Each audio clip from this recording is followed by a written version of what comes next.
Good afternoon. We will call the meeting to order, the regular City Council meeting for October 6, 2021. The time is 6:03. We will have a roll call by the clerk.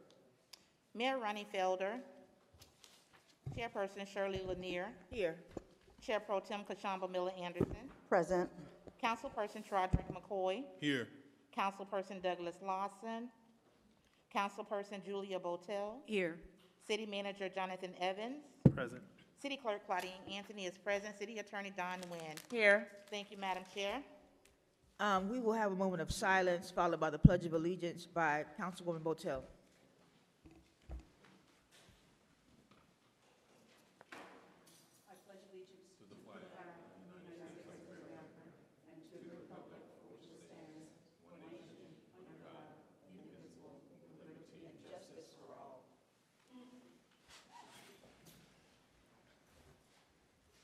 For the approval of our agenda, do we have any additions, deletions, or substitutions for this evening? Yes, Madam Chair, I will ask that the clerk read those items into the record. Madam Chair, members of the board, you have been provided with a revised agenda. However, item number 6 that was added late, staff is requesting that it be removed. It will be heard at another date. In addition, item number 17 is being removed from the agenda.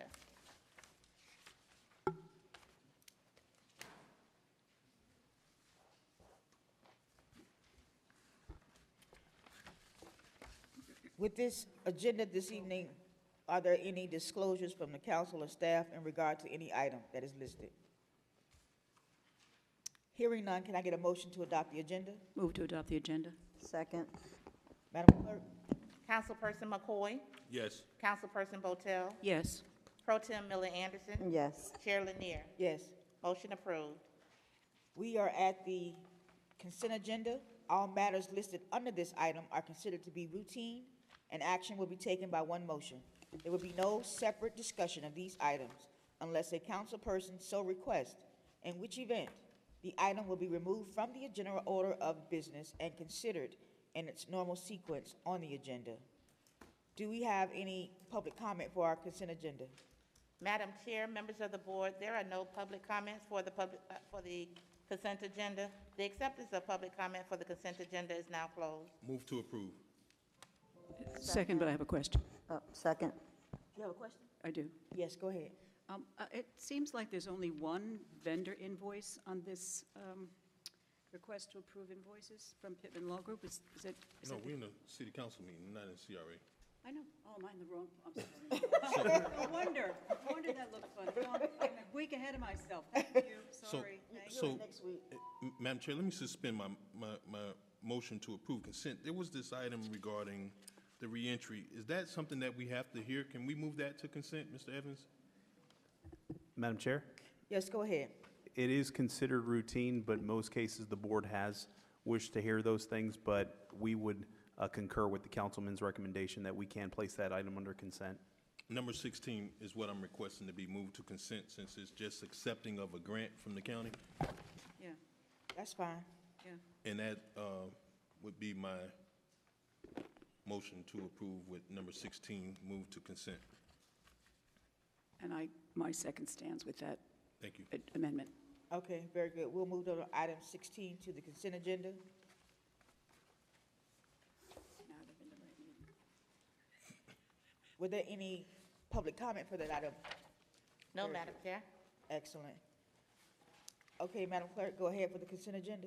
Councilperson Botel, Yes. Councilperson McCoy, Yes. Pro Tem Miller Anderson, Yes. Chair Lanier. Yes, Motion approved. thank you. We are at the end of our consent agenda. The next item is awards and presentations. Madam Clerk? Madam Chair, members of the board, as you are aware, we have 3 presentations, and there was discussion about the time. What is the pleasure of the board? I just wanted to make sure that each of the items were given the proper time to be heard, but we want to make sure that we don't have hour-long presentations under our presentation section. So I understand that especially item number 4 has to have some vetting in terms of us listening to the presentation. But I just want to make sure that each of the items that are listed on the presentation, that we give it the time that it deserves, but also in consideration of time as well. So I'm looking at about 10, 15 minutes for each presentation. Madam Chair, Yes, go ahead. are you talking or me? I'm only concerned, I want to be sure that a sufficient number of the public have a chance to weigh in on Fire Station 86, so we're not limiting that to include public comment. No. That is not including public comment. So wait, are we taking public comments on a presentation item? We usually do. We take public comment on any item. That's not the rule, though. That's how it's been done. Yes. We have taken public comment on items that are listed as So presentation. when we give a award or something to somebody, we take a public comment? If someone wanted to say something, yes. Oh, okay. Next item, Madam Clerk. Madam Chair, members of the board, we're now on to item number 4, Fire Station 86 Senior Island presentation. Madam Chair, members of the board, we do have public comment on this item. The acceptance of public comment cards on this item is now closed.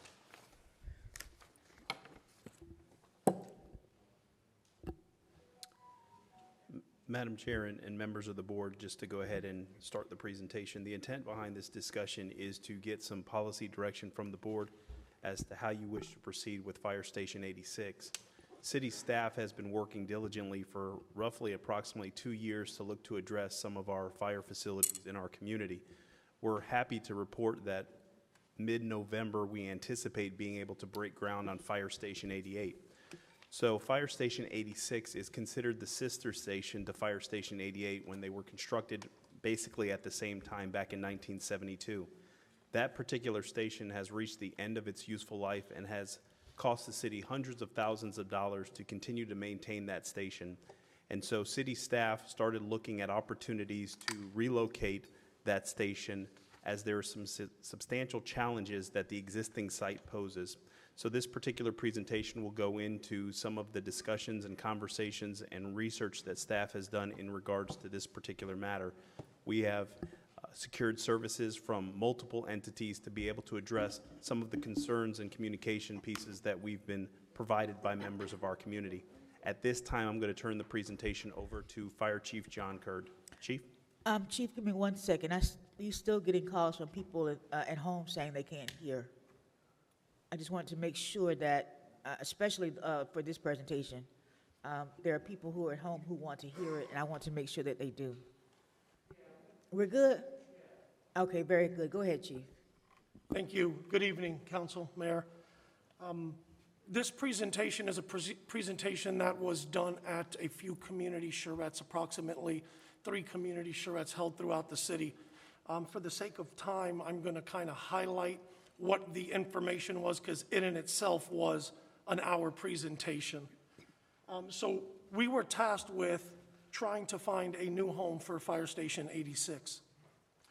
This came about as a result of an indoor air quality issue we had at the station approximately 2 years ago. Because of COVID, we were delayed a bit. We did start to do some response time analysis on Singer Island to determine what area. So I'm still getting these messages. Yeah, me too. On So can we YouTube. suspend this until we can ensure that somebody? Yeah, we're still getting messages from our constituents saying that they can't hear the, For YouTube. Sorry, Chief. yeah, from. That's okay, Sound I understand. As of 6:19, so. I need to suspend about 5 more minutes because I want to make sure that the public hears this presentation from the chief. We're going to do a 5-minute recess. So it'll be up to the pleasure of the board. This is what we have here. We have a situation where the signal is not steady. So we can beam it out live, but the sound is going to be in and out. We can also, we're recording it regardless. But we have some very substantive issues on the agenda tonight. And I want the audience, we're good? Oh, well, there we go.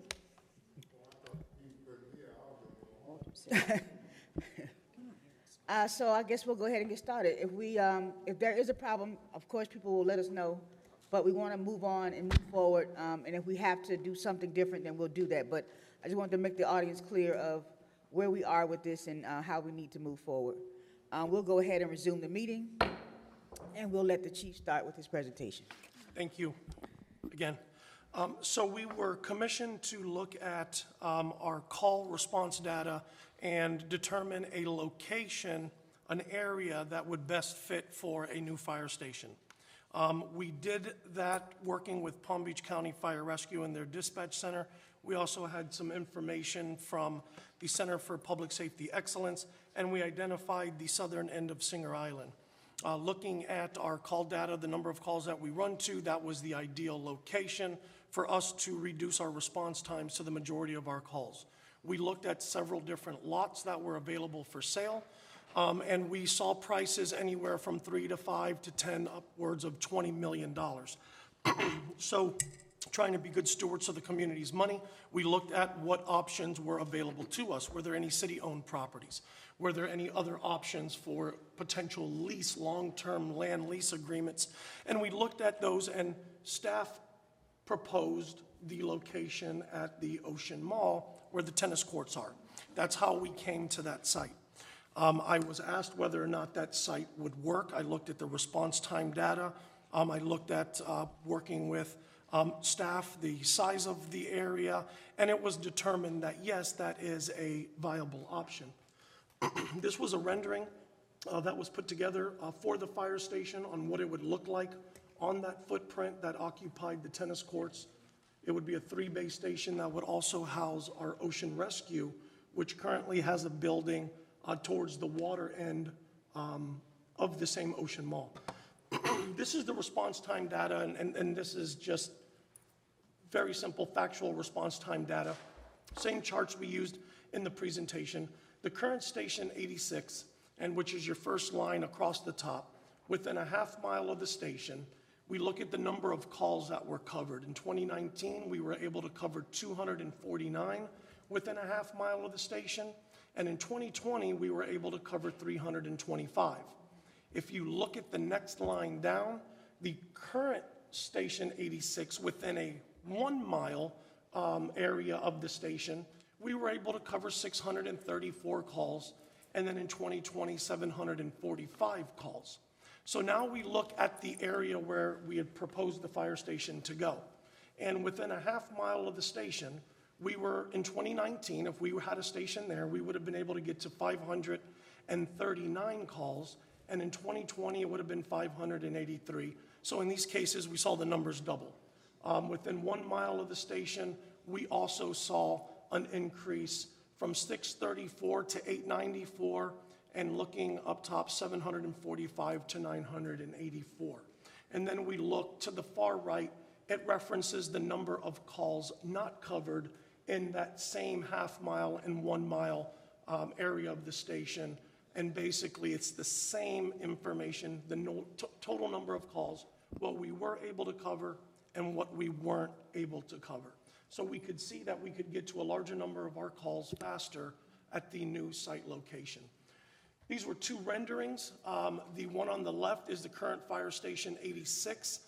You can see the red 86 in the purple area, and all of those red dots represent an address or a call that we have responded to. The purple area represents a half mile travel distance. The orange area represents a 1 mile travel distance. When we look at the slide to the right, or the photo to the right, that is the proposed site location, generally in that area. And we had to use a physical address. There was no physical address to the tennis court. So we used a physical address that showed how many more calls we could get to in a half mile. This was more of a visual representation of the last slide, which was a numerical representation.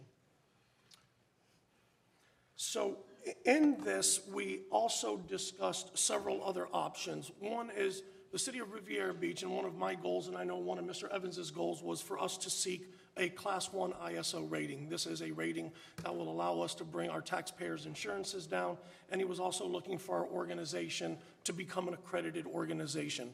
Talking with the Center of Public Safety Excellence, there is what's known as a standards of cover. This is a study or an analysis that's done to determine what is the best locations for a fire station. And this was basically the undertaking that Palm Beach County Fire Rescue did for us to determine where a fire station should be located on Singer Island. And generically, we're talking about the area of the Bend. One of the things people don't realize is one of the factors to consider as well is our 911 system as a whole. We don't have 4 individual stations. We have 4 stations, but they operate under one system. Our calls ebb and flow back and forth throughout the city. If one unit's not available, the next closest unit comes in, and we've found many times doing our analysis on our closest unit response that the Singer Island station is actually starting to see a reduction in call volume, because when Station 87 at City Hall is out, we have Station 88's closer, it's coming over, and many times Station 89 on Military Trail is closer to President Barack Obama or in that area of Avenue O than the Singer Island station is. So we're bringing trucks from a long ways away, and we really wanted to look at what was optimal for the system, for the number of calls that are on the island. We've seen a tremendous increase in calls on the island. We've gone from 5 years ago running approximately 6,000 calls to now running, as of last year, 8,339 calls. There's been a significant growth on the south end of the island. There's also been a significant number of rehab facilities that have occupied the south end of the island. And these are call generators for us. So we're looking at how we can better serve everybody in that area. We had our GIS people, and this is the last little bit of information in regards to why this area is better. We obviously know why we picked the site. We thought financially it was the best thing to do with the options that we had available. But when you look at our existing, or where our current fire station is, within a half a mile, we cover a population of 732 people and 383 households. At the new site, we would cover within a half a mile 2,070 residents and 1,223 homes or properties. That's 3 or 4-fold. And that's my goal, is to get our units to the greatest number of calls as quickly as we can. So to turn it over to the finance section, I will now have Randy Sherman speak to a little bit of the finances of the station. Good evening, Randy Sherman, Finance Director. Just real quick, I'll be respectful of the time here. As you know, the financing is in place. We closed on $35 million of bonds in September. $15 million of that is set aside for Station 86. The balance is for Station 88. The revenues that were pledged for the bonds are non-ad valorem revenues, so we cannot use property taxes to pay this debt. But the first debt payment does not come due until fiscal 2024, which means by fiscal 2024, we're going to have to find the non-ad valorem revenues to pay back the debt. The annual debt is about $2.3 million. The cost of this station comes down to about 15 cents a day for a residential property. I know we've talked about the fire assessment fee. That certainly can, if adopted, can be used to pay this debt. A couple of things that I want you to keep in mind. The funds are not site-specific, okay? Even though in the bond documents, we said it was a city-owned site and, went down that path, those dollars are portable and can move to other sites. They are, though, project-specific, okay? So we borrowed money to build a fire station, okay? If we don't use the funds for Station 86, we could transport those funds over to Station 87, okay? Other thing to keep in mind is the dollars are time-sensitive. We need to spend at least 90% of those dollars in 3 years. So we can accept a little bit of delay, okay, but if the delay gets to be excessive, we would have to then take those dollars and move them to another project. Madam Chair, question. Yes, go ahead. Thank you. Mr. Sherman, 15 cents a day per household. If you're saying that that's based on non-ad valorem, what exactly could that 15 cents be made up of? Is that the fire assessment that's been proposed? That would be based on the fire assessment fee, yes. And remind me, how does that work? Is that per parcel per household? There's an exemption? I mean, there's a lot of implications when you, There are. So, again, there's a whole study that I know has been presented to the council, but every residential unit, okay, would pay the same amount. Okay, it doesn't matter the property value, it doesn't matter the location, every residential unit would pay the same amount. And then the commercial property gets a price per square foot cost that they pay. okay, and you said the first payment would come due in 24, fiscal year 24. Correct. And you said $2.3 million per year. What was that amount? What was that about? That's the annual debt service to pay back the $35 million. So I guess this would anticipate us implementing I guess, the 15 cents per day per household will get us at achieving our debt service of 2.3. Yes. And I would imagine so I think if I can remember correctly, when we imposed the fire assessment, wasn't it specific to just capital and not doesn't- operational? No, it could include capital or operational. I will tell you, when we implemented it in West Palm Beach, it was exclusively capital. Now I believe they've converted over, and it does cover both capital and operations. Okay, thank you. Who's up next?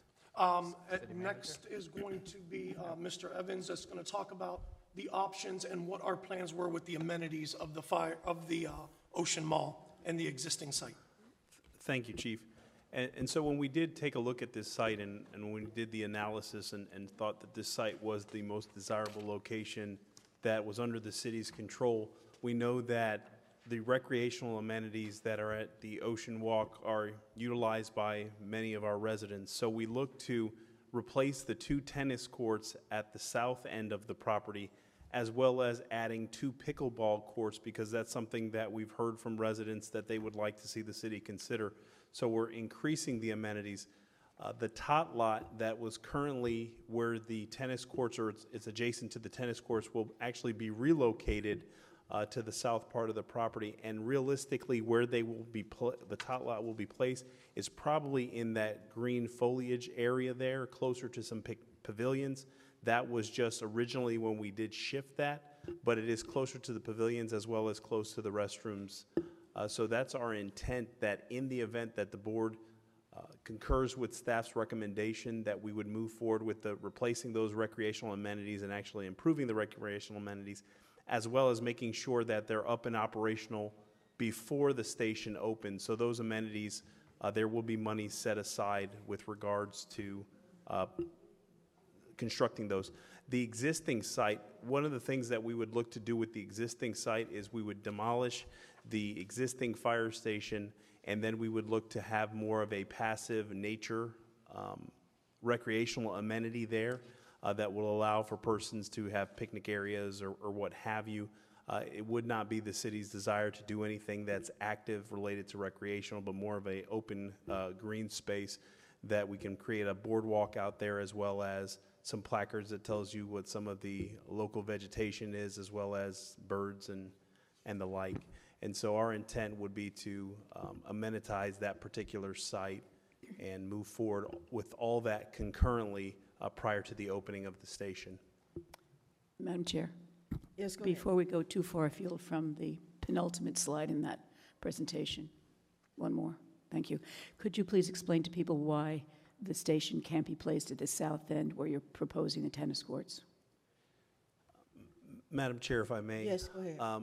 Because if we were to place the station there, in essence, you would be placing the station extremely close to an existing station that's provided for in the town of Palm Beach Shores.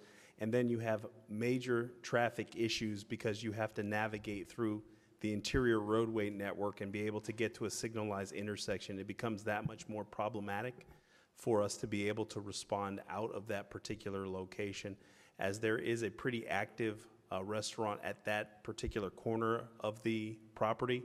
So that just provides for greater chances for issues and will impede our ability to respond because of the roadway network we would have to navigate before we got to North Ocean to either go north or west.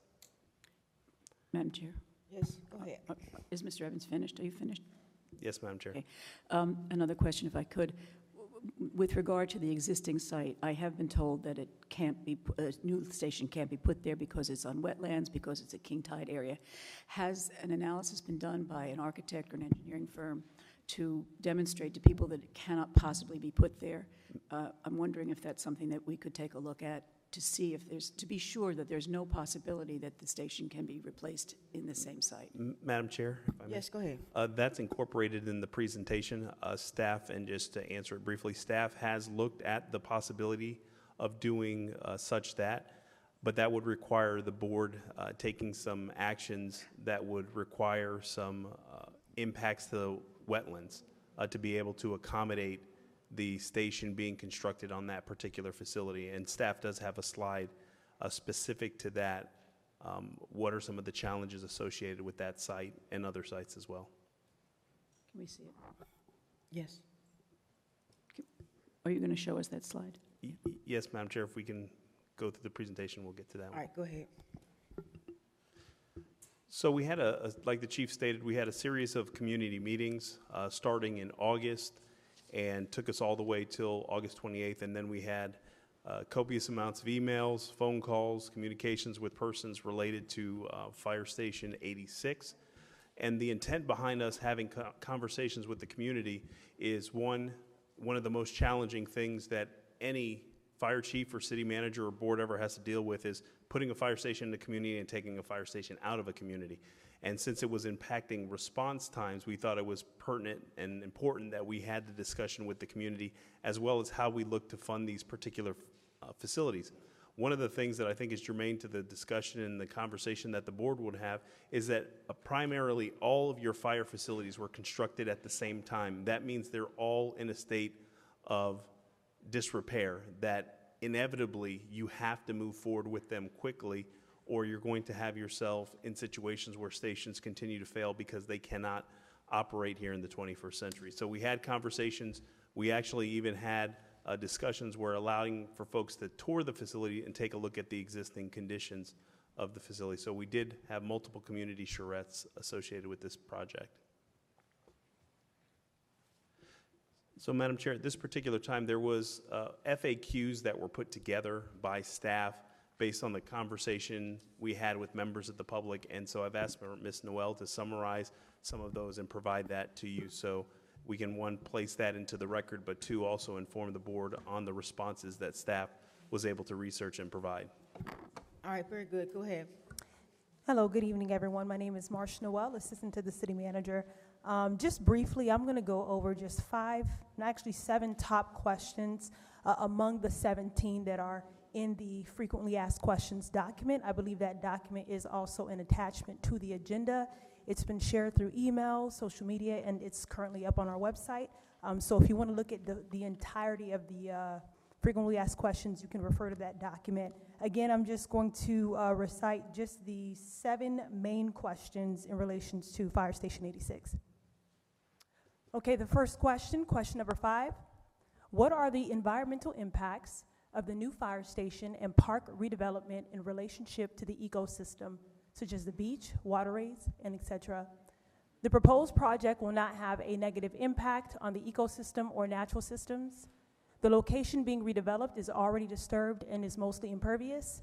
As part of the site plan approval process, the City Council will review the proposed landscape plan as well as a plan for infrastructure such as building, utilities, and etc.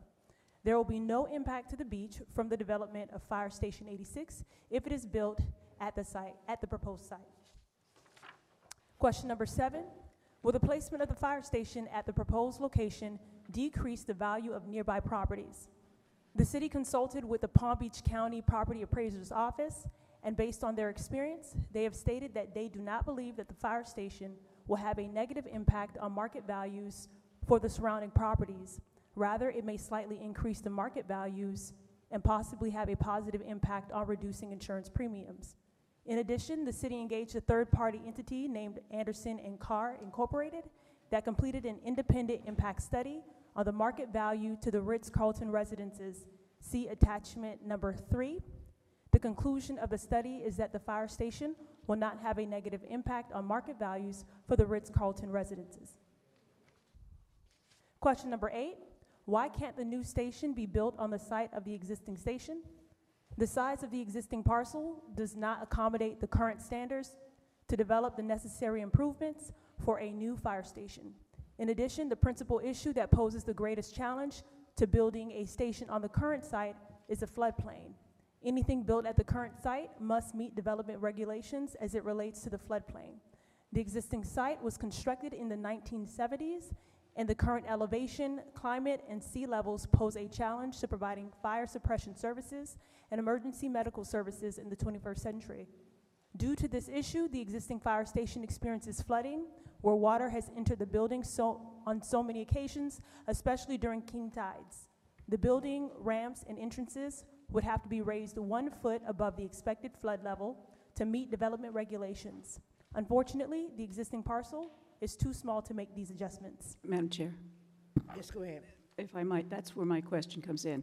Has this been determined by an analysis done by an engineer, an architect, someone with the credentials that can really tell us that it's absolutely impossible to put the station there? Madam Chair, if I may, Yes, go ahead. we have a floodplain manager that's on staff that reviews the floodplain maps and is considered an expert related to this particular matter, and they were involved in addressing these particular questions.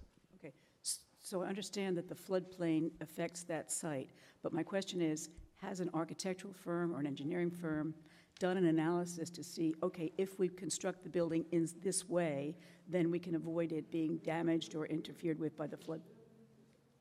Madam Chair, if by I the may. flood? Madam Chair.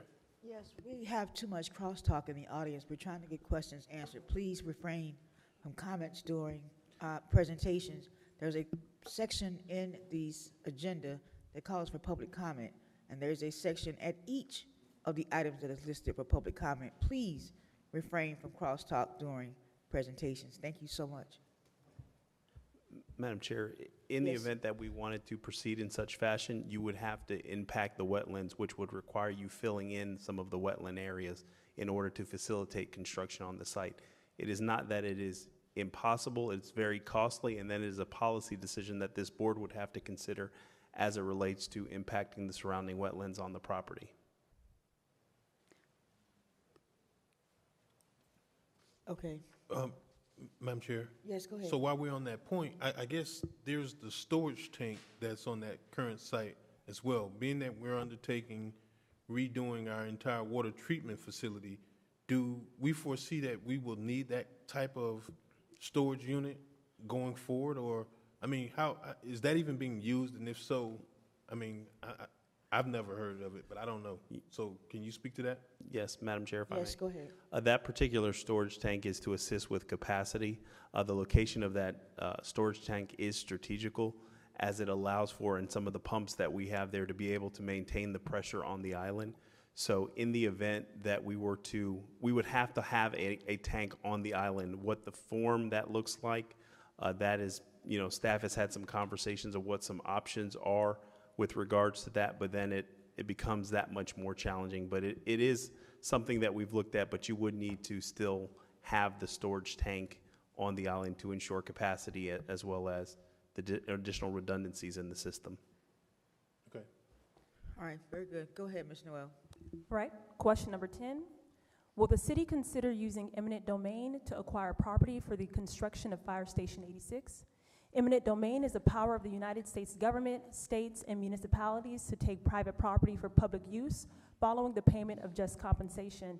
In light of this, it is also an expensive and lengthy legal process.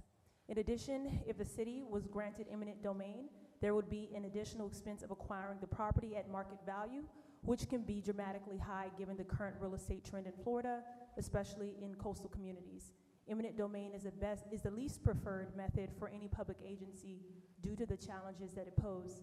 The city intends to assess land options that are feasible and most reasonable under current economic conditions, public safety needs, local and state regulations, and other factors. Thank you. Madam Chair, question. Yes, go ahead. So whose opinion is that? Because clearly that's not true.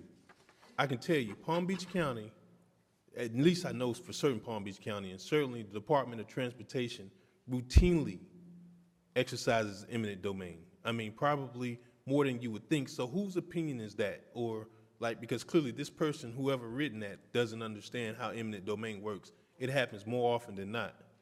So I want to know whose opinion is that? Well, that was staff's input. This is what we've been sharing. Okay, through but the somebody community. has a brain that came up with it, because clearly that's not factual. And I know Ms. Nguyen, coming from Palm Beach County, knows that the county routinely does eminent domains for public purpose. And, you know, certainly it's not a bad thing if we have to have or use eminent domain. I think there's a bad connotation as to what happened when, you know, a particular municipality did eminent domain back in, you know, 10, 15 years ago. I'm sorry, it had to be longer than 15 to 20 years ago, but that's not true. And I would want to correct that. That's not the least preferred way, because it does happen more often than not. And I'll defer to the city attorney, assistant city attorney. Yes, go ahead. Good evening, Chair, Mayor, councilpersons. Councilperson McCoy, I think you are making a good point, but you are really looking at DOT or the county in eminent domain cases, and each eminent domain case is unique. This determination that we assisted the manager's office and the city with, we took into consideration the value of the parcels in that area of Riviera Beach. So you have to consider the value of the property, not just, you know, the county does it, DOT does it. They may routinely do it, but the parcels are completely distinct and unique and have certain factors that may elevate the legal costs and the cost of acquiring them. Madam Chair. Yes, go ahead. So it's your opinion, Ms. Busby?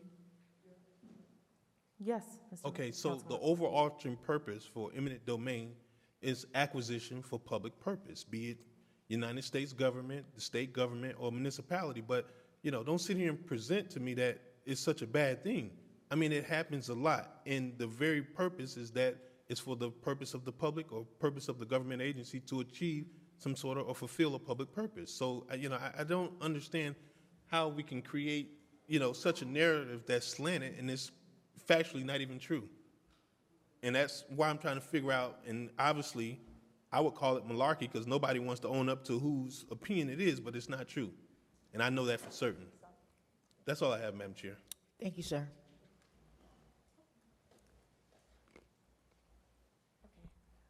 The last question that was one of the most commonly or frequently asked questions deals with the code and the charter, so I wanted to address that for Ms. Noel, if you permit me, Chair. The City Attorney's Office was tasked with reviewing the charter provisions and the zoning code as it relates or applies to the location of the South Ocean Avenue north of Ocean Walk site, where the tennis courts are currently situated. The City Charter, Article 7, Section 2, Municipal Beach Area, provides a legal description known as the sand, beach, and swimming area. It essentially gives the location and then says a clause below it that says they shall be reserved for and perpetually used as a municipal beach area and shall not be sold, leased, or rented. We look at the word "they" as it refers back to the sand, beach, and swimming area. In this case, the city has no intention of selling, leasing, or renting this parcel or area. Then we looked at the concerns with the permitted uses for the municipal beach area, particularly the sand and beach area. The charter defines the boundaries in the section, as you can see by that very detailed description of the boundaries, but it does not in any way reference or define the usage or uses. The usage is essentially undefined by the charter. Therefore, it's our legal determination that nothing in the charter prohibits nor authorizes the placement of a community facility such as the fire station on this parcel. We look then towards the zoning code, and the zoning code does support the use of a fire station here. The property is currently zoned as community facilities, And the permitted uses in a community facility district include municipal services and accessory buildings and structures, including but not limited to, of course, fire stations. It also includes police stations, libraries, and municipally owned and operated parks and recreation areas. And of course, the tennis courts is a municipally owned park and recreation area. The purpose of the charter provision is to make sure that the beach remains for the citizens. It's to ensure that the city in no way is trying to lease, rent, or sell that area to a private entity. As of right now, the parcel contains municipally owned and operated recreation areas. It contains a municipal service building, the lifeguard station, and other ancillary services.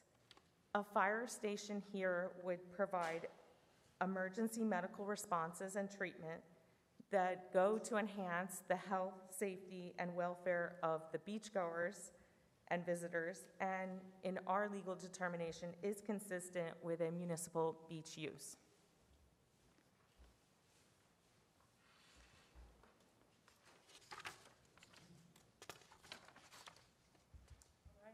Thank you, Ms. Busby, and I'm glad she was able to basically summarize that question. As you can see, it's quite lengthy.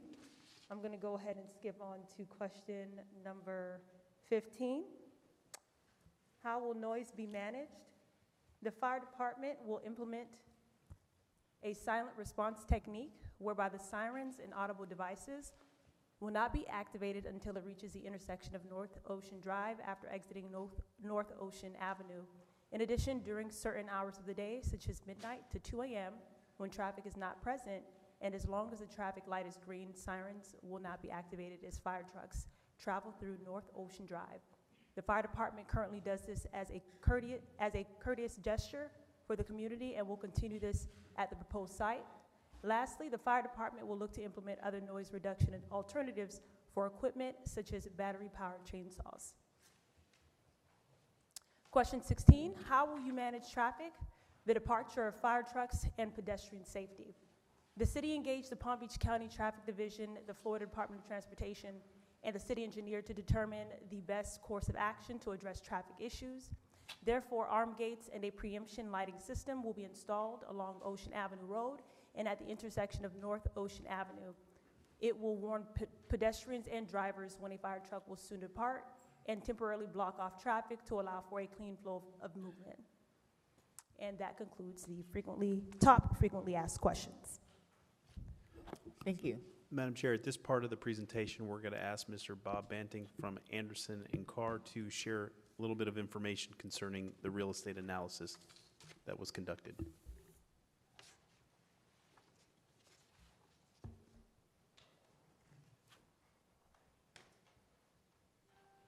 Good evening, Mr. Mayor, Madam Chairperson, and distinguished chair members or council members. My name is Bob Banting. I've had the pleasure of working for the City of Riviera Beach and the CRA for over 40 years. I've been doing what I do for 48 years from the same firm, Anderson and Carr. We were asked to perform a study to determine whether or not the proposed fire station would have an adverse effect on adjacent property values. We performed a study, and basically when you do a study, you look for a parallel situation, something that essentially resembles what you're contemplating having. We were very fortunate we were able to find a virtually identical scenario to what is proposed here. This happens to be on the barrier island down in the town of Highland Beach. Their fire station's facility, as you can see here, is located right adjacent to condominiums that would look out and have a view of the fire station. These condos also have a view of the ocean and the intercoastal, very similar to the adjacent property to the proposed fire station. We did an analysis going back in time comparing what the units within this adjacent property sold for, the ones that would be in close proximity to the fire station versus the ones that do not have that proximity to the fire station. And in every case, it showed that the condominium units that would have a view or be proximate to the fire station did not sell for less than similar units on similar floors that face the other direction. So the study was very conclusive, and it showed that there was no loss in value. In the interest of time, I'm happy to answer any questions. I can go into more detail, but that's a quick summation of the study that we did.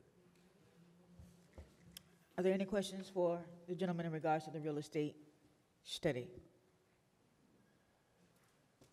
Thank you, sir. Thank you. Mr. Evans?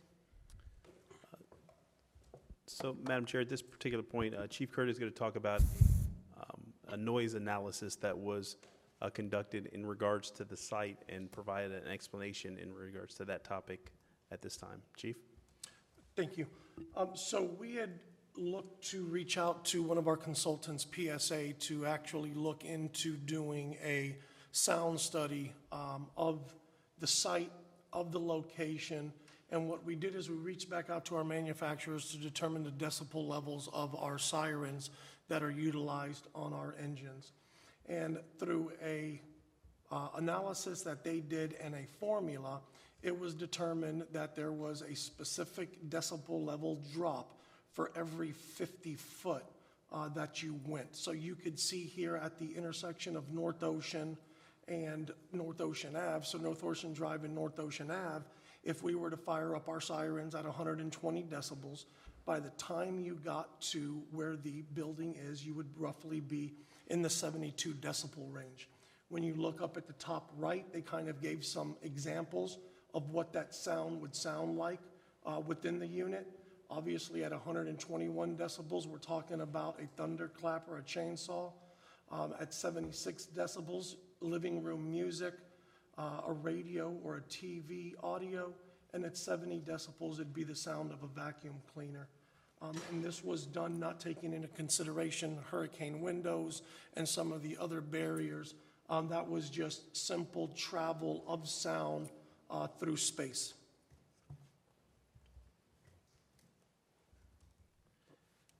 So, Madam Chair, at this particular moment, we're going to move into the alternative sites. Director Clarence Sermons, as well as Planning and Development Directors, Mr. Scott Evans, looked at some alternative sites and did some analysis on each of the sites that we reviewed and what is the potential acquisition cost for those sites.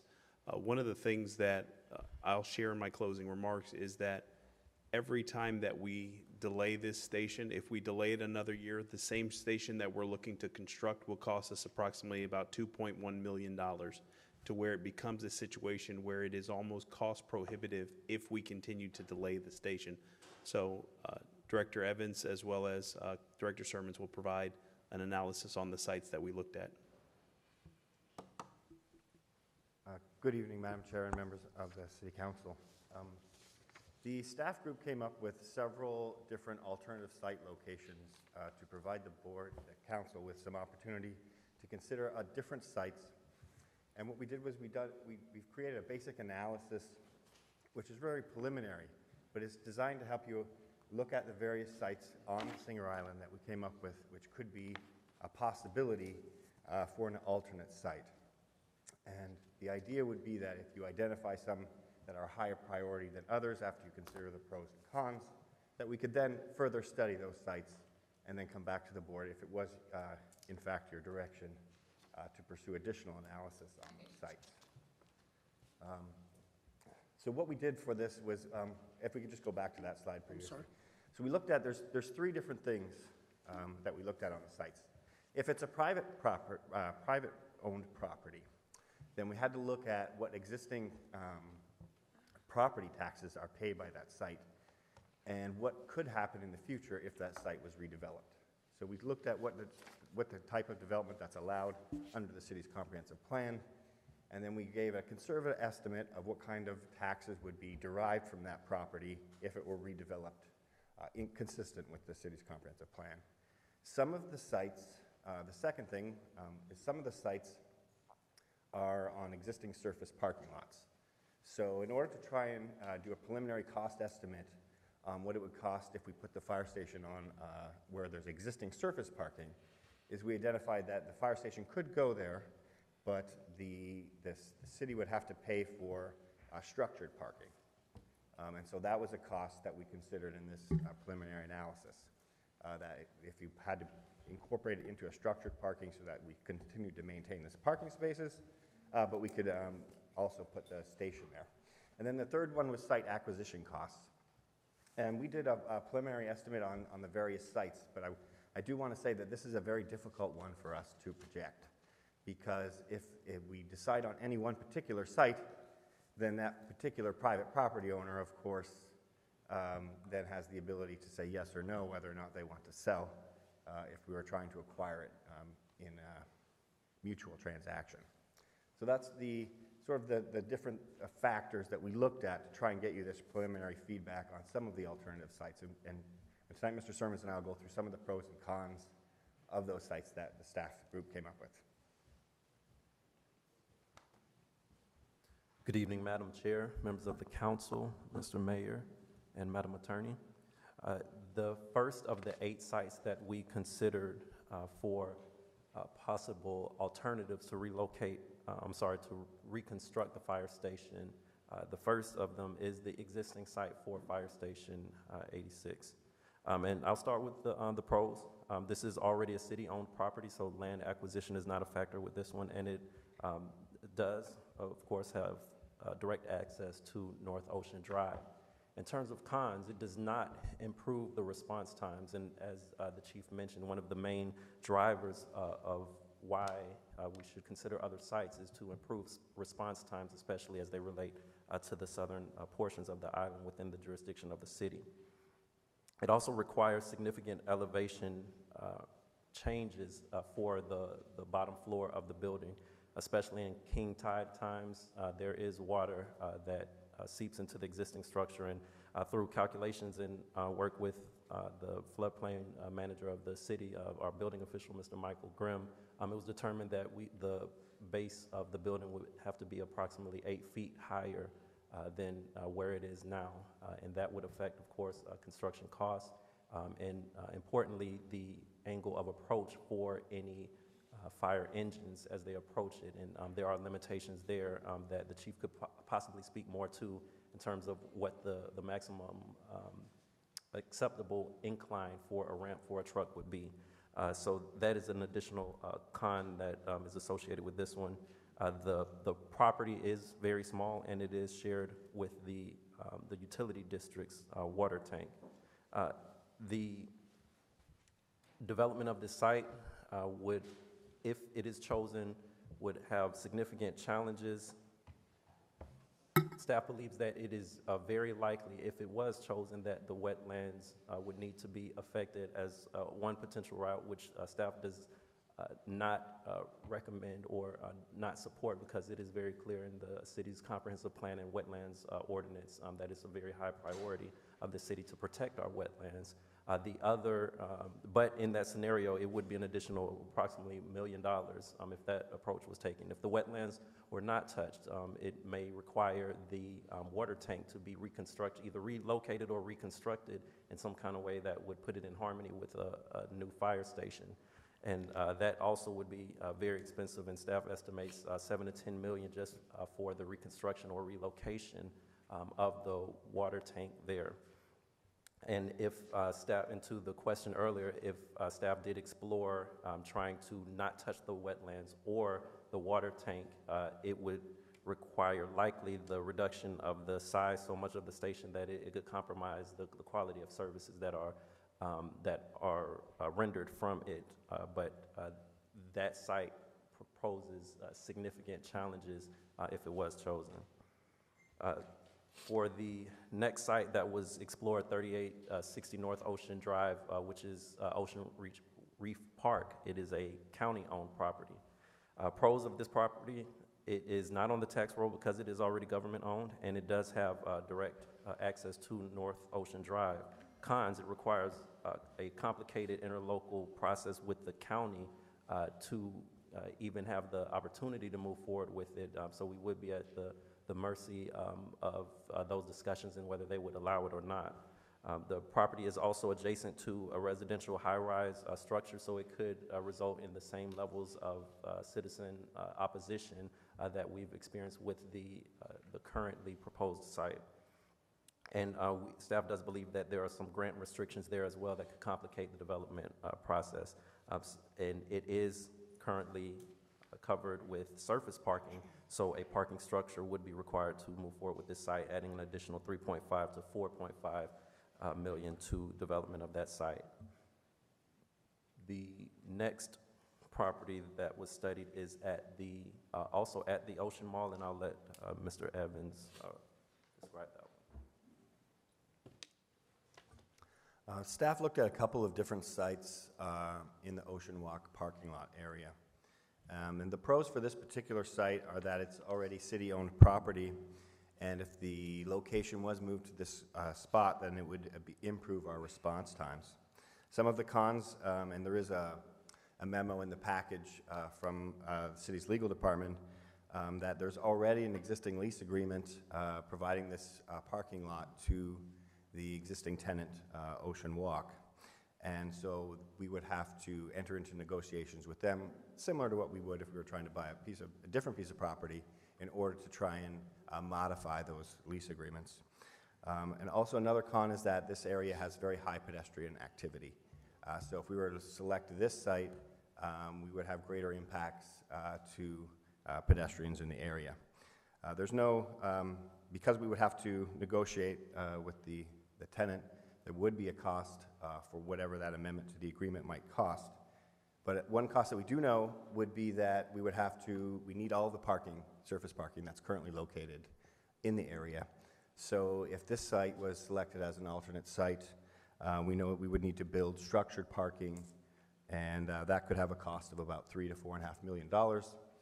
And this site has been considered in the past for additional new potential hotel or other type of restaurant development.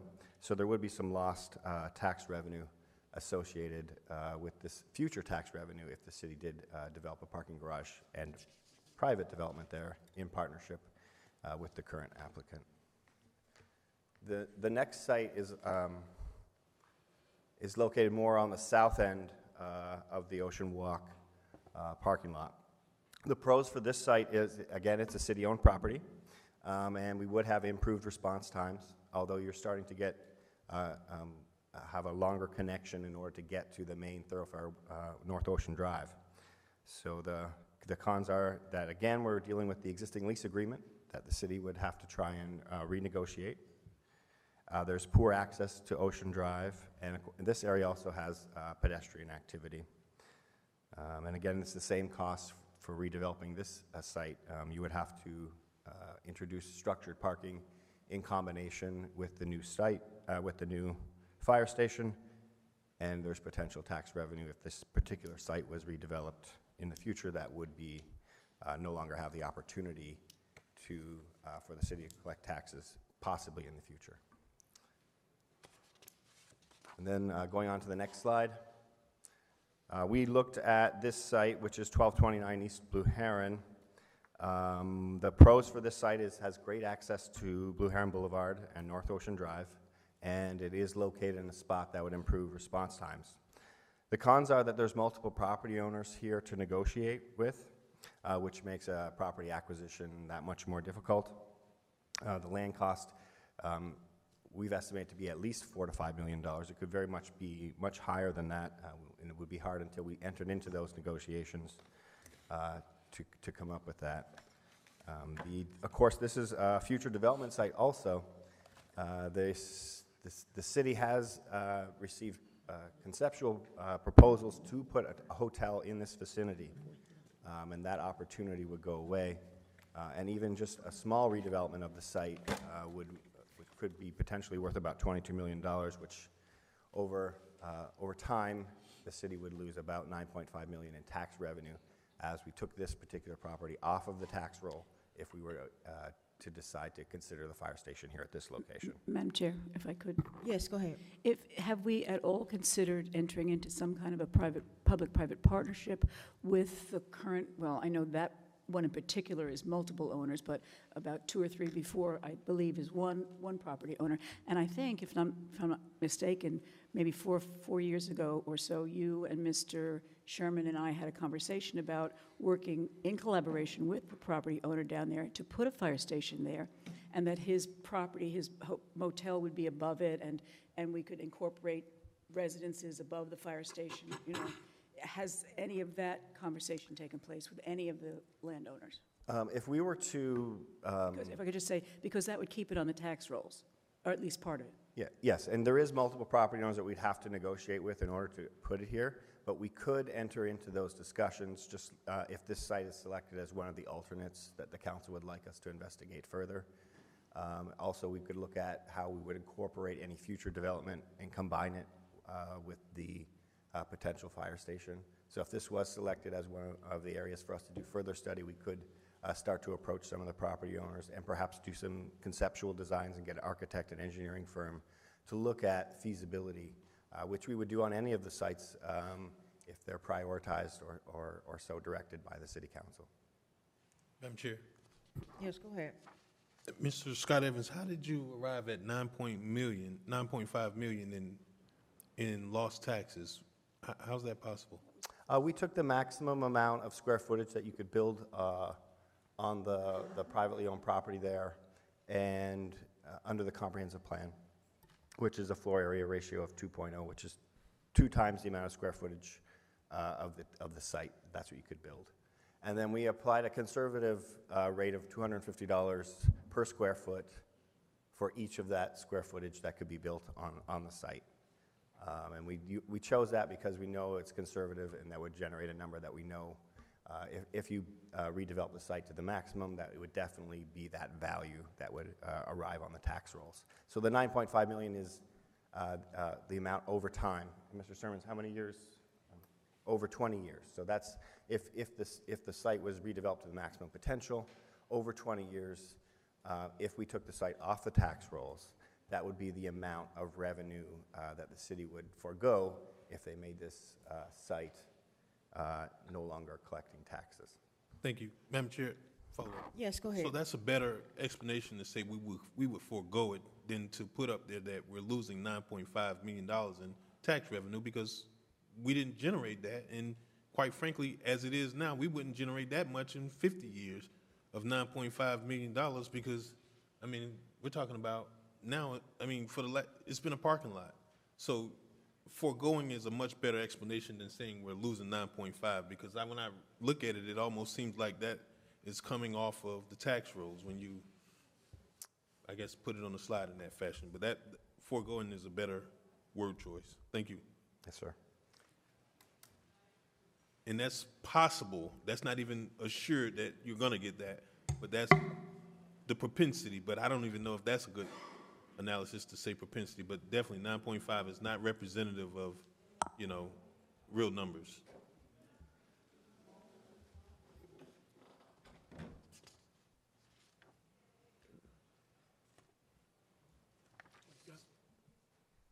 All right. The next alternative site that was done, that a high-level analysis was conducted on is 1165 East Blue Heron.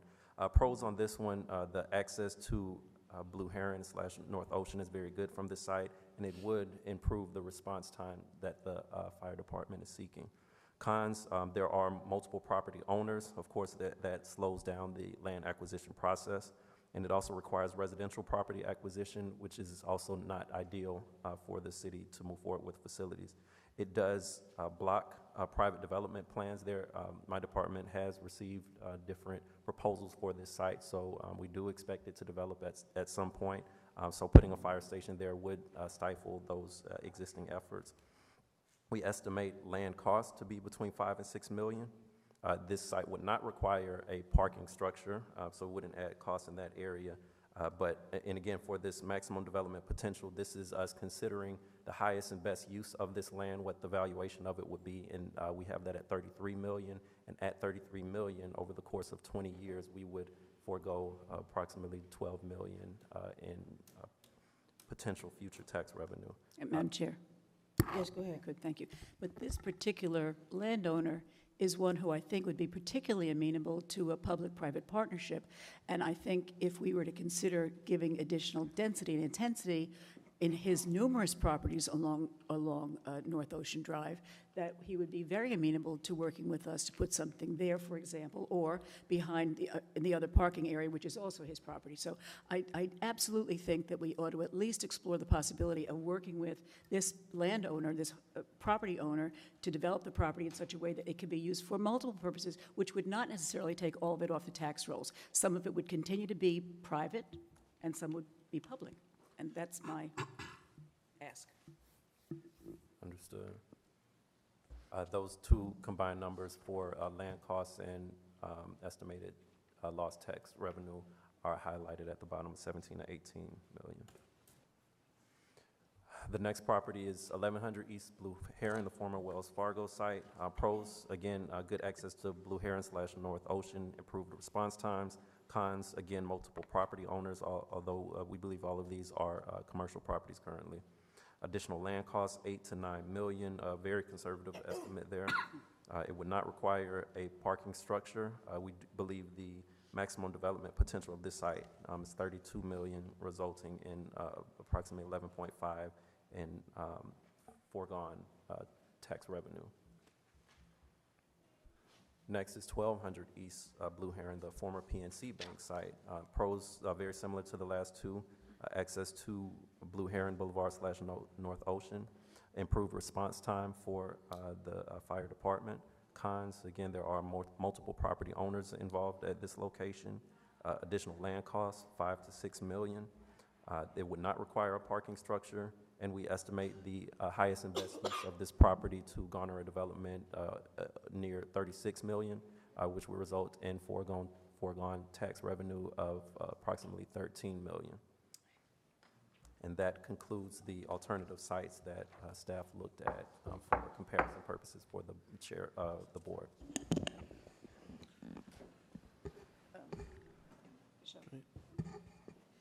Next up, Mr. Sherman is going to have some discussions on alternative site financial impacts.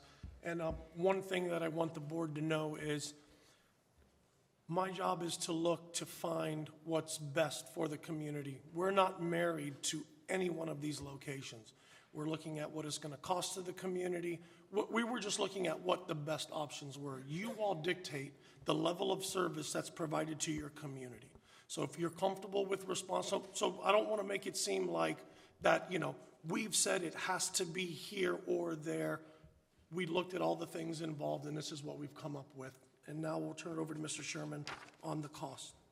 Yes, good evening again, Randy Sherman, Finance Director. As you saw from the presentation from Mr. Scott Evans and Clarence Sermons, the average cost to buy a parcel the size that you need to put the fire station is in the $5-6 million range. It'll vary a little. But as I said earlier, when we issued the debt, we did not contemplate land acquisition costs. So there is no money in those bond proceeds to acquire land. So in order to come up with $5 or $6 million, go back and you look at the projects that are cash funded. Obviously, if we get grants or something else, but you have to look at the cash funded projects. So there's a list that totals about $8 million. Some of those were already into October. Some of those are already happening. I know we already issued the purchase order for Palm Beach Isle Bridges, so they can take that $1.6 million off the list. But we would have to come up with those cash dollars in order to acquire land. As we have up here, we anticipate the construction cost here is going to be the $14-15 million. There isn't a lot of wiggle room in there. And again, the delays we will encounter cost escalations. If you have to come up with that $5 or $6 million out of the fire fee, doubling or tripling the rates that, we presented several months ago. So it just makes it more difficult trying to acquire land in order to put the fire station on. Do you want to go? Yes, Madam Chair. Go ahead. So thank you, Mr. Sherman, for that, and Mr. Evans, and as well as Fire Chief and Mr. Sermons and Mr. Evans again. One of the things that I would think that I would like to see us do is perhaps look at the Ocean Reef site, because, some may remember, if I can recall, Phil Foster was a park that was operated by the city at some point, at least back in the early 90s. And at some point, it got conveyed back to Palm Beach County. What those circumstances were under that, I don't recall. I don't think I was that old back then. But certainly, I think it seems to me that it would be a much better ask that this is a matter of public safety. And if Palm Beach County has ample enough parking, having or starting the discussions about perhaps conveying that property or purchasing that property for a nominal amount, and even perhaps even do a land swap with the existing fire station, and they can make it a park or add to some other county amenities. But I think that seems like a much better option, that we won't even have the conversation of something being removed off the tax rolls. We eliminate completely the ideal of having to acquire land, but that's exactly what I think we have a county delegation for, and that we can rely on, our county commissioners for support, because, we have already within our city a number of pockets, at least on Blue Heron, the north and south side of Blue Heron out by 95. Those are considered unincorporated. But if you, in totality, determine that if there's a mutual need for public safety, this serves not just Riviera Beach residents, but, folks over that's visiting that park, Ocean Reef. If there's an emergency, I'm sure we don't wait until Palm Beach County respond. Well, Chief, you would know that. Does Palm Beach County respond to Ocean Reef, or does our fire department? They have their own ocean rescue, but we respond as a mutual aid partner to Phil Foster Ocean Reef and Peanut Island. And that for me is why that serves a much greater public interest, that this creates more accessibility for public safety, not just for Riviera Beach, but for those that's within the unincorporated areas of Palm Beach County. And that's what I would like to see the conversation perhaps happen, because quite frankly, I don't want to start where we have to now consider going beyond that 15 cents a day per household for the fire tax, when that's so very much of an option. And, even if we consider perhaps land swapping or coming to the table with some sort of conversation with, county administration and perhaps Parks and Recreation about the utilization of Phil Foster. And I think that is probably less intrusive as, being up right next to the Ritz-Carlton, or even perhaps even trying to purchase something on Blue Heron, because obviously this isn't the market to purchase real property. Not at all. I'm telling you, these things are it seems like exponentially. So that seems to me an option that I would support. Thank you, Madam Chair. Madam Chair, if I may. Yes, go ahead. Staff, myself, and I think even Chief Curd, we've had conversations with our peers at the county level. It is not something that they are interested in really entertaining. And that was a very brief conversation, and I think Chief Curd also followed up with his peer, and that was something that they weren't interested, as well as persons were informed that we were looking at alternative sites, and then we started getting correspondence from persons that reside in the Marriott residence there as well. So you then run the risk of shifting the argument, and then you would have to rely on the Board of County Commissioners to approve not just the construction of the fire station, but then you have the structured parking that you would have to do as well. So you would actually change the curb appeal that park has if you were to add those two amenities. But that was one of the first conversations and calls we had when we were looking at sites. Madam Chair. Yes, go ahead. First, I want to thank Chief Curd and Mr. Evans and everyone who's worked on this project for these many years. I think a lot of work has gone into it, and I appreciate the fact that you said that you're not set in stone with this.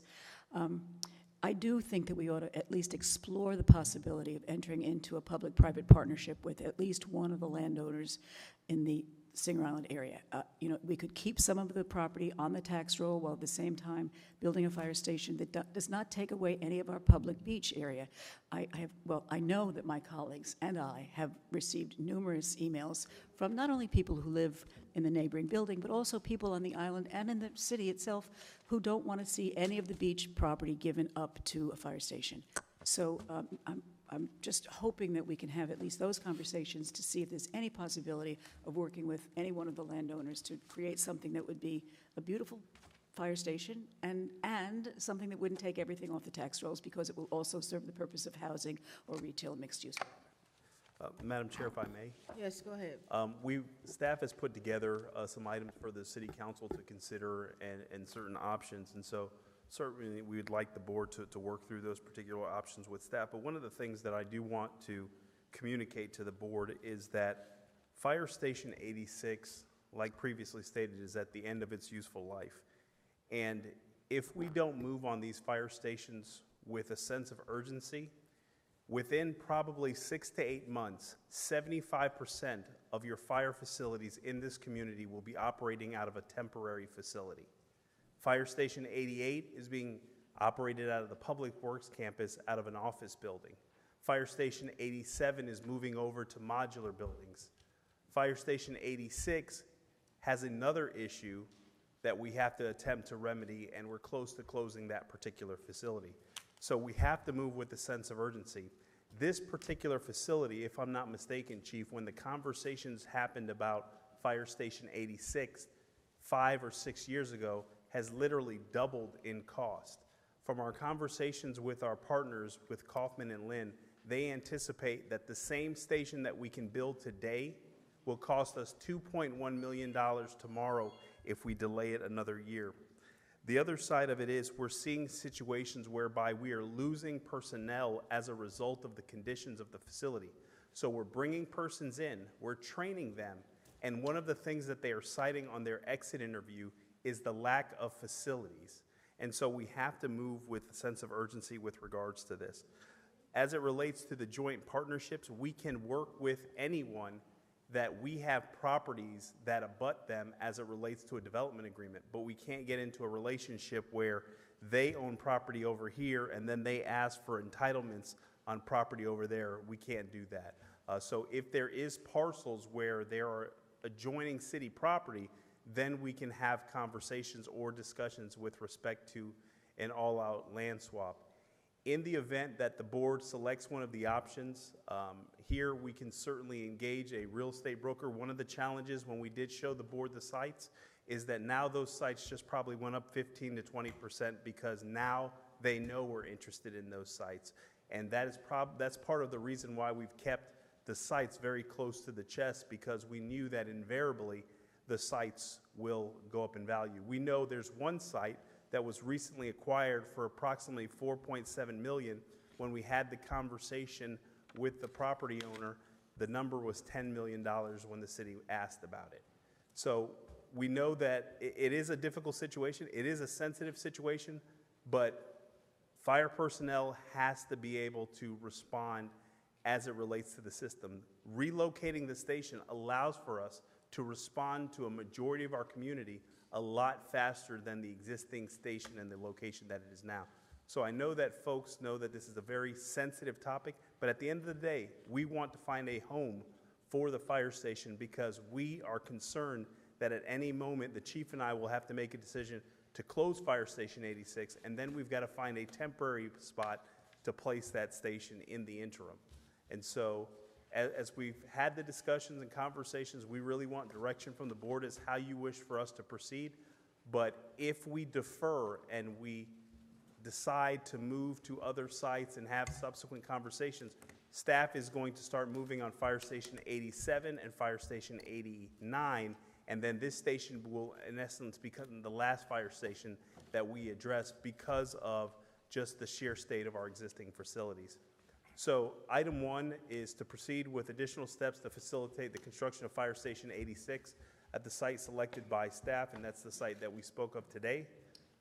Item 2, secure services of a real estate broker to attempt to acquire or lease parcels on the island to facilitate the reconstruction of Fire Station 86. look at the feasibility of consolidating Fire Station 87 and 86, and proceed forward with the project as amended. That's one of the conversations that the chief and I had about the possibility of removing the station off the island and consolidating with Fire Station 87. But then the other issue is you're talking about a 7 to 8 minute response on the north end of the island. That's not the solution that we wanted, but it was an option that we talked about because it is. Mr. Evans, to add to that, I just received data today from Palm Beach County. If we were to do this, our response time to the water glades would be 10 minutes. So it provides a significant public safety issue with regards to that.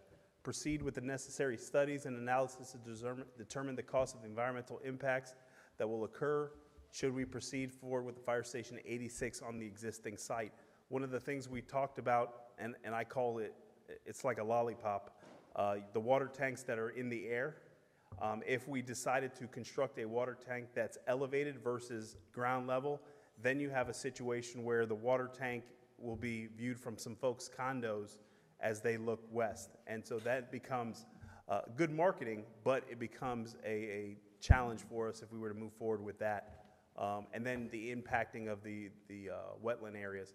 And then 5 is defer 86, Fire Station 86 until we move forward with 88, 87, and 89. And Madam Chair, that concludes staff's presentation, and we're asking for direction from the board how they wish to proceed. Very good. We will have public comment at this time. Madam Clerk? Nathan Nason, Bessie Brown, Fane Losman.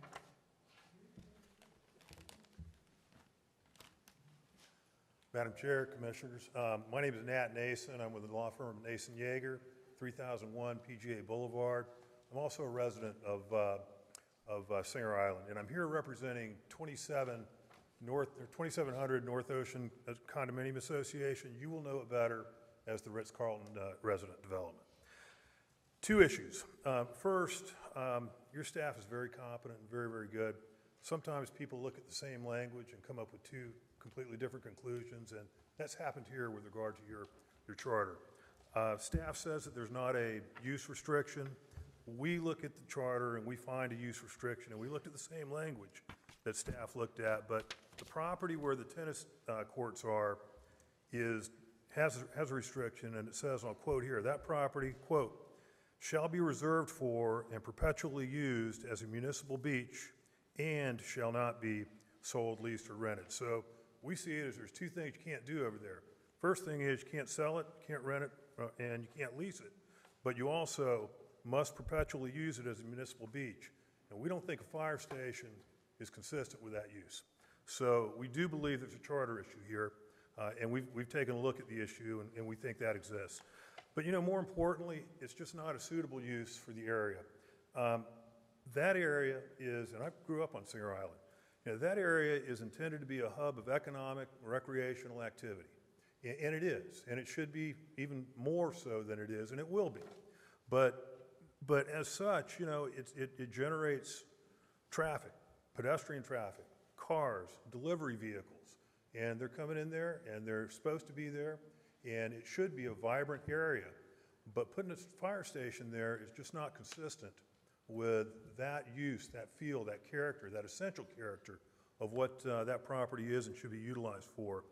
And, we have at least 160 residents who have voiced their disagreement with this proposed location through emails or other communications with the council. We hope you've heard those individuals. We think that there are other sites that can do this job, including the existing site. It may cost a little bit for environmental impacts, but they can be mitigated. That's done every day. And in closing, I would tell you that a fire station simply does not comport with the essential character as a recreational and tourist attraction area.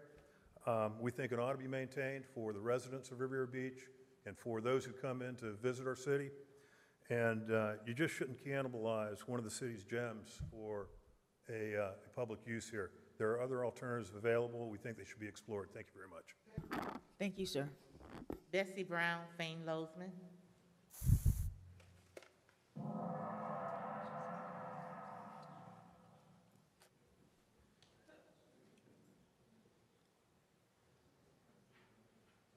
Good evening.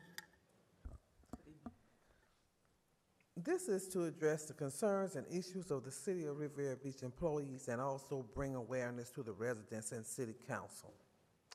Point 1, the Riviera Beach Police Chief, Police Captain versus the general employees. Ms. Brown, we are talking about the fire station. Are we still talking about the fire station? Yes, ma'am. Okay. I thought we were in public comments. No, ma'am. Okay, well, basically, I would like to know exactly where is the location on the fire station that Okay. you're showing. Where is it, actually? And instead of giving us just little, great script, this, little etches and sketches, I'd like to know where it is, actually. Oh. And all, because I'm here. I live here. You understand? Because I've asked about 86, 88, and 87. Okay? Because I think they're trying to put 87 across the street. Is 87 going across the street? Okay. All right. So I am interested in it, and and it's just that how long will it take to actually build this fire station? How long will it take to actually build this fire station? And Mr. Sherman said that it'd be $2.3 million to 2024. Is that when we start paying the money, or for the bonds? And I don't have my paper in front of me, but basically I am concerned about it, and I'd like to know where is it, and is that the picture of the new fire station? That's a rendering of what it would look like. It's a rendering, an artist rendering of what it could potentially look like. Go ahead with your questions. You have to, I asked the questions and I want an answer. and we'll answer and them I'm after done. everyone is finished, Ms. Brown. Fane Lozman.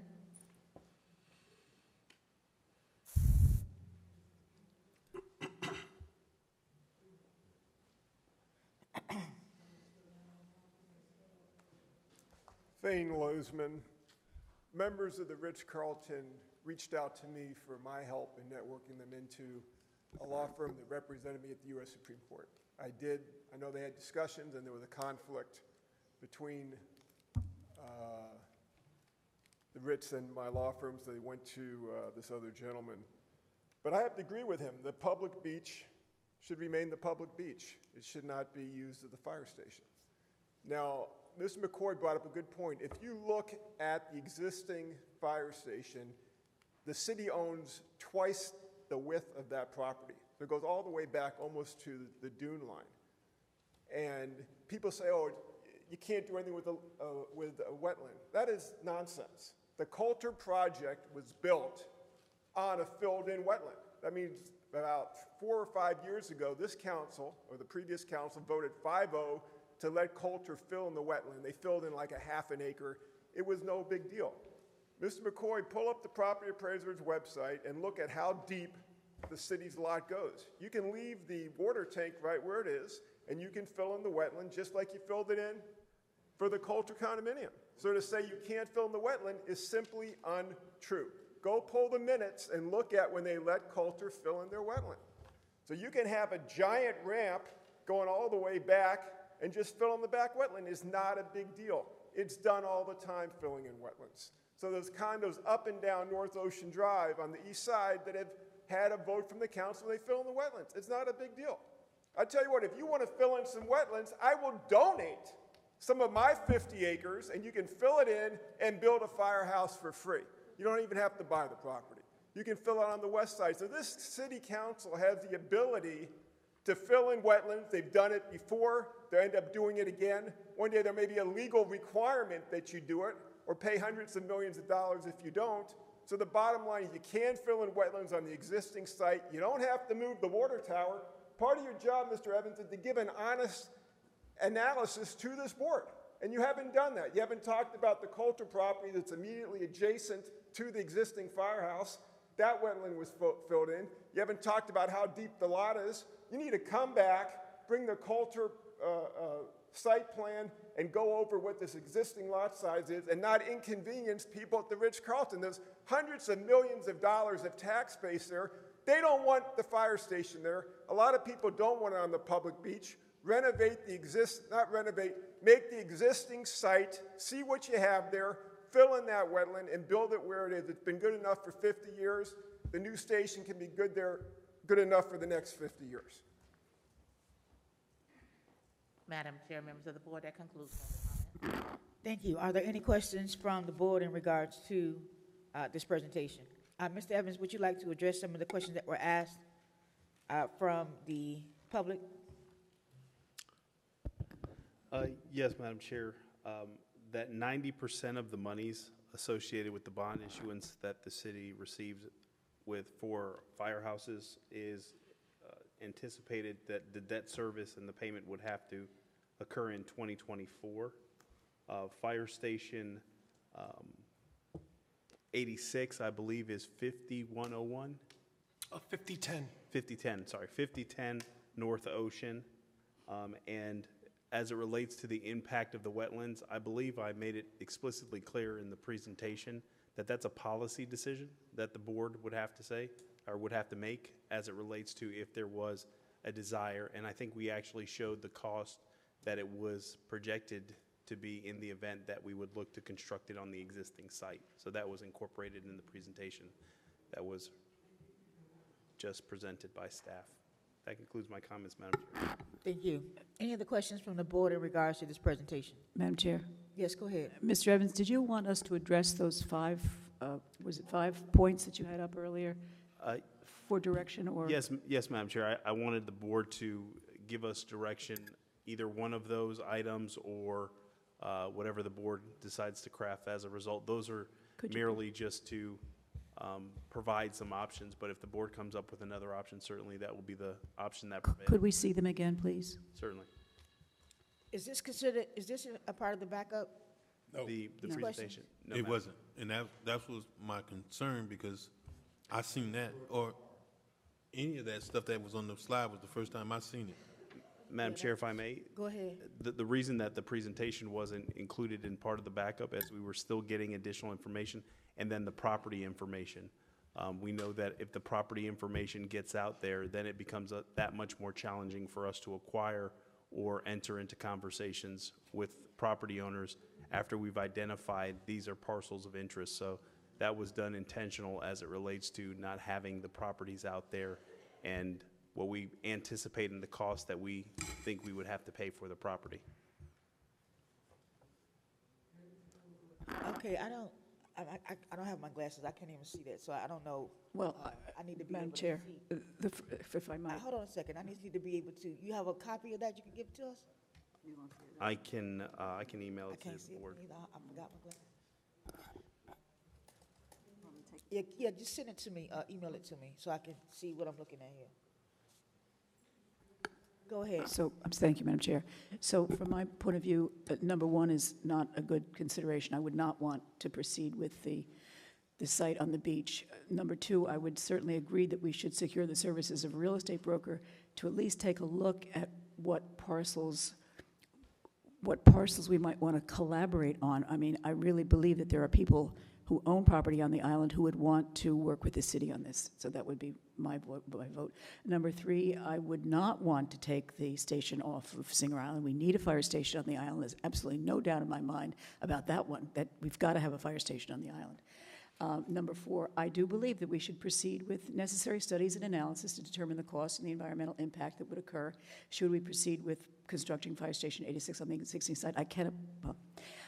I would not want us to see any of the wetlands filled in, so from my point of view, it would have to be something that does not disrupt any of the wetlands. And I certainly would not want to see deferring Station 86 until the others are reconstructed. I'm hopeful that we can get this work done in a timely manner.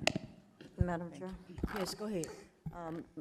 Kind of going along with what Dr. Botel just stated, I would be in favor of looking at number 2 and number 3.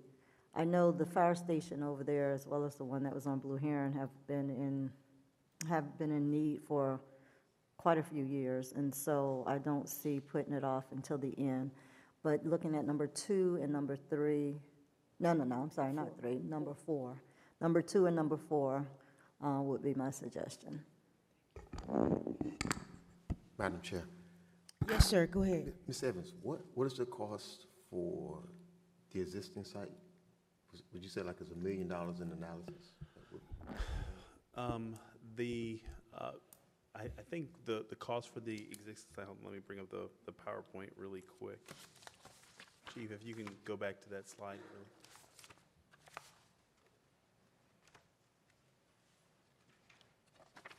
Yes, for the existing site, based on staff research, the cost for that one could vary based on the option chosen for development of it. If a scenario was utilized where the wetlands were disrupted, we estimate close to $1 million just for the permitting and finding another wetland bank to buy into. We do not recommend that option. If we chose a development scenario in which the water tank was reconstructed or relocated, that would be $7 to $10 million, again, in a high-level estimate. Any other scenario just would require extensive engineering and experts to look into if there's something feasible that can be done on the existing footprint that does not disrupt the tank or the wetlands. So it couldn't be built without disturbing the tank? With the staff analysis that has been done to this point, we have not identified a clear path forward for that.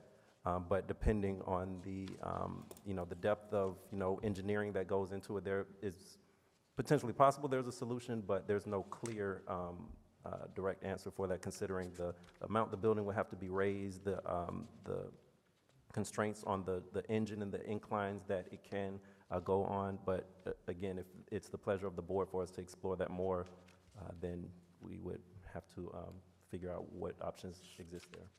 Thanks, sir. Yes, go ahead, sir. I like option number 6. And that option is with Palm Beach County, because I just don't understand, perhaps I don't know who you guys know, but, that just doesn't seem practical, or that this is an issue of public safety. And I certainly respect the effort that you put into it, but was these conversations with the county administrator? Madam Chair?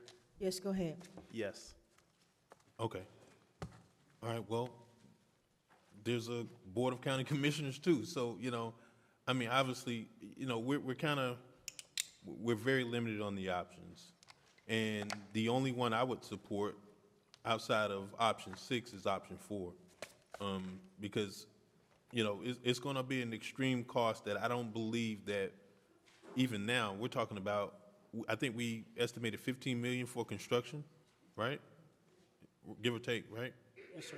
I just don't see how that's practical, given any of the other options, and if the park, and maybe they have some restrictions within the charter of the county, but I just really like to believe that in the same fashion that the city conveyed Phil Foster some 28 odd years ago, that conversation can be started, about having some sort of joint or mutual operation between the county and the city, because I guess just once you pass Waterglades, isn't that the domain of Palm Beach County up until you reach North Palm Beach, like the MacArthur Park and all of that? Do we respond to that?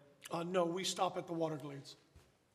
So who would cover that portion? North Palm. Palm Beach County and Palm Beach Gardens work mutually to cover the north end of that property. And this seems like the perfect opportunity to be able to do a tri-party agreement that you got the barrier island, that you have 2 access points, 4 jurisdictions if you consider Palm Beach Shores, but this seems like the ideal opportunity to bring everyone to the table, even if we have to kind of get some support from the state legislators, I should say, regarding this, because this obviously is an issue that, in my opinion, would not just touch Riviera Beach, but obviously those that attend or visit MacArthur Park, the North Palm Beach community, Palm Beach Shores, as well as Riviera Beach. So, I know I heard that there was an absolute no, but I would, like to see if we can kind of revisit it and perhaps come up with a strategic plan on how to address it. But my options would be that, and also number 4.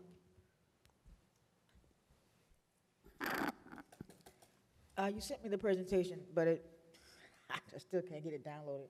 I can see some of this, and I've been hearing the conversation, and I like the idea of of number 3 in terms of looking at the feasibility of the consolidation, but I also too like the issue of number 4, exploring where the fire station actually is now. So I think that maybe we can do these things simultaneously, but I definitely like, actually I like 2, 3, and 4. I like the fact that we are able to look at where we are in terms of a new fire station, exactly where we are, and then also looking at the options of other areas on the island. I know that we don't have an unlimited amount of money to spend to do this. I don't want to get into the situation where we're spending more to explore the options than we would to build the actual fire station. So I do want to be able to, number 1, the residents who live on that island who are having heartburn with this idea, I want to be able to prove to them that the choice that we make is the best choice for the city and the best of the options that we have. And providing the presentation this evening, I think that we need to look at the consolidation, and then we also need to look at our existing site. The consolidation is going to be a 10-minute response time, Okay. and they'll take it off of the island. Oh, this what 3 is? 3 would take the station off the They take island it off the entirely. island. Well, then that must be 2. I'm looking That's at. what number 3 is. 3 would take the station off the island. No, I'm looking. No, I don't want it off the island. The real estate, So you want 2 and 4? I want 2 and 4. Yeah, because I can't see. I can see a 2 and a 4. So, Madam Chair? Yes, So go ahead, sir. simultaneously, right, obviously, I know you said number 2 and also Councilwoman Botel, was that the same, Councilwoman Miller Anderson? yeah, 2 and 4. So obviously that then starts the conversation about where does the dollars come from to even support that. So, Mr. Evans, is that even practical to be able to just in a nebulous way talk about the dollars? Excuse me, I mean, like, it's very difficult to speak in the public comments when I can't even hear myself come back. So, Madam Chair, can you please get a handle of people Yes, in the sir. audience that Yes, has sir. sidebar? Yes, sir. Madam Chair, if it's the board's pleasure, staff can put pen to paper and ballpark out a timeline as well as what the projected cost is. Either of those options are going to require some capital outlay. We won't know until we do the necessary analysis, but certainly staff will bring something back, maybe in a staff report based on the options that are considered here by the board this evening as to what the costs associated with those are and what the timeline is. There's a couple of those that we will look to do concurrently, but as a result of the analysis, we're going to have Station 88 moving forward, and then we're going to start focusing on Fire Station 87, because Fire Station 87, we got that $1 million from the state to help facilitate that particular development, and that we have 3 years to utilize that. And so we've already started having internal conversations with respect to that. So we're going to try to work on this concurrently, but I can bring you more a staff report, and then where conceivably we would look to pull the monies from. And then if we look to build on that site, the permitting process is going to be one that it's going to be a best estimate, because it's going to be challenging to get some of the permits, but it is doable, but we can bring it back to the board. Yeah, I just want to make sure that we, look at every option. There are people who live on Singer Island who, are very opposed to this being where it is. And I want to make sure that we err and we look at all of the options that are available to us before we move forward. So yes, thank you for those Madam comments. Chair, so Mr. Yes, Evans. go ahead, sir. The $1 million for the public safety complex is not tied to specifically 87, correct? It was general enough in the appropriations to just be the public safety complex. It was, and 87, since it's the main house, was contemplated to be where the Emergency Operations Center would be. Okay. Madam Chair? Yes. I promise, last one for me. Does any of the potential infrastructure money, federal infrastructure money, or Build Back Better money from the feds come into play here at any point in the future? Do we have any option of getting money to support this? It's really infrastructure. Madam Chair, until we get some clarity from, and we see what ends up becoming executed from the president as it relates to an infrastructure bill, we won't be able to know what can be utilized. But in most cases, property acquisition, monies won't be set aside for that, but there's probably the possibility to get monies for infrastructure. We are working on a couple of grants. Actually, concurrently, Chief Kurt is looking for a grant associated with the construction of some of our fire facilities. So we are working in that particular vein. Thank you. Lastly, Mr. Evans, I guess one of the options, did we do a proposal based on the property that was the Kevin Lawler property, which was right at the foot of the bridge? Yes, Madam Chair, if I may. Yes, go ahead. That particular parcel, I think, is available for the bargain price of $25 million. Oh, Dr. Botel can stroke that. So, and the chief did say if there's any member in the community that would like to acquire that parcel for us, we will build the best fire station in America. Well, we ought to offer naming rights, maybe, and have a capital fund, right? So any resident in the city of Riviera Beach that you have 25 million for the city, we will have the best fire station on the island that we can move forward with. Thank you so much. Thank you for the presentation, Mr. Evans, Fire Chief. We really appreciate it. And yes, that was more than 15 minutes. Yes. But I see now where the fact that we had to air all these issues out. There's a lot to consider, and we want to make sure that we're going to use the city's money in the best possible use. So it was well deserved in terms of us being able to hear all of these options, and we can appreciate that. With that being said, do you have your, okay. Yes, Madam Chair, we have our marching orders. And that includes number 6, right? Yes, I'm going to make another follow-up call as well. Yes.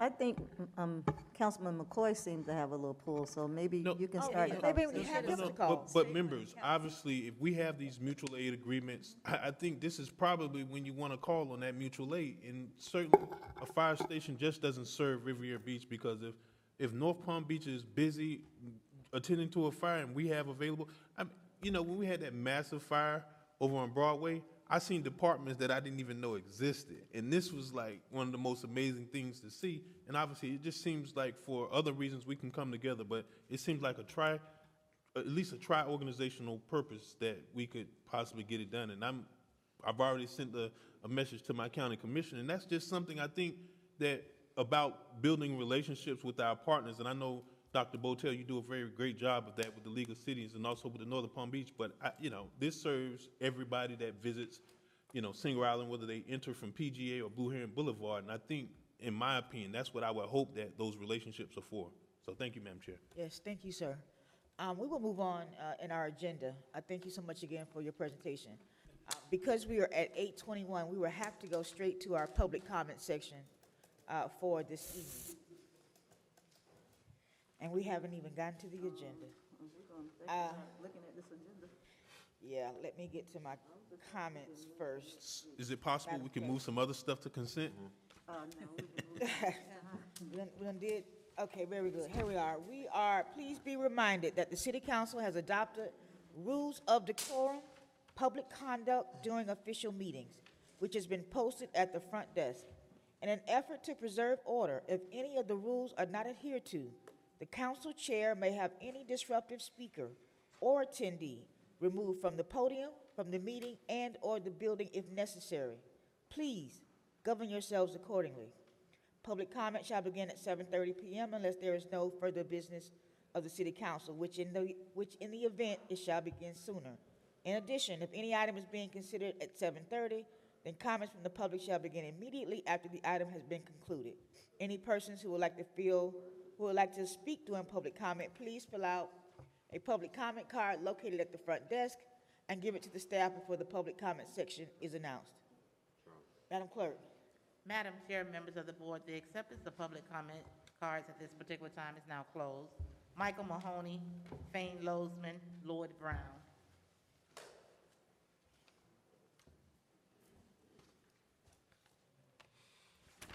Over here, yeah. No. No. I mean, if you want to sit down, I Not mean. being dressed properly tonight, I left work and I just came over with what I got on, so excuse me for that. But anyways, I thought I'd take this opportunity. I have a business, D's T-shirts, in the city for 21 years. And I've been having issues with parking for at least 12, 13, 14 years. And recently I've been sending letters and correspondence from FDOT to the city because recently I have no parking. And the only parking I literally have is in the back of my shop, which comes through an easement, my neighbor's easement. And periodically, every day, matter of fact, that easement is blocked from cars using the street right away and properly. So my issues are that I've been reaching out to the city, sending them letters. I think I've sent every person in the city a letter. I think I've requested to sit down with Mr. Evans. I sat down with the deputy city manager last year, presented my questions to her with the chief of police, Mr. Sermons, and a few other people. And they just basically said, I think in my mind, they don't know what to do.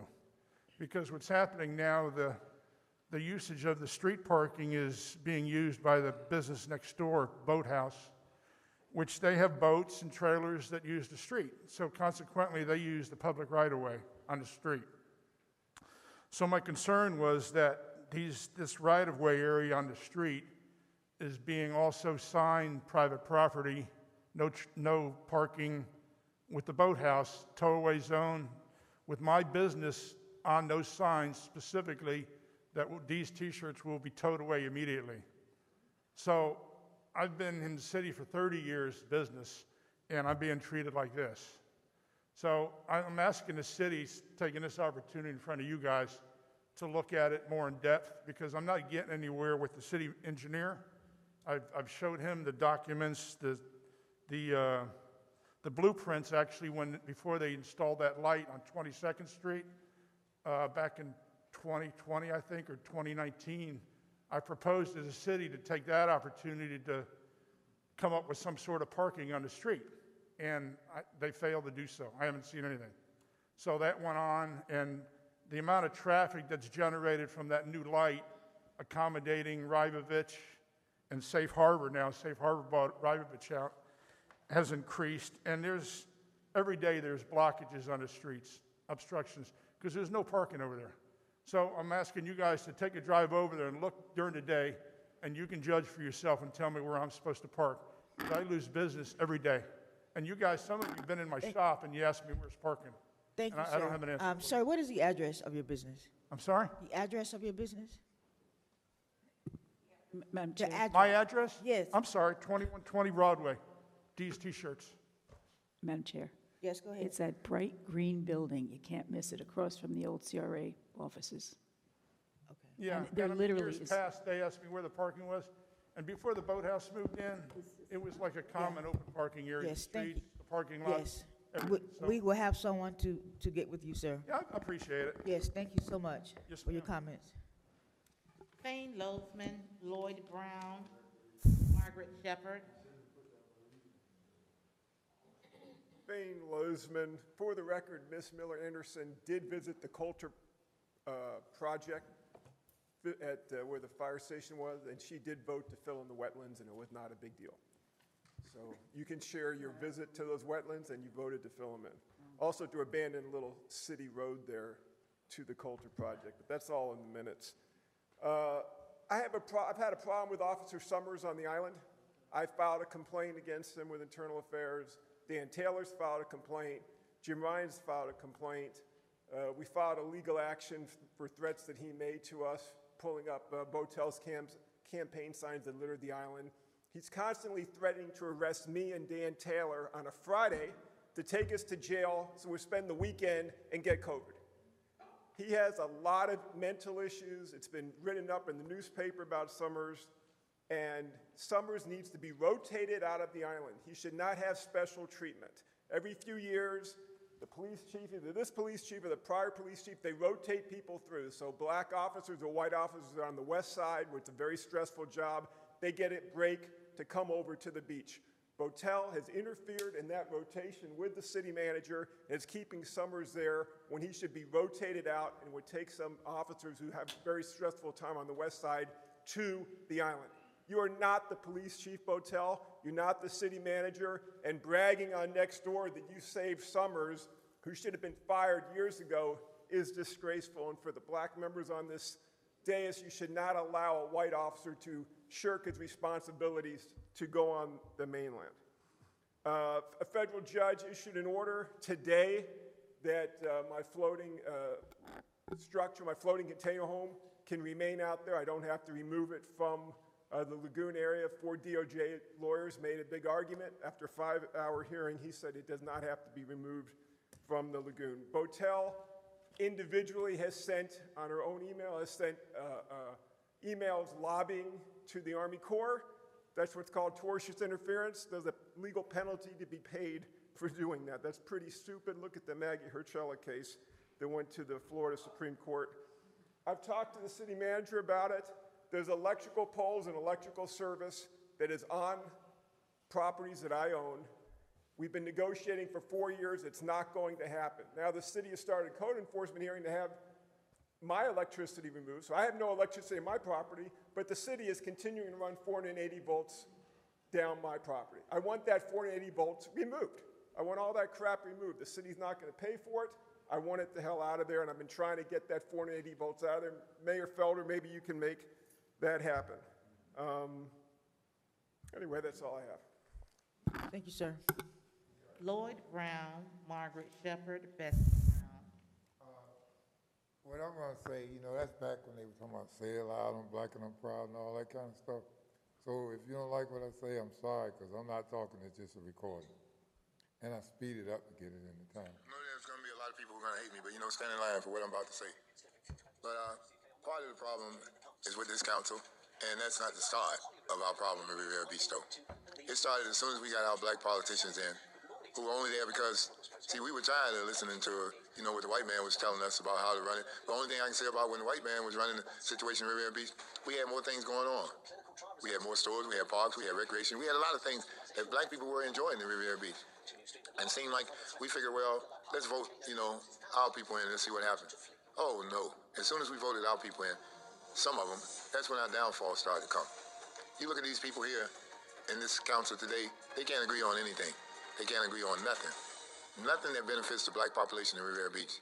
And another thing that goes on that I see, we had people who had homes that were supposed to be given to their kids, and their kids give it to their kids. But as soon as drugs came into the situation, the crack cocaine especially, that's what really messed our neighborhoods up.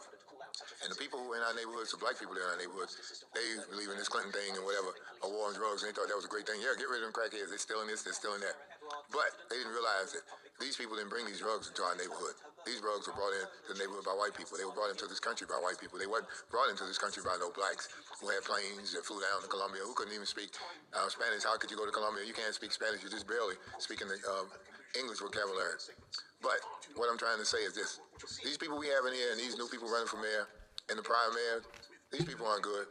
I'll be better off if I ran for mayor, but if I ran for mayor, I wouldn't be able to say what I'm saying now. I wouldn't be able to speak as much as I'm speaking now in the thing. We're losing houses in the neighborhood. Houses that these people, fathers, built. Now, because the people in the churches are starting to hire out in the neighborhood, we're losing jobs. Jobs that we're losing mean unemployment. Unemployment mean crime. You better look at yourself, look in the mirror, find out. Look in the past, see what happened before we got in this situation, see what we were doing. Thank you. See, I did that right quick so that I can get to talk. I got 50 seconds left. I did that and I speeded it up. So you got to know, I'm not stupid, Mayor. I'm not stupid. Lawson, he not here. He might be looking at it. See, when you ran me away from that store and I almost got in a fight, man, you might as well forget about it, brother, because I'm going to be on your case every time I come over here. And I mean, I wish I would have known you were down there at that park with the sheriff, because I know he knows what the First Amendment rights are. And you wouldn't have your little arch rival over there. And then you know what makes it so bad? Some girl come out of the store and told me she owned the store. She on Section 8. how the hell you own a store? And then the man that came up to me wanted to fight me. It was only because the mayor ran Thank you, out there Mr. to Brown. me. But you know, he lucky my nephew wasn't over Thank there. you so much, sir. I know, hey, wait, you Thank gotta you say, so much, call the sir. water about 5 times like you did the mayor over there. Okay. Margaret Shepherd, Bessie Brown, Cindy March. Margaret Shepherd, Riviera Beach. Tough to follow Mr. Brown, tough. But Mr. City Manager, thank you for reaching out this summer. She was intrigued with you. And I have to say it, when we walked out the door, she says, he's very handsome. And I said, Summer, he's married. He said, I saw the ring. You better keep showing your ring. She's quite observant. And to Mrs. Jenkins, thank you. And of course, Walter, she wanted to see you, Miss Miller Anderson. That was her guidance counselor. And Summer said to me one day, she said, you're not cross, Miss Miller. And we all in the room looked, Miss Wade was there. And so Miss Wade said, don't cross, what you mean? She said, she's tough. So I said to Summer, that's what did you do? And she said, I'll tell you later. So she told me but anyway, to this city, I'm terribly depressed that we continue not getting the charter right on how your office is run. I was disappointed with you calling that meeting, Mr. Mayor. I don't think you all really knew how to work it out, but I see that you've worked it out. But I just don't think you get it. I don't hold you all responsible for it, but I think when this thing came up with Ms. March, I think somebody should have said, let's have a closed executive session, because I thought it was very private. I thought that you didn't get the numbers together. You had to realize somebody had to pay. And I've been to court, and I've had a lawyer that was quite just like this particular lawyer. But if he did not win your case, then you would be mad because you're going to pay this large fee. So you have to look at different things, and people that never really got into things, I don't think they understand the process. And as I was listening to you all, and Mr. Mayor, you got so upset. I've never seen you carry on like that. You all have to be calm. We don't. Unfortunately, we put you in office. You have to listen to us.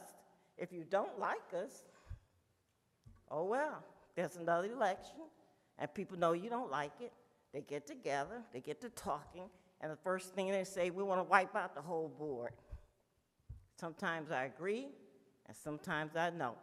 But I want to say to you, it is time to try to get the city moving. I thought we were moving up with the reimagine, but now people say they don't even want the reimagine. So I just want to emphasize to you, try to get it together these next few years. Thank you. Thank you. Bessie Brown, Cindy March, J.B. Dixon.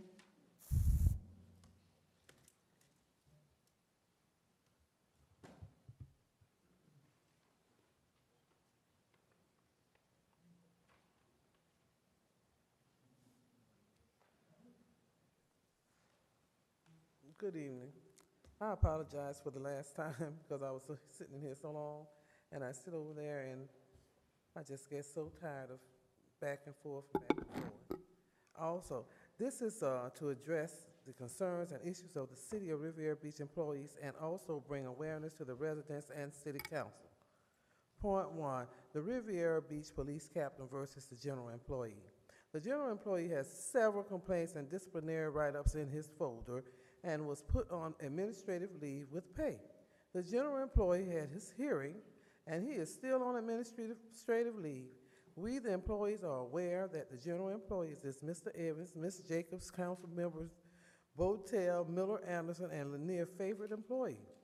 Point 2, at the City Council meeting, which was held on September 15, 2021, Chair Lanier was adamant that Amazon hire residents from Riviera Beach.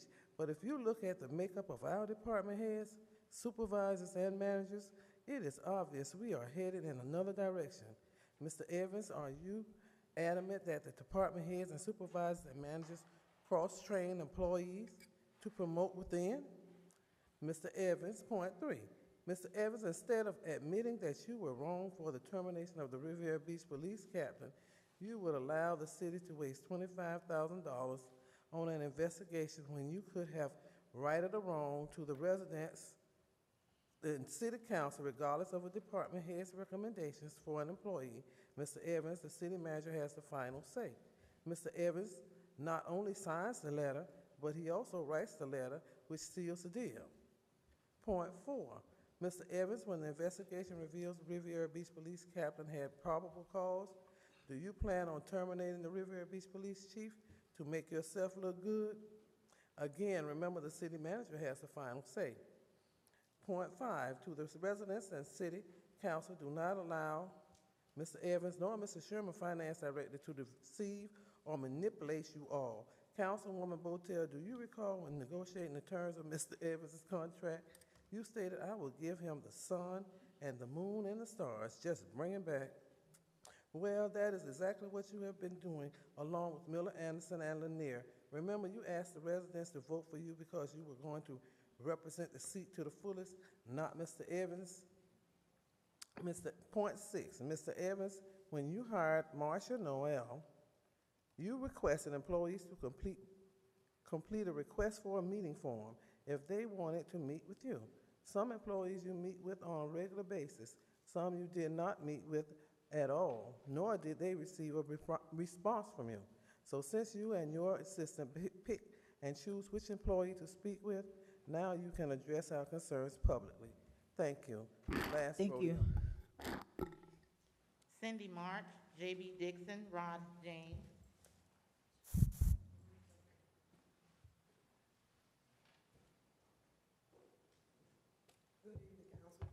I would like to see the city go forward, but going back to this closed section or this meeting that was done at the Ambassadors, they had closed sections. This other closed section they had was the other day. That was 2 closed sections.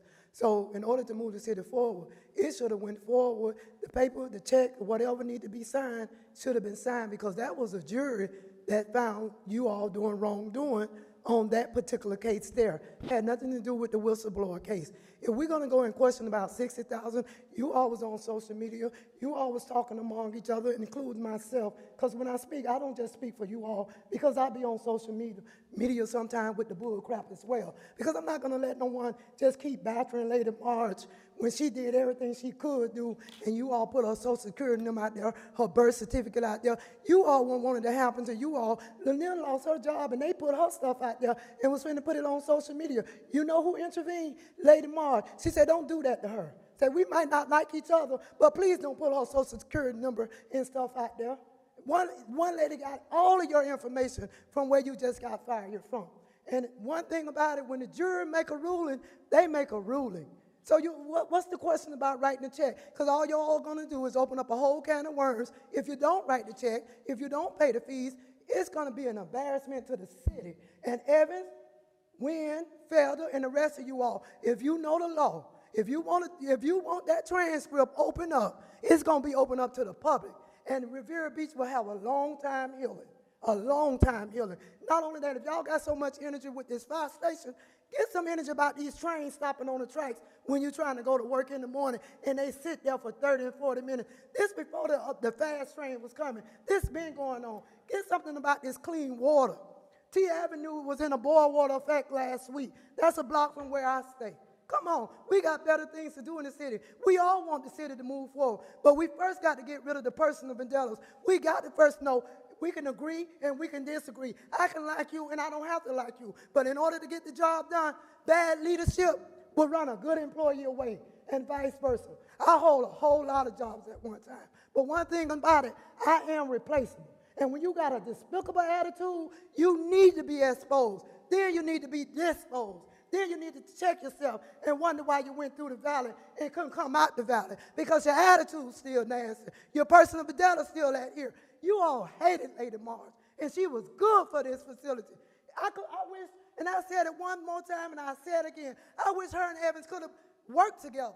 It would have been a great team. It would have been a great team.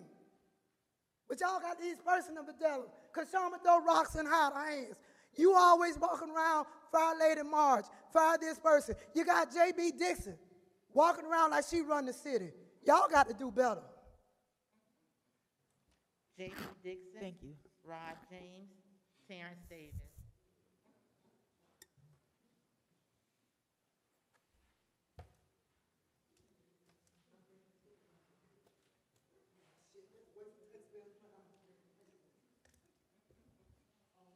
J.B. Dixon, Singer Island and Riviera Beach. Speaking of Lady March Goldwire, I want to congratulate the city again on another victory because according to Pacer, the judge has just denied all of Lady March Goldwire's post-trial motions. That was for a summary judgment notwithstanding the verdict, for front pay, and alternatively for a new trial. So that is great news for the taxpayers of Riviera Beach. I'd also like to talk about the fire station on Singer Island. And I know that I will be, crying in the wilderness here and disagreeing with everything that my friend Julie Botel said. I have many friends in the Ritz-Carlton, and they will hate me too for this, but I think that you should go ahead with the staff recommendation and pursue putting it where they suggested.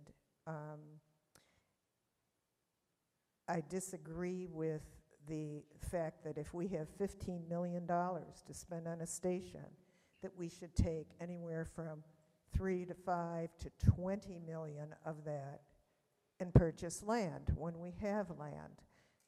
We're allowed to do it by the charter, according to our attorney's opinion. And in terms of the people who will really be disturbed in the Ritz-Carlton, well, it's no longer there. It's not a tall building. Ritz-Carlton is what, 38, 40 floors? So maybe 2 floors, only the units facing that way is their view going to be disturbed. And I live in the Tiara. My view has been disturbed because the Amrit built next to it. But I had the good sense to know when I moved in there that when there's a vacant lot next to you, unless it's government owned as a park or something, that may change. And it changed my view, changed a lot of people's view. That's life. That's life when you buy real estate. I think we've heard that in similar cases, there was no loss of property value. So I would urge you not to get into this analysis paralysis, which is why we're in the situation we're in today, because past councils, let's explore this, let's explore that, let's explore.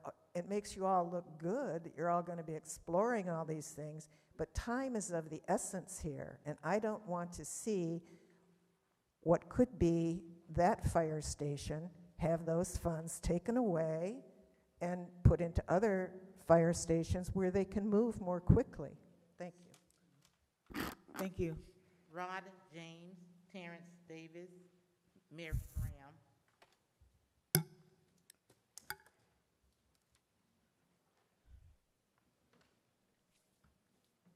Good evening, Madam Chair, Mayor, members of the board. My name is Rod James from Monroe Heights. Just want to let everybody know that I am 100% for the fire and police, but Fire Station 86 I do not support on Singer Island, especially on the beachfront. I do not support it at all. However, I do support the beachfront reconstruction with some suggestions and recommendations and additions.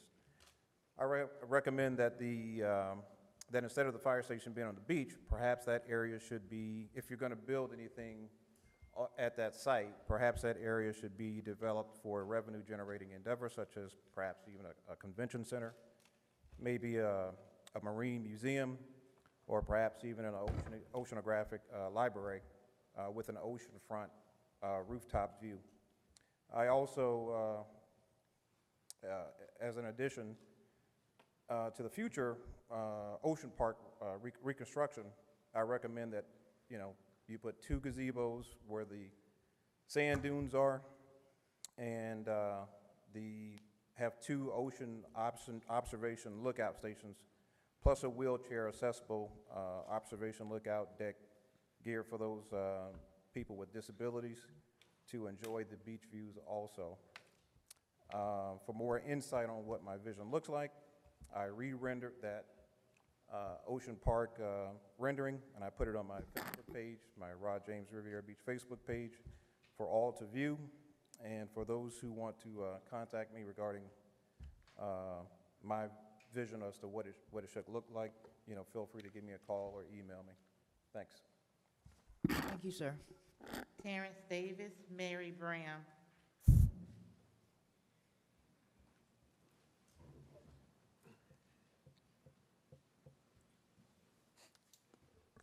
Good evening, Mayor, Council, Madam Attorney.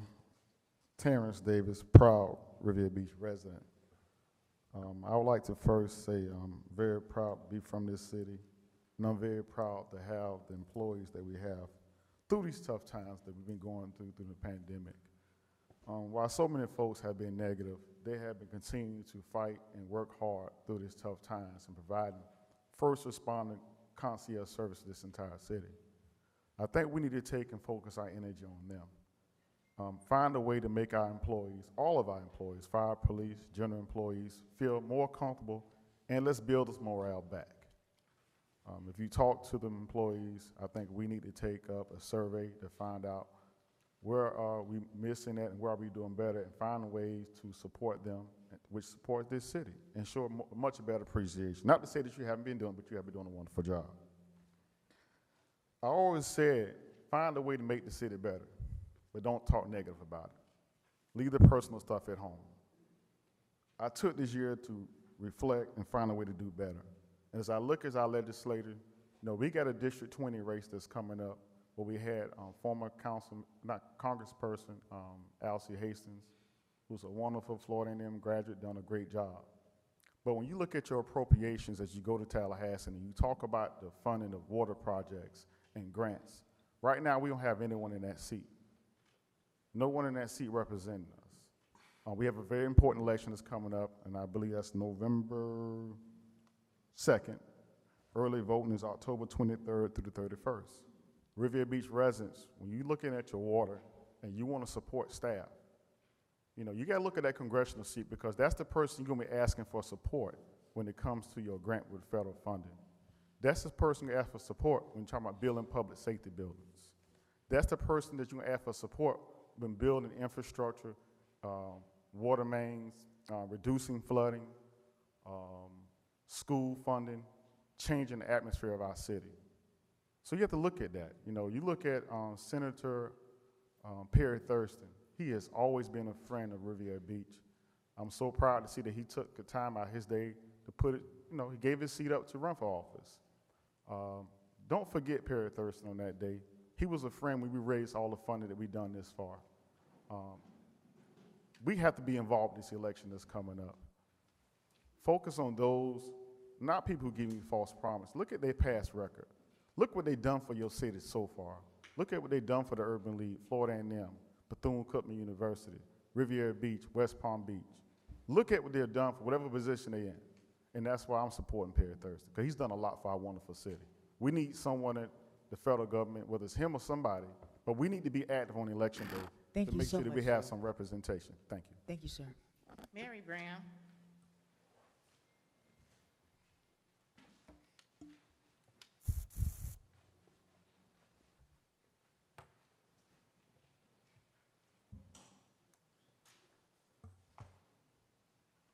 Can you hear me?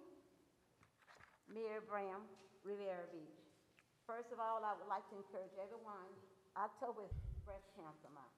So, ladies and gentlemen, do what we need to do. And pink is the color. So, I would also like to give out a code for the construction activities that are going on in that Rinker area all night long. You got that sounding. In the city here, it says construction activity, all subsequent noise is prohibited between 6 p.m. and 8 p.m. Section is 111746, Code of Ordinance, City of Riviera Beach. So I would like that looked into, and you all go over there and can control that. The dust from the railroad track there, it is impacting the neighborhoods over there as well as the school. See, Commissioner McCoy, you sat up there when we said no chemical plant, but you all allowed that dust impact to impact those neighborhoods, and it is out of control. So I'm asking for the city and everybody else to get on top of that, to put a lid on them that's hauling that sand and stuff in here, and it's impacting the schools, homes, and everything else. Ms. Bram sat on that committee there. Voters Coalition, we put those laws in place there at the county commission. As Walker, all of the other dignitaries, Ms. Bram sat on that board there, and we were not playing. A lot of them went to jail because Ms. Bram sat on that board there. And every time they came to face us, we grilled them left and right, thorough and back and front, to make sure that they was capable of producing good government, because that's what that committee did. And I am also engaged in good government out here in the city of Riviera Beach. I am for moving this station. We've gone down this rabbit hole time and time again. When you look at over on the west side, MLK, nobody had a problem with all of them peoples there being displaced and the homes being displaced. Ms. Brown fought to save what was in there. Now, nobody wants a station over there. It's C-Rise. Construction is astronomical here now. Materials are at a cost, in fact. We must get out of the rabbit hole. We must step out to what we need to do. We would never please all the people all the time, because that's how government works. But when the things that we need to do, we must be of our business in providing that government. Ms. Wynn's contract, or any other contract, December the 6th, hers is up. Sure. I know others are up. We must start working on these things here. Thank you so much, Ms. Brown. Thank you. Thank you. Madam Chair, members of the board, that concludes public comment for this section of the agenda. Mr. Evans, could you respond to some of the residents in regards to the comments made? Yes, Madam Chair. The comment in regards to the operator of these T-shirts, I believe staff has had, and I know we've had a couple of conversations related to that, and I'll get the latest update, but we'll definitely circle back with that. But I think there's probably been at least a dozen so meetings on that particular topic. With regards to the light pole, that's something that legal and administration are working on based on the direction that the board has provided us with, and so we'll provide some additional information on that to the board in writing. With the train, we do have a presentation that is slated for your, I believe, your first meeting in November, or actually your second meeting in October, on the quiet zones and what we can do to maybe close the corridor and try to improve the conditions. One of the challenges that we have, and we had conversations with representatives from FEC and the Port of Palm Beach, is that there is so much demand for commodities, and it is cost prohibitive to truck those items. And so the trains are actually the same length, but they're carrying more cargo. And so when they get to Jacksonville, and they come from Jacksonville every morning, they are uncoupling the load for the port, and then that takes a bunch of different maneuvers that the engineer has to do before they can clear the intersection. We did express to them our concern with respect to Silver Beach Road, Blue Heron, and President Obama, as well as 13th Street being blocked off.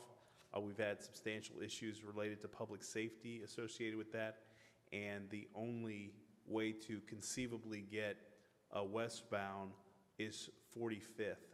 And so we're trying to advocate for at least one of the intersections in our community to be open. The intent behind leaving 45th open is because St. Mary is a critical facility in being able to respond, but still it provides a officer safety issue as well as a fire safety issue with them. So they are going to speak with their corporate representatives and see if they can provide us some additional updates and ways to help remedy the situation, but it's a lot more complicated than one would have hoped, and there was realistically no option in the discussions that they proffered that would resolve the issue. So we're looking at having some additional conversations. We know we've gotten numerous calls from persons related to the horn that the conductor engineer utilizes. That's at the discretion of the operator, and federal law outlines when they are permitted to be able to do that. And so even if you spent the $300,000 at each of those intersections in our community, there's no guarantee that the conductor would not still activate the horn or what have you. So we're jumping into this and hopefully going to provide the board with a little bit more details and a little bit more clarity with respect to this and how we can improve the conditions with the rail freight that comes into our community. And then ultimately you're going to see the increase of intersection disruption related to Brightline once they start their northbound trips to Orlando and other communities. So we're working on that and going to bring the board an update related to that at your October 20th meeting. With respect to the comments that an individual stated, I don't discuss personnel matters in a public forum. I don't think it's appropriate venue to be able to do that. Those are private matters. If the board has any questions and relates to any activities associated with personnel, we certainly can sit down and have a conversation of that, but this is not the venue or the forum to discuss personnel matters. With respect to an employee survey, we do have a new HR director, and her and I are having conversations with employees as well as going to do workplace surveys to make sure that the employees have the tools and the resources necessary to do their job. And I believe on October 15th, you'll have a lot of employees that are happy because that's when the SEIU contract goes into place, and a lot of them have shared their appreciation for the board for ratifying that particular agreement. With respect to the comments that Ms. Bram made, I will get with Ms. Bram and see what we can do to try to remedy those particular situations. And that concludes my comments, Madam Chair. Chair? Yes, go ahead. I know I stepped out for a minute there, but you may have already addressed it. The comment that was made, and maybe I heard it wrong, about Botel and I being on a committee of some sort. I'm not aware of that. Are you aware of what she was talking about? I'm not aware of any committee that you all are on. Yeah, so I want to make sure that's clear. We are not on any kind of committee. That would be a violation of sunshine unless it's advertised. And then also, I'm glad you did address about the trains. That is something that Mr. Evans has been working with the port regarding and FEC, obviously with the trains. I've received numerous complaints, and I have been one of the people complaining as well because I get caught by it every single day going and coming home from work, to work and from work. So that is not something that's been ignored. It has certainly been being addressed, but unfortunately, FEC is a little bit bigger than us. So if anybody out there has an ear to someone with FEC, that would be greatly appreciated.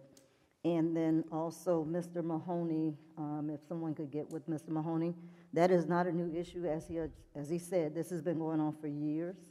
And so hopefully we can get somewhere with it, but there has not been a resolve for a very long time. Yeah. Madam Chair, if I may, yeah, that's a very complicated situation, and we've tried to have some discussions, and it still continues to be a rift between both business entities. So we're going to try to see what we can do to resolve it, but I think we've had probably about half a dozen meetings and multiple conversations with both parties. Thank you. Yes, thank you. Let us move on to the next item. Madam Clerk? Before, Madam Chair, Yes, go ahead.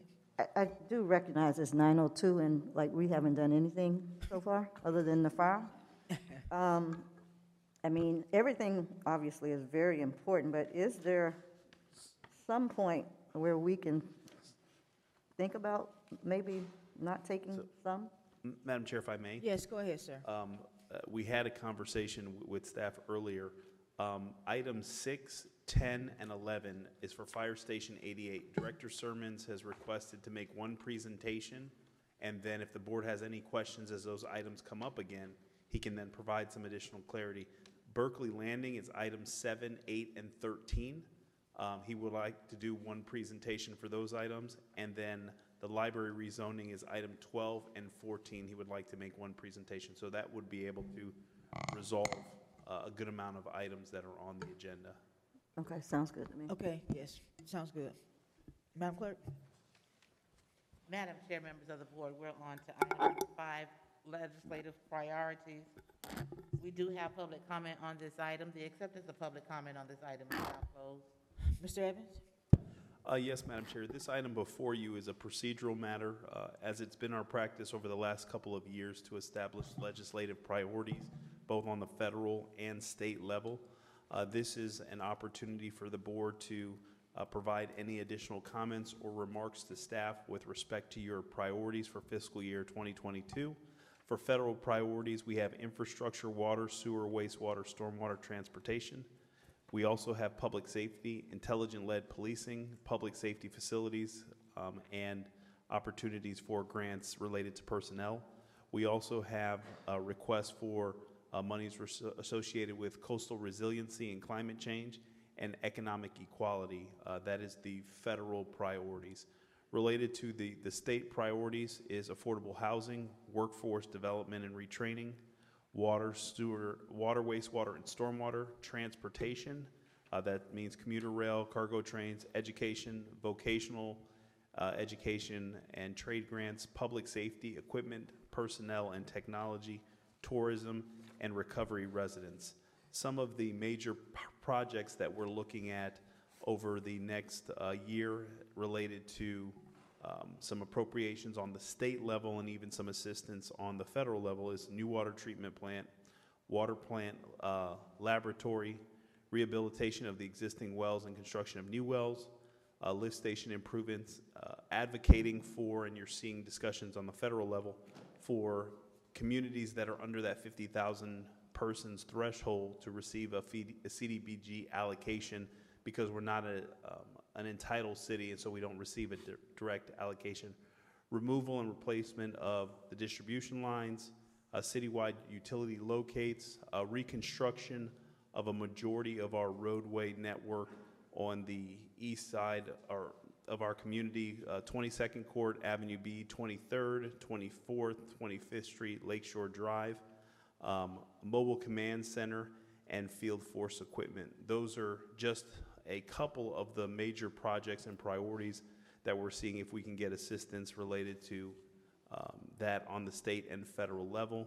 And the monies are appropriated in the FY 2022 budget at the tune of $120,000 for both our state and federal lobbyists. And at this point, staff is prepared to answer any questions that the board may have, or the board can provide us additional direction or other priorities you'd like to be incorporated in the document, and then I will be sending your comments and remarks to our lobbyists at the state and federal level to begin the process of advocating on behalf of the city of Riviera Beach. Are there any questions regarding this item? I'm sorry, is there a public comment? Yes, Madam Chair, members of the board, Mary Brown. Go ahead.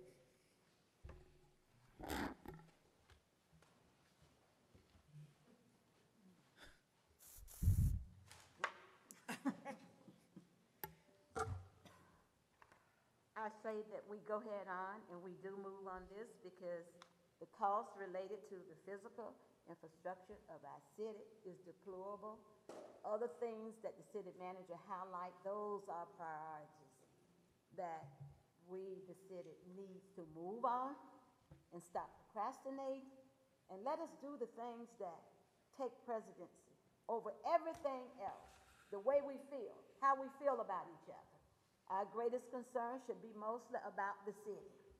And in moving this city here forward, it was made mention about reimagine. I was out on Saturday amongst communities. I was also at Stony Brooks. I talked with Sean the Construction. I am very pleased. I talked with some of the residents. I also engaged with other residents in the city to see how they feel, where they're at. And they do want to be on the move, the reimagine. They are looking for that. Because out of everything else that is happening here with our infrastructure, our water, our coastal nourishment, those things that have to be done. And it is a necessity for this city to do the things that we must do. No matter who likes it, we will never please everyone, but as long as we are doing the things, change is a frightening thing. But after that change occurs, and we see the change that it has been implemented, it becomes a wonderful thing. So we as a city, we must move. And not just today. We must move for tomorrow and hereafter. Thank you. Thank you. Any questions from the board in regards to this item? Yes. Yes, go ahead, sir. So, thank you, Madam Chair. Mr. Evans, is this, obviously, I would think a 30,000-foot view, are we going to fine-tune something here to kind of build this out? And I would imagine these projects that you've talked about, there are allocations in the capital plan, and these are shovel-ready, correct? Madam Chair, if I may? Yes, go ahead. Yes, some of these items are, in essence, shovel-ready or prepared, that if we were to get an allocation, we can move very quickly to be able to spin up or acquire whatever that commodity is. But yes, there is a more in-depth analysis and write-up on each of these particular matters, to include even some recommended language with respect to the entitlements or recovery residents and things that we would like to see modified in statute that we are asking for. Okay. Any other questions in regards to this item? Madam Clerk? Madam Chair, members of the board, we're now down to item number 7, resolution number 98-21, a resolution of the City Council of the City of Riviera Beach, Palm Beach County, Florida, approving site plan application from the City of Riviera Beach to allow for the construction of the new Fire Station 88 facility with the associated parking, landscaping, and site improvements on property known as 1920 West Blue Heron Boulevard, West Blue Heron, identified by parcel control number 5643-4230-25001000, having a commercial future land use designation and a general commercial zoning designation, providing for conditions of approval, and providing for an effective date. Madam Chair, members of the board, we do have public comment on this item. The acceptance of public comment on this item is now closed. Motion to approve resolution 98-21. Second. Mr. Evans? Go ahead, Mr. Sermons. Good evening again, Madam Chair. I am, again, for the record, Clarence Sermons, Director of Development Services for the City of Riviera Beach. I am before you to present a consolidated presentation of the agenda items related to Fire Station 88. This application and presentation would, again, encompass agenda items 6, 10, and 11.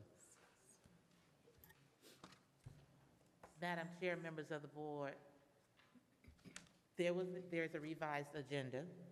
Yeah, because that was revised, yeah. The numbers is now 7, 11, and 12. However, you would have to vote on them at the time in which they come up on the agenda, unless you make a motion to reorder the agenda. No, I got it. We can just go through each item and you read it out. We'll, yes. Keep it in the order in which you have it in, or it is now? Yes. Or do you want to reorder it, that we do 7, 11, and 12 at this time? No, we can keep it in the same order. You read the item, we'll vote on it. If we need any other information about it, he's going to do the presentation on all 3. Gotcha. Very good. Okay. And then this is the header that was just read into the record for site plan 21-09 for Fire Station 88. This submittal package also includes an application for zone change 21-04, approving the application to rezone the property from general commercial to community facilities, as well as land use application 21-04 to change the future land use of the land from commercial to community facilities.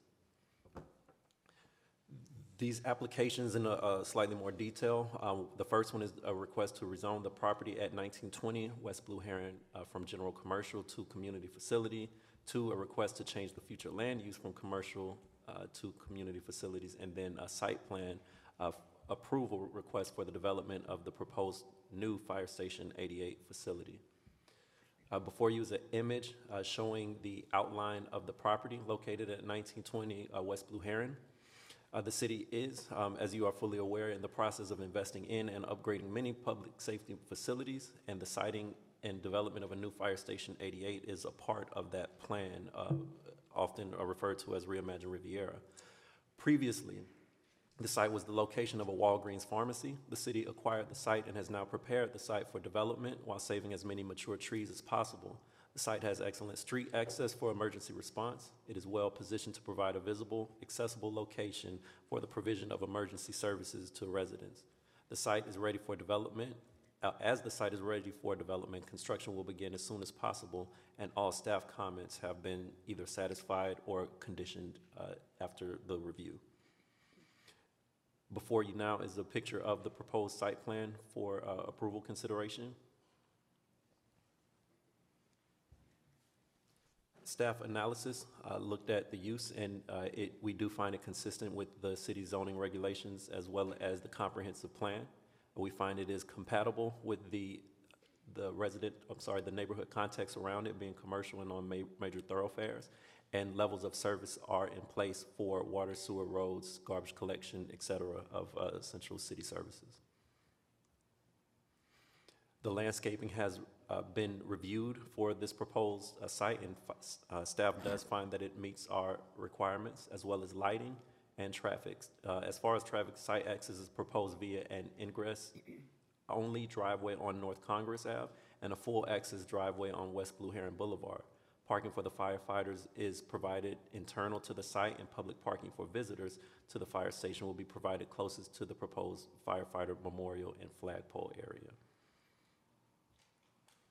Before you is a rendering of the south elevation, the north elevation of the proposed structure, the west elevation, and east elevation. Staff recommendations. Staff recommends approval of the zone change application for this project to change it from commercial general to community facilities. Staff recommends approval of the land use application of the property from the designation of commercial to community facilities. And staff recommends approval of the site plan application with the following conditions. 1, construction must be initiated within 18 months of the effective date of this resolution, or it shall be determined null and void. 2, City Council authorizes staff to approve future amendments to the site plan administratively, so long as the site plan does not deviate greater than 5% from the originally approved site plan. And 3, this development must receive final certificate of occupancy from the city for all buildings and or units approved within 5 years of the approval of this resolution, or the applicant must reinitiate the process. And that includes the staff presentation related to this proposal. Thank you. Public comment, please. Mary Graham.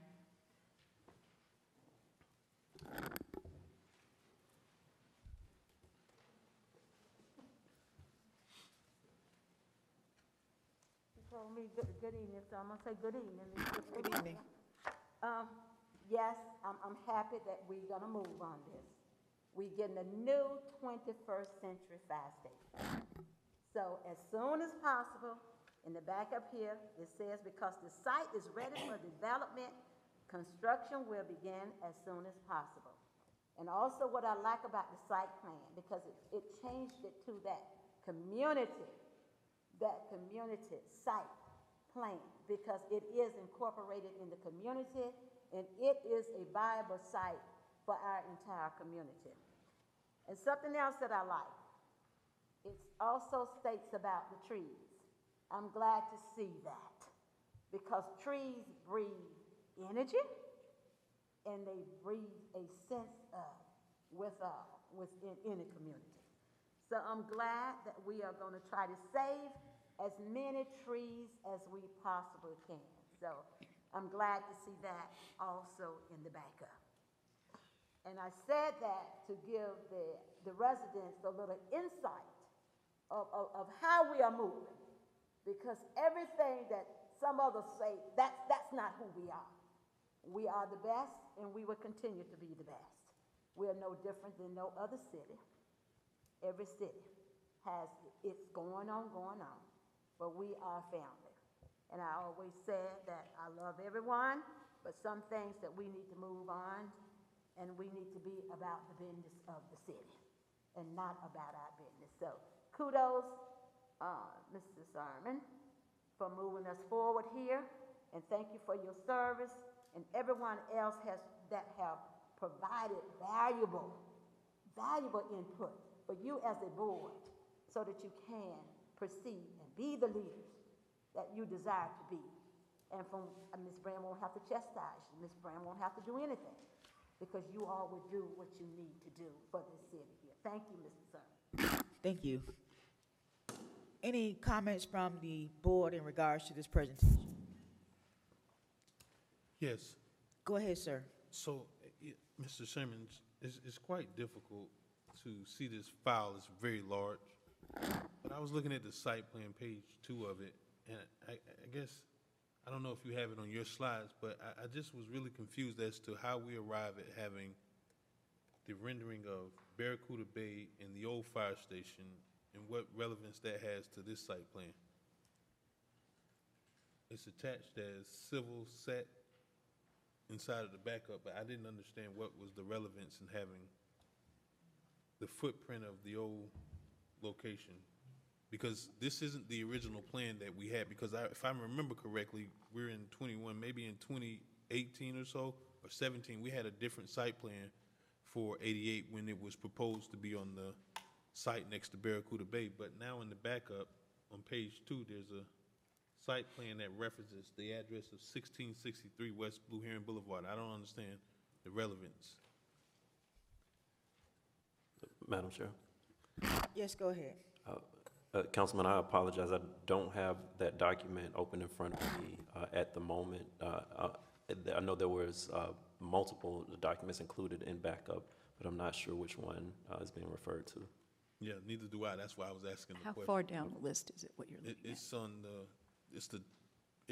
you know, actually, it's not even pertinent to this. I guess I just didn't understand why we had the footprint of Barracuda Bay and 1663, the space of the former fire station. It's on page 2 of the backup that says civil service set. Thank you. And it's a large file. I don't know if it's our internet or what, but I can't even scroll. But, you know, it's not pertinent. If you don't know what it is, it's not really pertinent to the decision, but it's a part of the site plan for Blue Heron and Congress, even though that location that's on page 2 has nothing to do with it. At least I don't believe it does. Madam Chair, I know that all of the material submitted by the applicant and the design team that's been working with the city projects department, all of the materials they submitted were included in this. So it's very likely that they were telling the story of the development of our fire station 88 proposals over recent history, where previously it was slated for adjacent to the Barracuda Bay site. And of course, now we're considering this intersection here, and likely it was included as part of telling the story of the progression of the proposed fire station 88. Follow up. Go ahead. So the design team, I'm looking at Ingenuity and Curry, Sowards, Agua Architects. Is that the design team for the current location? And it was that team selected by Kaufman Lynn, or is that someone that we decided to? I apologize. I don't have knowledge of the selection process. Madam Chair? Yes, go ahead. They are part of the Kaufman Lynn team. Ingenuity? The Curry So which, Yeah. I go, okay, Yep. good enough, thank you. Doesn't, Any other questions about this item? Madam Clerk? Councilperson McCoy? yes. Councilperson Martell? Yes. President Miller Anderson? Yes. Chair Lanier? Yes. Motion approved. Next item?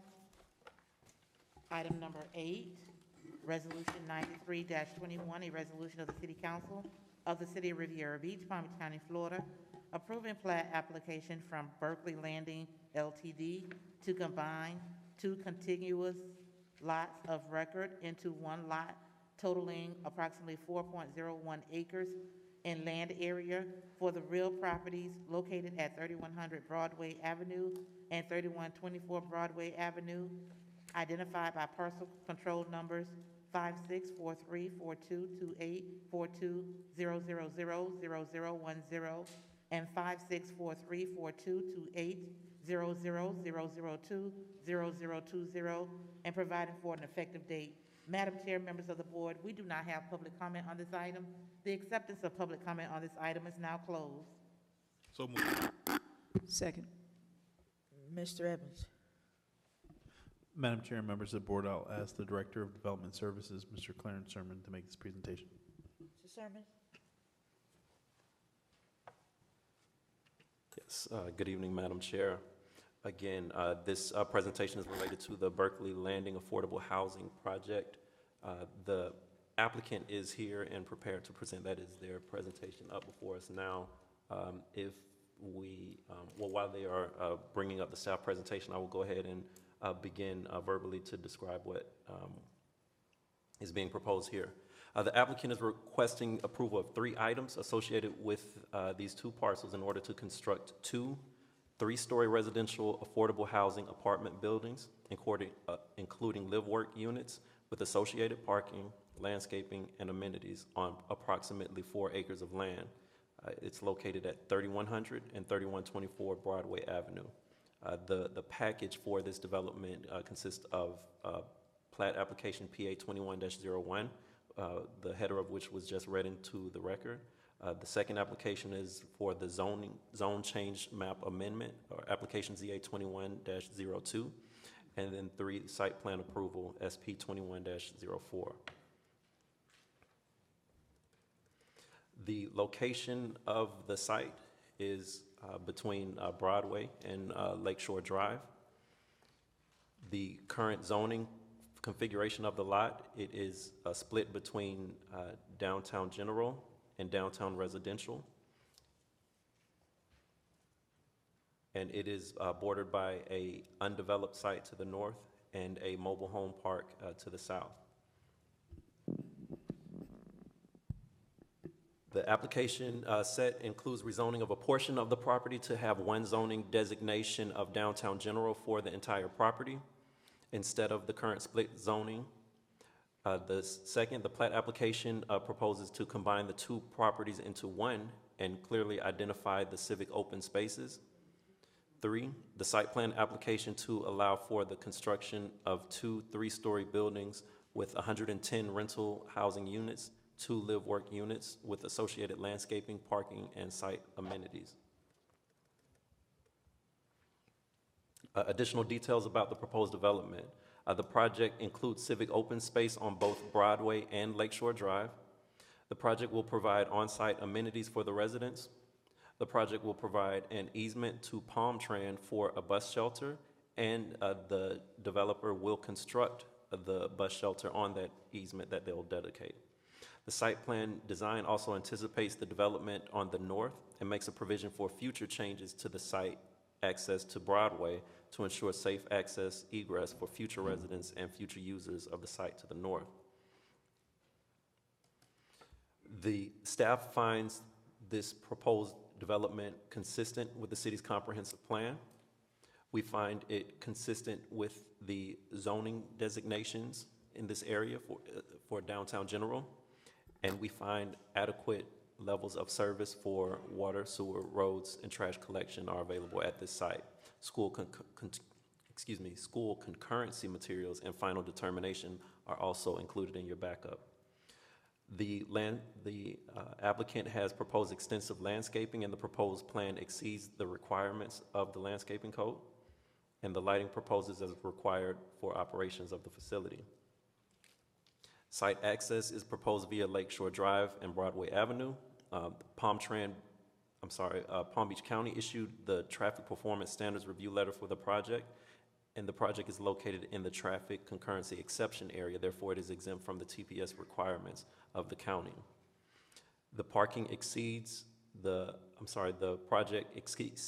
parking requirements for the project, and as this development would be located within the CRA, it has provided a letter of support for this project, which can be found in your backup material.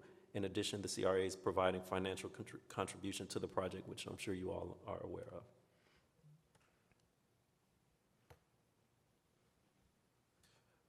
A little more detail on the proposed traffic changes to this project in the future.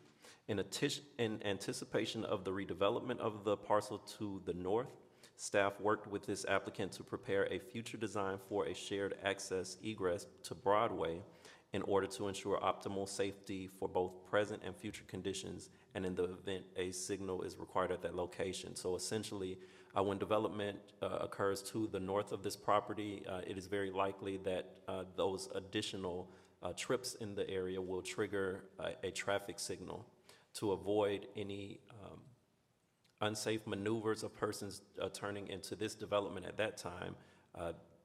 That additional development or installation of a signal would trigger this access for this property to turn into a right-in only, and they would have a shared access driveway to the north property, and those persons needing to make a left or right out of the property would use a shared access connection to the property to the north. We have spoken with the developer related to this, as well as some very preliminary conversations with the owner of the site to the north, and they are open to shared access to ensure future safety of the vehicular traffic in the area. And I have some visuals of the civic open space that I'm sure you will be able to see in a moment during the applicant's presentation. The applicant is providing for a total of 8,603 square feet of civic open space in total, meeting the required 5% of the total property area, and based on that total of 172,000 square feet. And again, those civic open spaces will be located, one on Lakeshore Drive and the other off of the Broadway frontage.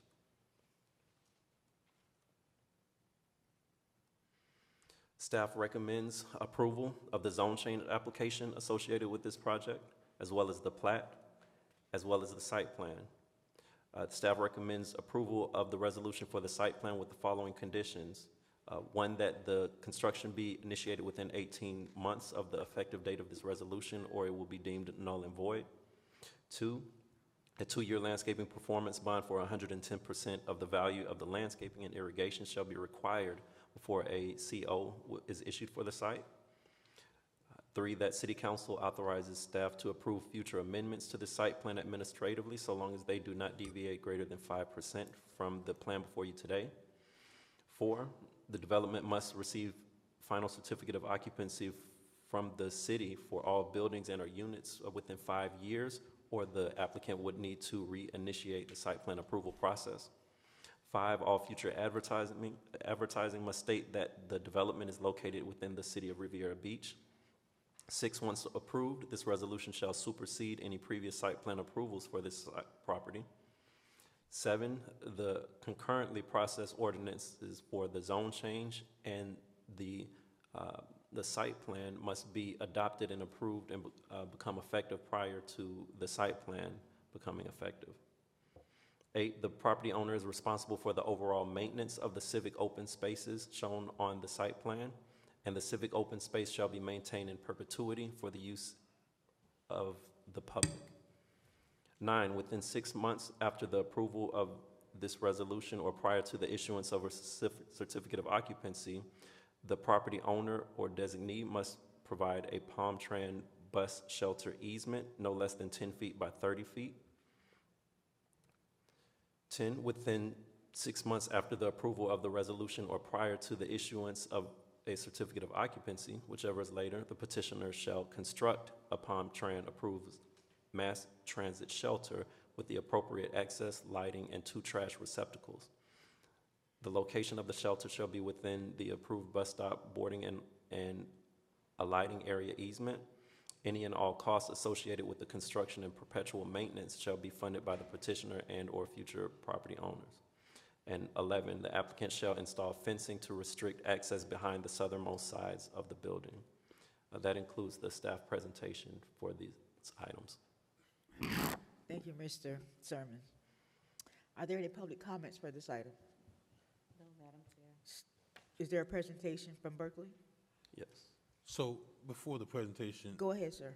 Mr. Sermons and perhaps Ms. Busby, procedurally, I can understand that we would take the plat first, but if you're going to approve a site plan, it would seem to me that we need to take the ordinance first, which is going to further allow us to adopt the site plan, because if we adopt a site plan, we're adopting the site plan that's not consistent with the zoning designation. So it seems to me that the ordinance should be the first one that's voted on. And I guess that's a question. Go ahead. Good evening, Chair, members of the board. Yes, Mr. McCoy, you're correct, except that the way Novus works, we had to put it in this order, but you are correct. It is a preferred way of voting on this item. It's not preferred. Let's be clear, because there's no way that you can adopt a site plan if it's not consistent with the zoning. Thank you. And, That's the wrong word to use. It's the required method to adopt the ordinance first. And if I'm not mistaken, we're on first reading, right? Yes, this is first reading. Madam Chair, Go ahead, sir. I believe the item before us that was read into the record is for the plat, which is what would be up for vote at the moment. Right, but you've also spoken into changing, see, and this is what the convolution is the problem. You spoke of changing from downtown residential to downtown general, which kind of led me to believe that that's something that should have been done first, which is this ordinance. Because if we're adopting a plat, that's fine. But if we adopt the site plan, we're adopting the site plan based on which zoning designation. And the condition is in the plat resolution stipulating that the site plan is not effective until the zone change as well as the plat are approved by this board. So if we vote on it, those conditions make it not effective until the other 2 items have been completed. I respectfully disagree, but that's not the process that you would approve it, because it's, for all intents and purposes, while we do recognize this is the same property, they're mutually exclusive and actually unrelated. So we've always done the ordinance first and the site plan comes back on second reading. You know, if you want to go ahead and do it, that's fine, but, you know, don't piss on my leg and tell me it's rain. And this is exactly what I've spent 7 years on the board of planning and zoning, and I'm telling you that's never been done this way before. Madam Chair? Yes, go ahead. Could I suggest that we just take a moment, read item number, I've lost track, is it 20, is it, what's the ordinance on this? I'm looking for it. 13, 14? But even if we did. We'll read it first, vote on that, and then go back to this, no? Right. But even still, the ordinances have to pass on 2 readings. So I'm saying, why did we spend so much trouble in stacking our agenda with site plans if we're going to have to come back and revisit this again at the next reading? So that's why I was confusing. You start reading about the zoning change, which we all know requires 2 readings. The site plan requires 1 reading.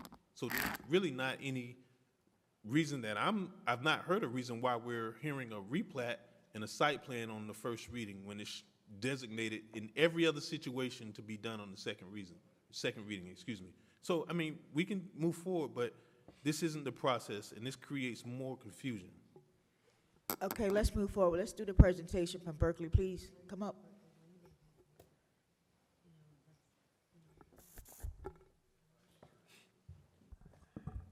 Hi, good evening. Ken Tuma with Urban Design Studio. My address is 610 Clematis Street, West Palm Beach, Florida, 33401. Here this evening on behalf of Berkeley Landing And Mr. Cernich did a great job in the presentation. I have about 10 slides, which will put a little color and graphics on what's in front of you. If you'd like, I'd proceed through that process, and thank you again for having us here tonight. As you know, you've seen this mixed income community already as your responsibility as a CRA and your responsibility also as the council, that you have participated in this project along the way, first dedicating this as a local government area of opportunity, then awarding our clients a $640,000 loan to allow it to move forward to the Florida Housing Corporation to potentially be the mixed-use community known as Berkeley Landing. There are 3 items in front of you this evening as identified: the ordinance for the rezoning, a site plan, and a plat are in front of you this evening. Madam Chair, so, excuse me, Mr. Tuma. Yes, So sir. your presentation is on the site plan? My presentation's on all 3 items. To show you the grand picture, I can walk you through the first one, which is the rezoning, if you'd like, sir. Okay, that's fine. I just wanted to make sure. Hold on a second, Mr. McCoy. Could you let the gentleman present? I understand. No, I can't, because procedurally, we haven't followed the rules. And We are having this presentation because there are 3 items. Now, how we take those items after the presentation will be for discussion. But for right now, I want to see the presentation on all of the items, so that when we get to the items, we'll be able to, as you say, in the order in which they're supposed to go. Can I respond? Yes, go ahead. I hear your position, but here's the problem, and I think it's creating more confusion. Maybe you're not familiar with this, but I there am are familiar some. with it. Okay, well, go ahead and finish. Go ahead, sir. My suggestion is, I have some particular concerns about the actual site plan. If he's presenting on the site plan, I think that's important for us to know. Mr. Sermon's presented a replat. That's something that he read differently. Now we're kind of like all over the place. It's and I something got, that he read well, differently. damn, am I going to be able to finish? No, yes, you can finish. You said something he read differently. I was asking, what does that mean? He read the item number. Madam Chair, members of the board. Yes, go Number ahead. 8 is a replat. It combines parcels. Now we're going into a site plan, and I have some particular concerns that I am definitely going to offer an amendment on as to the site plan, which I don't even know. I'm just trying to get clarification. Where are we starting? Are we going to adjoin the properties? That's fine. But if we're talking about the site plan and the ordinance, that's 2 different things. I understand and that. procedurally, Let me you have. Go ahead. No, wait a minute. Let me hear what the clerk says. Go ahead, clerk. So am I going to finish or no? Yeah, I'll let you finish, not right now. Are you Go ahead. sure? Yes, I will. Go ahead, clerk. I just want to what Mr. McCoy is stating. Items 8, 9, and 14 goes together. Item number 14 is the ordinance that's on first reading regarding this property. And as he stated previously, item number 8 has to do with the plat application, and item number 9 has to do with the site plan application for this project. So item number 8 is the site plan. That is what? No, item 8 is the It's plat. the plat. And 9 is the site plan, and 14 Is the ordinance is the ordinance. for the Madam Chair, if it's less confusing for everybody, can, just let them do the separate presentation if that's more acceptable for everybody. It's I really mean, not, but if I so were what do you- permitted to explain, I could probably give you some insight Yes, as to hold why on it doesn't work. 1 second, Mr. McCoy. Give that to me again, clerk, in terms of the order. I'm sorry. 8 is the plat. Item number 8, 9, and 14 is Right. pertaining to the Berkeley Oh, that's because landing. you know what? I have the old agenda. You're looking That's at the old that's- agenda. that's- If that's you will what's look at the throwing me new, off. the revised agenda that I provided to everyone. Right. 8, 9, and 14 goes together. Item number 14 is the ordinance that's on first reading regarding this particular, Right. Okay, I see. and that is what Mr. McCoy is referring to. Okay. All right, very good. So I had the wrong agenda. All right, so we have 8, 9, and 14 as the plat, the plat, the site plan, and the ordinance. And Mr. McCoy, you said that that it's out of order in regards to the presentation? How it's presented on the agenda. in order to adopt a site plan, it has to be consistent with the ordinance. So if we're adopting a site plan today, then technically the ordinance doesn't get adopted till later. But I have some particular concerns about the site plan and just the way the resolution is laid out. So I don't have a problem with listening to the plat, but I certainly want to offer an amendment when it comes to the site plan. Okay. So if he's going to present, which I think he should, I would just want to hear on the plat right now, because what I want to say on the resolution relative to the site plan is completely unrelated to the plat.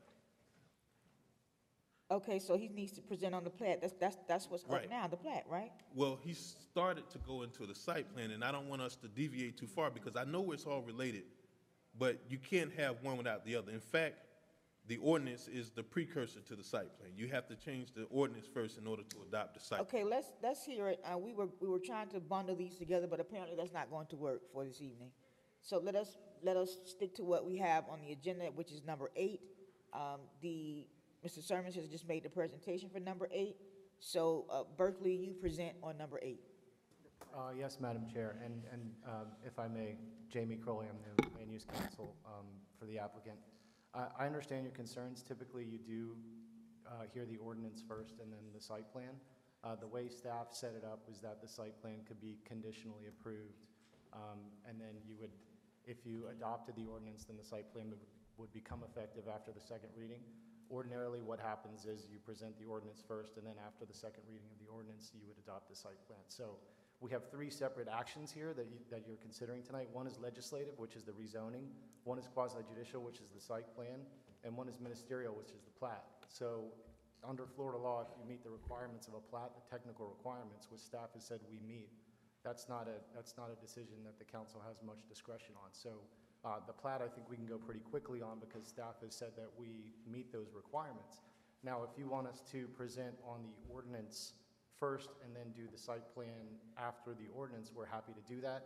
If you want us to come back at second reading of the rezoning and present the site plan at that time, we're happy to do that too. However you want to proceed is fine with us. But we thought it made sense to view the project holistically. I think you have to have 3 votes anyway. So if you have concerns with one particular vote, Mr. McCoy, I think you could raise those concerns at the time that the council is making a decision on that particular item. Okay. But however the commission wants to proceed is fine with us. The plat sounds good for starters. Yes, we are at number 8. We are going to hit the presentation for number 8, sir. Yes, ma'am. Thank you.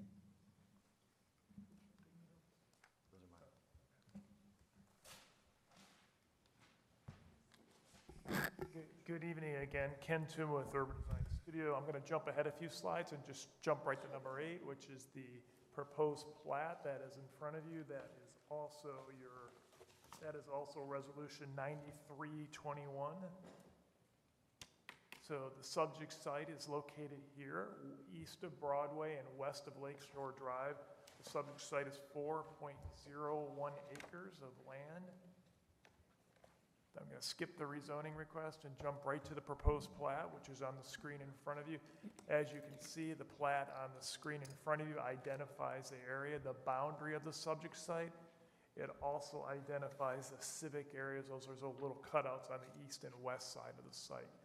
The plat in front of you has met all the criteria, and as Mr. Crowley identified, we have a staff recommendation of approval on this, and we're requesting your approval for this plat also. Thank you.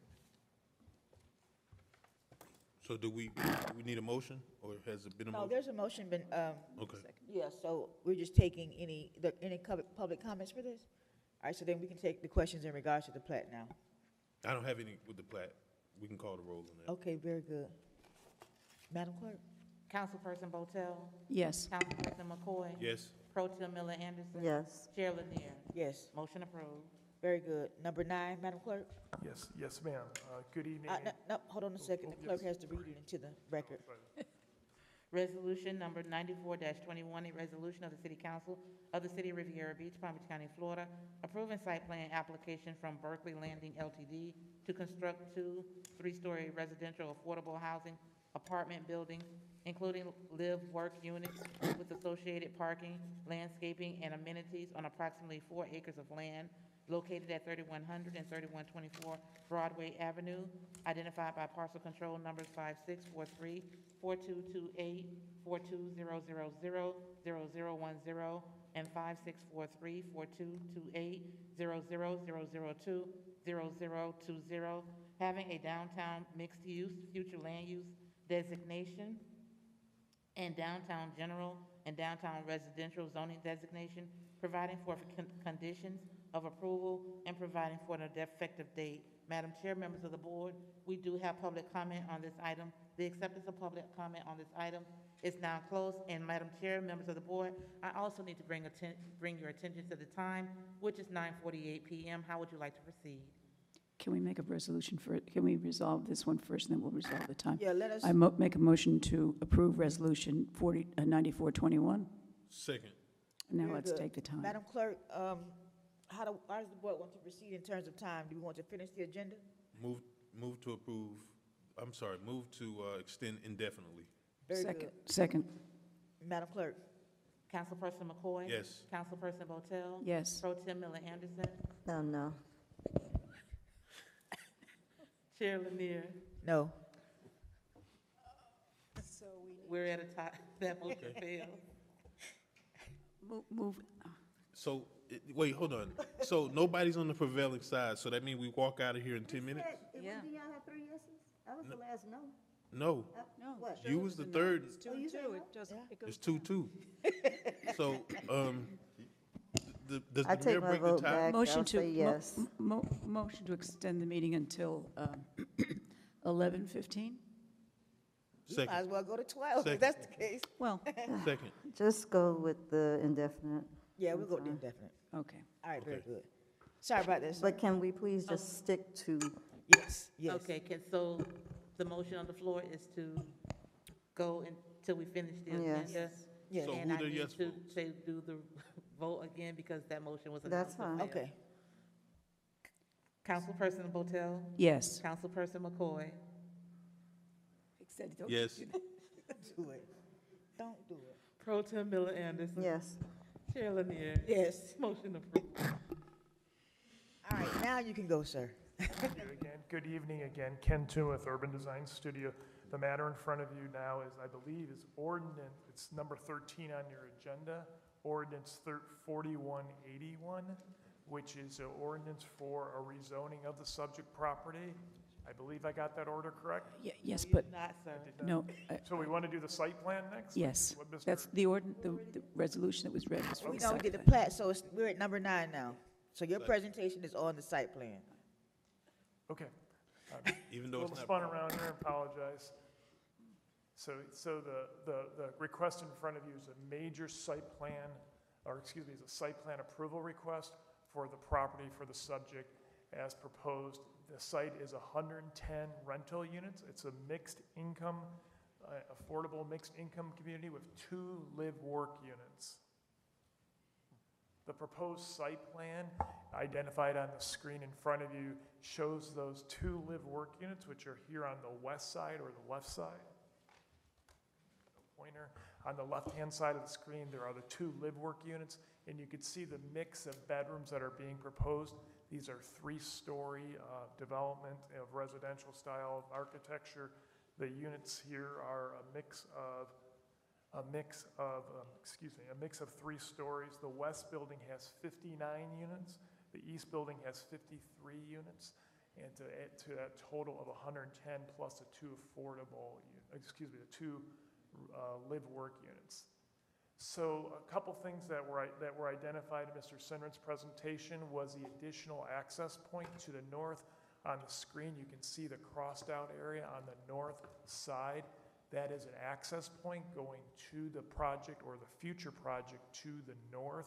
Based on discussions with your staff and your engineering department, they requested that we make that connection. We're making that connection now to allow for future access to the north. As part of it, we proposed some plans that show how that future potential access works. On the left-hand side is Broadway. On the right-hand side is the future access point to the project to the north. And you can see that in the future, instead of having a full intersection at our northern entrance, that it potentially is an access to the project to the north, thereby coming to a full intersection on the project to the north. Also, we are dedicating on the left-hand side of the screen additional right-of-way to the Department of Transportation for future on-street parking if the department and the city allows that to move forward. There is a significant amount of landscaping proposed on the site. There is a buffer on the north and on the south of the project. On the north side, the mix is oak leaf, holly, magnolias, buttonwoods, crepe myrtles, slash pines. There's also a fence both on the north side and the south side on the buffer adjacent to the property. And then internal, we have a significant amount of landscaping, including sable palms, sylvesters, hollies. There are 2 civic open space. With your code, the requirement of your code is that we provide 5% of the overall land area of civic public open space. We're providing that in 2 areas on the site. On the west side, adjacent to the front, we're providing this civic area, which is 5,029 square feet. It's adjacent to Broadway. It includes a bus shelter. It has artwork. It'll have benches and has significant amount of landscaping. This is open to the public and intended to be a public open space with recreation and bench areas. Also, you hear on the left-hand side of the screen, you can see the proposed palm tran stop. It is a custom palm tran stop designed within the architectural style that's being proposed for the community. And on the right-hand side of your screen, on the east side, we're proposing a 3,074 square foot civic site to fulfill our requirement. That also will have benches, hardscape, and artwork, and a significant amount of landscaping to make it an engaging area for the community, both internal and public. There are a significant amount of amenities within our project. Those amenities include a dog walk area, a pavilion, a tot lot. Within the within the building, there's a multi-purpose room. There's cyber facilities. There's a library. You can see kind of what the pavilion's going to look like on the screen in front of you. Also, internal to the site, there are a significant amount of site amenities, including a resort pool area. There's a management offices, mail pickup, secured indoor bicycle storage areas, fitness facilities, controlled access, and electronic web-enabled surveillance. Again, a couple of views of the designs on the right-hand side of the screen to give you an idea of what the fitness center and how the pool and the canopy will look, what the form of architecture that's being proposed. We have in the audience this evening our architect from RLC. She designed this in a modern tropical style of design. You can see by the bright colors and kind of the clean lines of how that design style looks.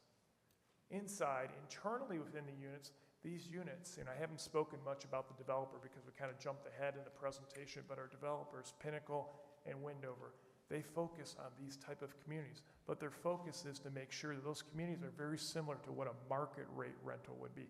These rentals, as you know, are in the AMI of 30%, 60%, and 80% of average median income on our 110 units. And I'll walk you through a slide in that in the middle. My point for saying that now, though, is that you'll see, first thing, this will be a green certified project, which is a significant anchor for that corner, and proud to be part of that anchor. The next thing, we're providing impact glass windows. This is not a low end, impact glass windows. There are durable hard surfaces, Energy Star rated appliance, windows, island style kitchens. As you can see in front of you, that unit is comparable to any market rental rate apartment that you would see anywhere else within our area and our community.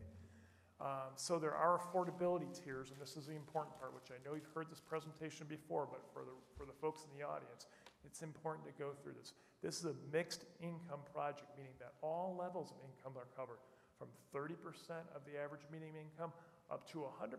Our 2 live-work units are actually market rate rents. So what does that mean? And economically, what that means, 17 units have a rent from $400 to $530, depending on how many bedrooms they have. 74 units are at 60%, which is $884 per month, up to $1,206 per month. And then finally, 19 units are a rent from $1,206 to $1,652 per month. So this is a mixed income. It brings everyone together in a community, and it's what makes a stable community by having all different brackets of income levels And also, we have 2 live workspaces, which are market live workspaces, which are for someone who's, for example, maybe an attorney, an accountant, an engineer, who's a one-person office. One is a studio, which is approximately 1,200 square feet, and the other one is a one-bedroom. It's approximately 1,400 square feet. The idea of that is have that space out front so you can have your work, your place of work, if you're a CPA or if you're an attorney for one business, and that way they'll also be engaging in the street. Because that's an important part of this kind of creating this corner, is making sure that there's people coming in and out and engaging and making it active in that corner. Madam Chair, I have a question for you. Go ahead. Can you give an example of what bedroom size for each one of those? I can, or I can ask our architect to come up. The bedrooms, typically, the size range of our units is on a sheet of paper here in front of me. The size range of our units range from, is it 800 to 1,200? 800 to 1,200 square feet. So a typical bedroom in that is, an 800 square foot is a kind of a typical apartment complex I usually see. I suspect those bedrooms are probably 10 by 12 as a guess. And how many bedrooms is that? And our architect, of course, had just left. Oh. You don't know how many bedrooms? We can dig through the plan to get you the exact answer. Okay, all right.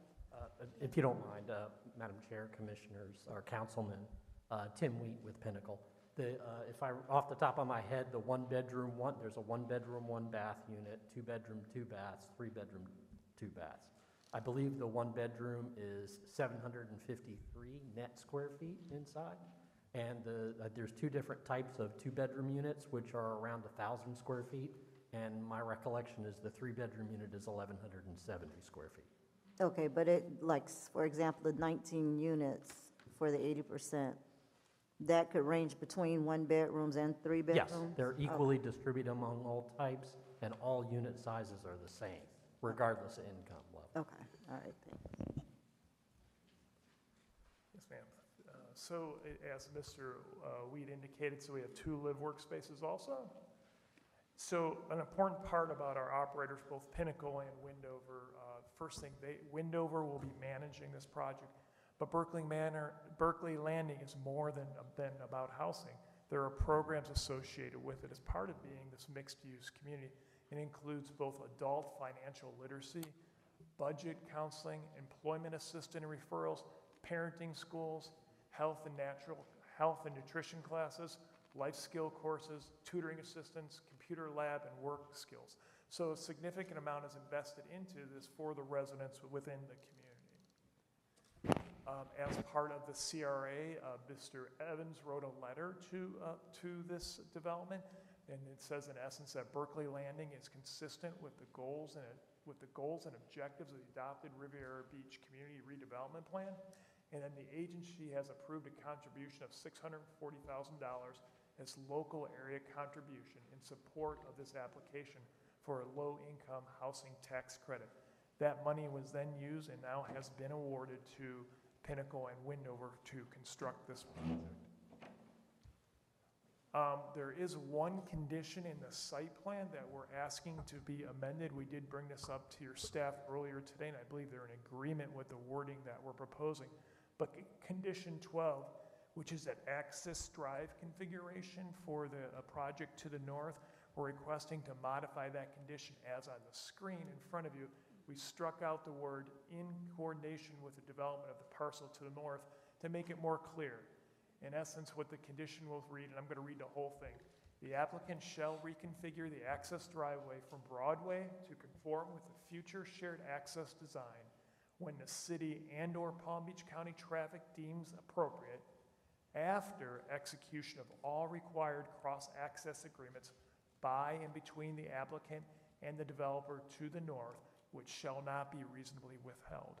Your staff is in support of that condition. The change is in essence saying, we can't do that until we have access through their property also, and that's where those changes come from.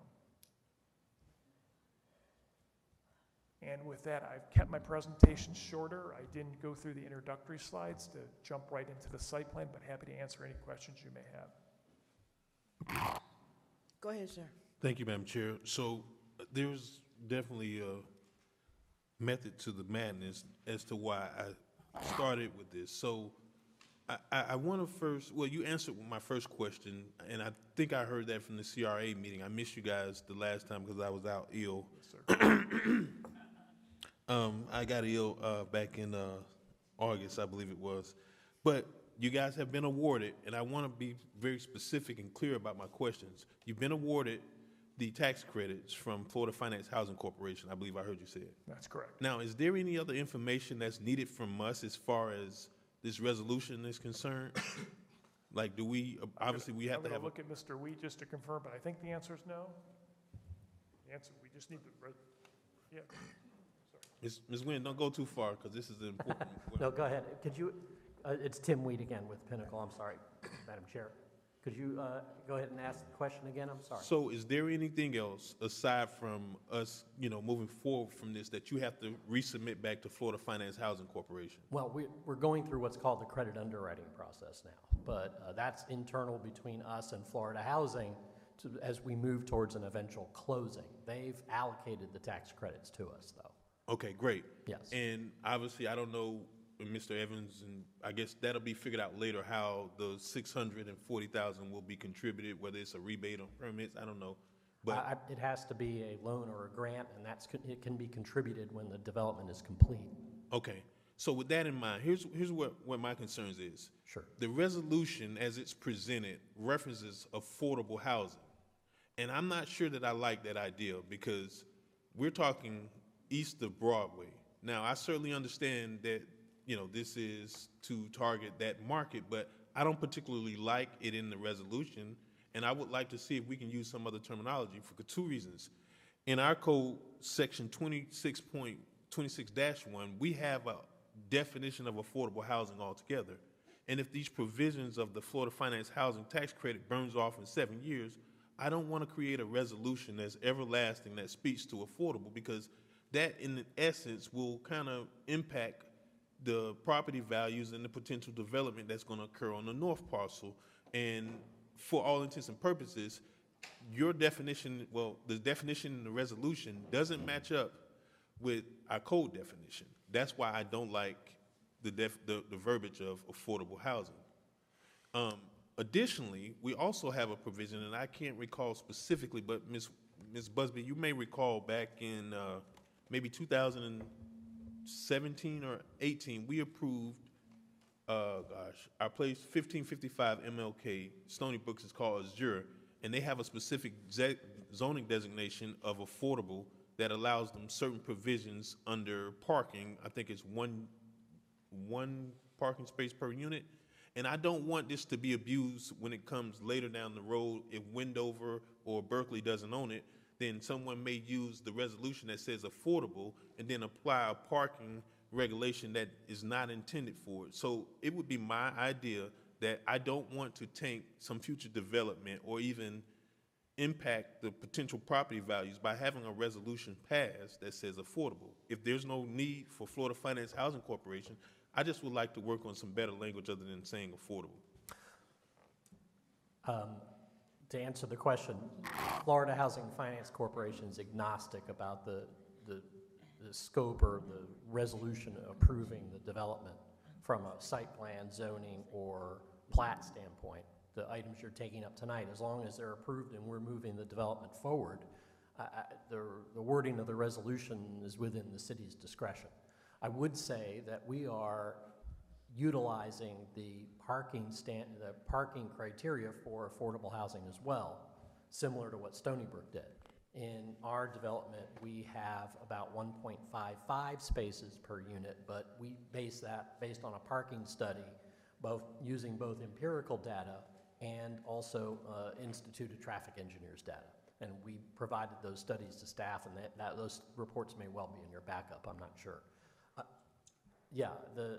We exceeded the code for affordable housing of 1 per unit.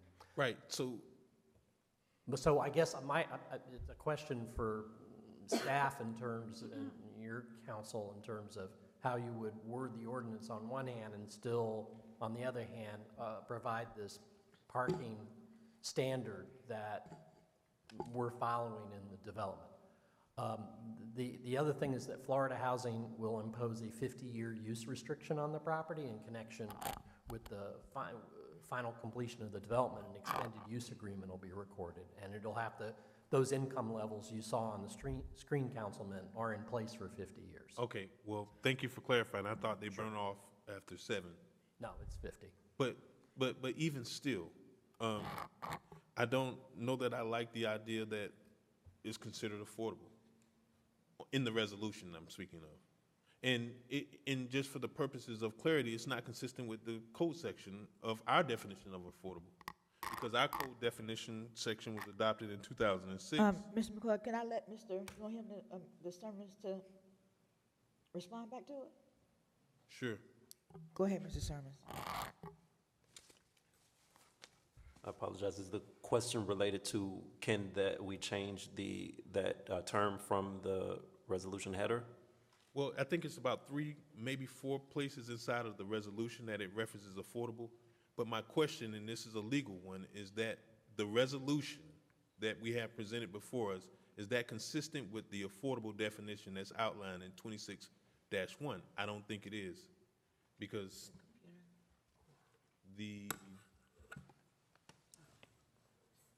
that's the first reason. And if there's not a clear answer to that, I'm okay with that. But the other thing is, does affordable put us in I guess in prospectively thinking, does affordable put us in a position that may impact property values of developments that come forward? Because there's this huge idea, concept that, we're building affordable housing east of Broadway. Obviously there is this, I think the highest and best use is probably market rate, but I don't want the neighboring properties who tends to develop now has to come back and say, well, there's a resolution that says affordable, and that deters someone, or that kind of, deteriorates the economic value of a potential property in the future. Because obviously, if you look west, we have Riviera Beach Code, which is certainly not affordable. But I just don't want to create this situation where we've took a hodgepodge approach of naming one property as affordable when, quite frankly, it's not going to be that way in perpetuity. As he mentioned, it could burn off in 50 years. In fact, there's some cases where they come off a lot quicker if you guys choose to finance out of it, correct? No, we agree to extend the early opt-out period. Florida Housing requires that, so it's 50 years. Okay. Yeah. So is that an option to remove those references of affordable out of the resolution? Ms. Busby? Yes, Chair. This is why it's perfect for second reading. Yes, Chair, and members of the board, if I can answer Councilperson Ms. McCoy's question about section 26-1, which is the section that references the Affordable Housing Opportunity Plan within our city code and defines affordable housing units. So it's defined as a unit which is sold or rented to low to moderate income families where housing expenses shall not exceed the following. I will point out, I think this is a definition from 2006. Rental expenses shall not exceed 35% of the gross monthly income adjusted for family size. Home ownership expense means the price paid for the unit, which shall not exceed 2.5 times of the purchaser's annual income. An affordable unit may be either a single-family or multifamily dwelling unit. And I believe your question is whether this project's use of the term affordable housing is consistent with the definition of affordable housing unit in our code. Correct. Correct. Okay. So I would need to apply the definition of how the affordable housing unit is defined in this housing project. Madam Chair? Yes, go ahead. I think even further, how it's defined in Florida Finance Housing Corporation. If you look at the footer to one of his slides, it's subject to change, and that can change almost yearly. So I just think for the purposes of clarity, if it's not the exact definition, I just don't really understand why we need to have it in the resolution. We can call it you can call it reduced. I'm sorry, could I be workforce, anything. With your permission, thank you. We are deemed affordable, an affordable rental community as Florida Housing, and Section 42 of the Internal Revenue Service Code defines it.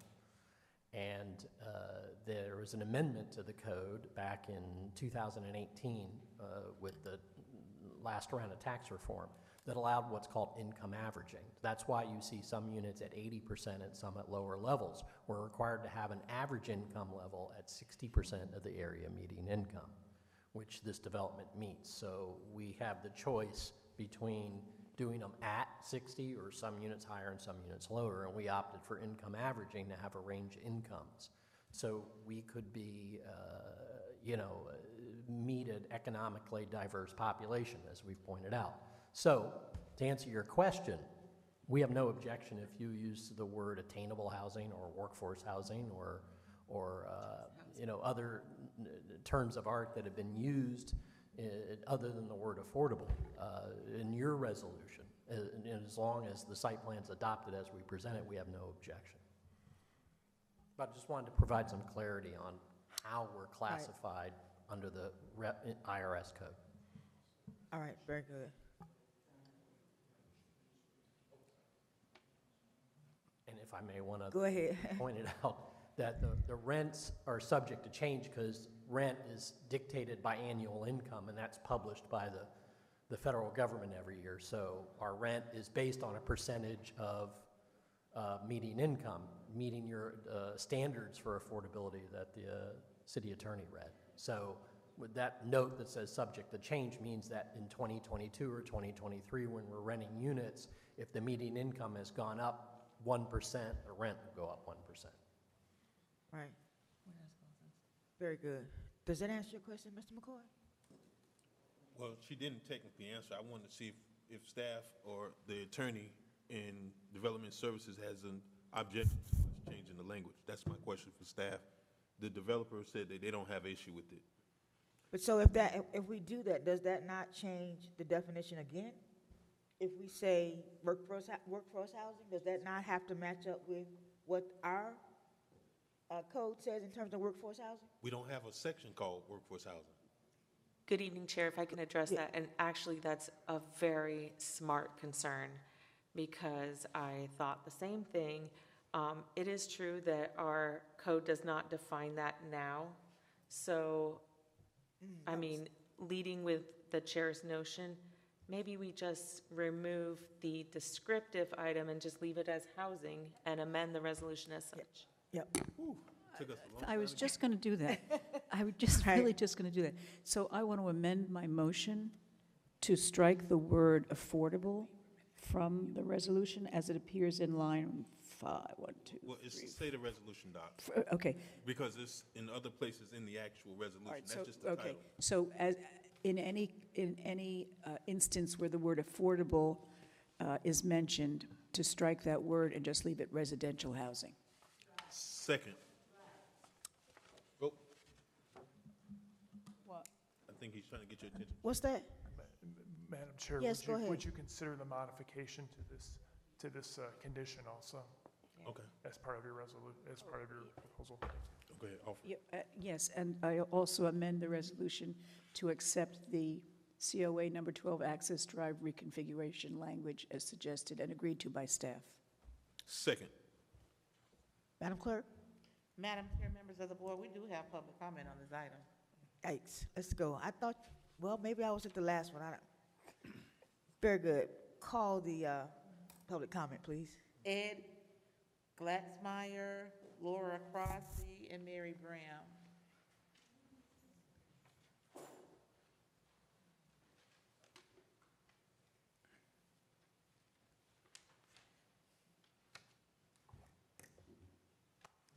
I'm Ed Glatzmeyer. I live over at the Lakeshore condos directly behind where you're proposing it. Mayor Felder, respective council members and board members, I'd appreciate your undivided attention on what I have to say. I am not for this, nor is the building that I live in with 47 members. How can this project provide impactful improvement and significant positive contribution to our community more than a regular housing setup? If you change the verbiage of affordable housing, if you put a pig on the floor and say it's a dog, people are still going to know it's a pig. So I think we're not stretching far enough. I'm not for low-income housing. I don't care how good it looks. It'll hurt our value. We've been there since 1978. This project will hurt us. And I know you don't live in the area. I do, we do. So when you leave tonight, whether you approve it or not, it's going to affect me. It's not going to affect you. It's going to affect our community because we're not trying to grow our community any better. We're just trying to go with the low-income area, so Broadway will never get developed. The businesses struggle along that street. We need some type of housing that's going to bring in clientele that are going to promote Riviera Beach. How could affordable housing be better than regular housing for our tax base and for our community? Yeah, you have to have affordable housing in certain areas, but not this area. Broadway is an eyesore, whether you want to admit it or not. You have to make it better. This housing, it's a pig. It's affordable housing. You're going to draw that same type of clientele. The amount and percentages and the rent that you give, that'll all be unspoken, but it'll still be the same thing. This project looks good in the short term. Long term, it does not. Broadway needs to be beautified. They have a great drawing and everything. Why can't they make that for regular housing? Why does it have to be affordable? Riviera Beach does not have to do affordable because people will buy. The current area and the improvements that we have going on. I moved to Riviera Beach because I saw this big proposal of how we were going to improve Riviera Beach. I have not seen it happen yet. Very little effort. Now, Singer Island, with that, we showed as much passion with the fire department and all that. I wish we would see that on this project, but we don't, because it's something else. I challenge you to put yourselves to the test and make sure that we put something better on Broadway where we're going to zone this. This has got to help everybody's community. Thank you, sir. Laura Crosby, Mary Bram. Hi,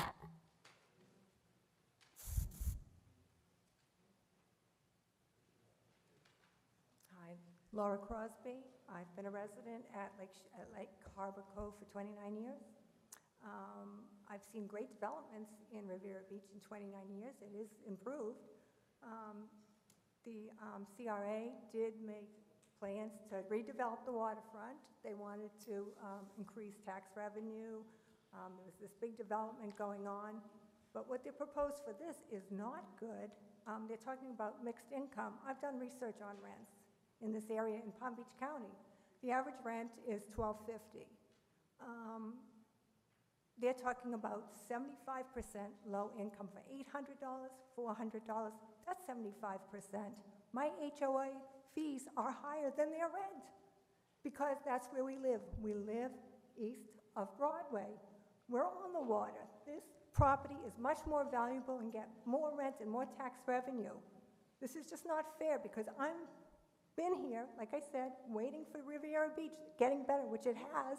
Now it's going to decrease my value. The problem is it's a rental property. Renters do not take pride in ownership. If this became condos, I would probably feel better if it was a condo. But I want to know, is Berkeley Landing going to maintain this property, make sure it's upkept, that there's no problems, and actually by the drawings, the driveway coming out of Berkeley looks like it's directly across from our driveway. We're going to have traffic. We have bad traffic as it is because people try to avoid Broadway. I wait in that light on Blue Heron going onto Lakeshore right in front of Marina Grand trying to take a left. Sometimes you have to wait 5 lights. There's no green arrow. It's backed up. It's going to cause more congestion. We have flooding on that street. Our road has not been taken care of in years. Now they're going to take care of the road because they're coming in? Come on, Have some, people who have lived there. Don't forget us. We've stuck by you. Stick by us. I know I've got more time. I'm just going to get upset and just keep rambling, but please consider that they do it right. It looks wonderful, but let's hope that they get the right clientele. Thank you. Thank you. Mary Bram. You have item number 9 on your card.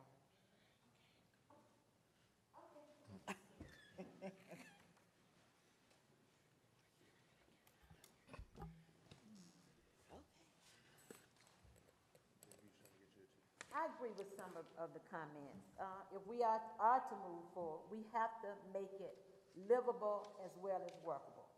Now, the residents, they had some concern, like we all do.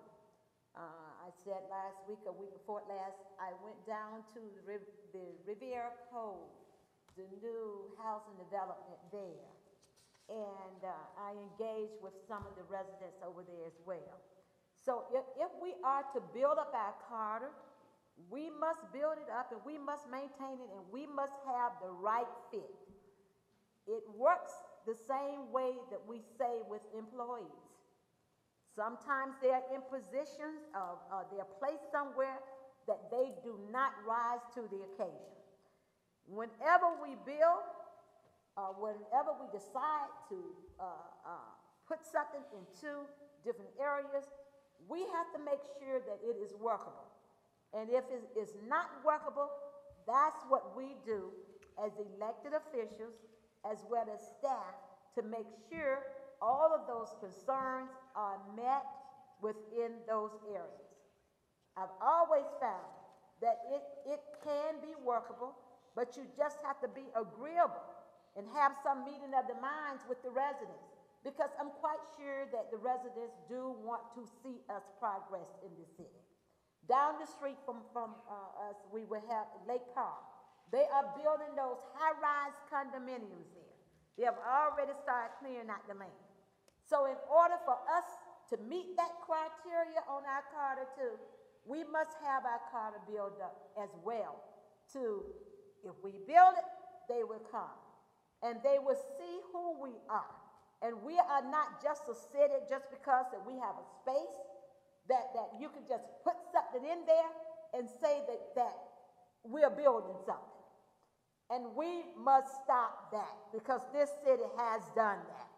As long as I've worked this city here, I find that the attitude that has been displayed in this city here. You see a piece of property and whatever is empty, you want to throw something there. That's not good building, and that's not unifying the community in the areas where the peoples live and where you can actually put something to make it fit. So this board here, you can take into consideration what the residents have said, and you can also make it work. Make it work by addressing some of the things that the residents would like to see. And I'm a stickler for colorations. So I'm hoping that this building here is unified. Because like I say, this corridor is going to be built with Lake Park down there with those condominiums. So we want to be a fit. Yes. Thank you, Ms. Brown. That concludes public comment. Call the question, Madam Clerk. Councilperson McCoy. So I have a question. Yes, sir, go ahead. Mr. Sermons, can you assure that this has been properly advertised and published at site and also with the affected residents? Because, clearly, I think we started this conversation with the 2 proposals a year ago. Mm-hmm. This was October 2020, and I don't want it to appear that we're pulling a sneak attack, but the first proposals, I guess they were almost identical proposals, was October 2020, and we had Housing Trust Group, and Pinnacle. So, I want to be fair, but has this been properly noticed and advertised on the site plan and the proposed zoning change? Yes, staff has worked with the applicant to ensure that their on-site signage is there. They've sent us the affidavit as well as photos demonstrating that those signs are in place, and staff took extra care with this project to ensure that the mailer notices for abutting residences were properly addressed and received. Okay. Madam Chair. Yes, go ahead, sir. And I'm all for affordable housing. I just think where that is located at, it's not the right place for affordable housing. So, not considering what we're talking about, like Ms. Bram just said, you got right up the street townhouses that's going for $300,000. right? And I think we're not making the best use of that land for the future vision of Riviera Beach. But I agree with affordable housing, but just not in the area. Madam Chair. Madam Chair. Just 1 second, please. Go ahead. Commissioner Anderson. To Mr. McCoy's point, I do believe this is my first time really hearing from any residents tonight in opposition of it, and this has been going on for over a year, as Mr. McCoy stated. I mean, as a resident as a councilperson that represents this district, I certainly want to make sure that we're being fair to everyone and everybody, we're taking everyone's consideration.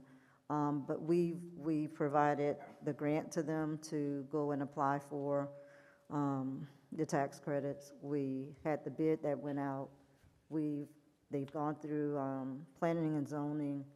A lot has taken place, and up until this point, I have never heard from anyone. So, you know, I just feel like at this point, we've had a lot of opportunities to discuss this, but maybe I missed a meeting and I didn't hear anything, but I honestly have not heard from anyone in the area opposing it.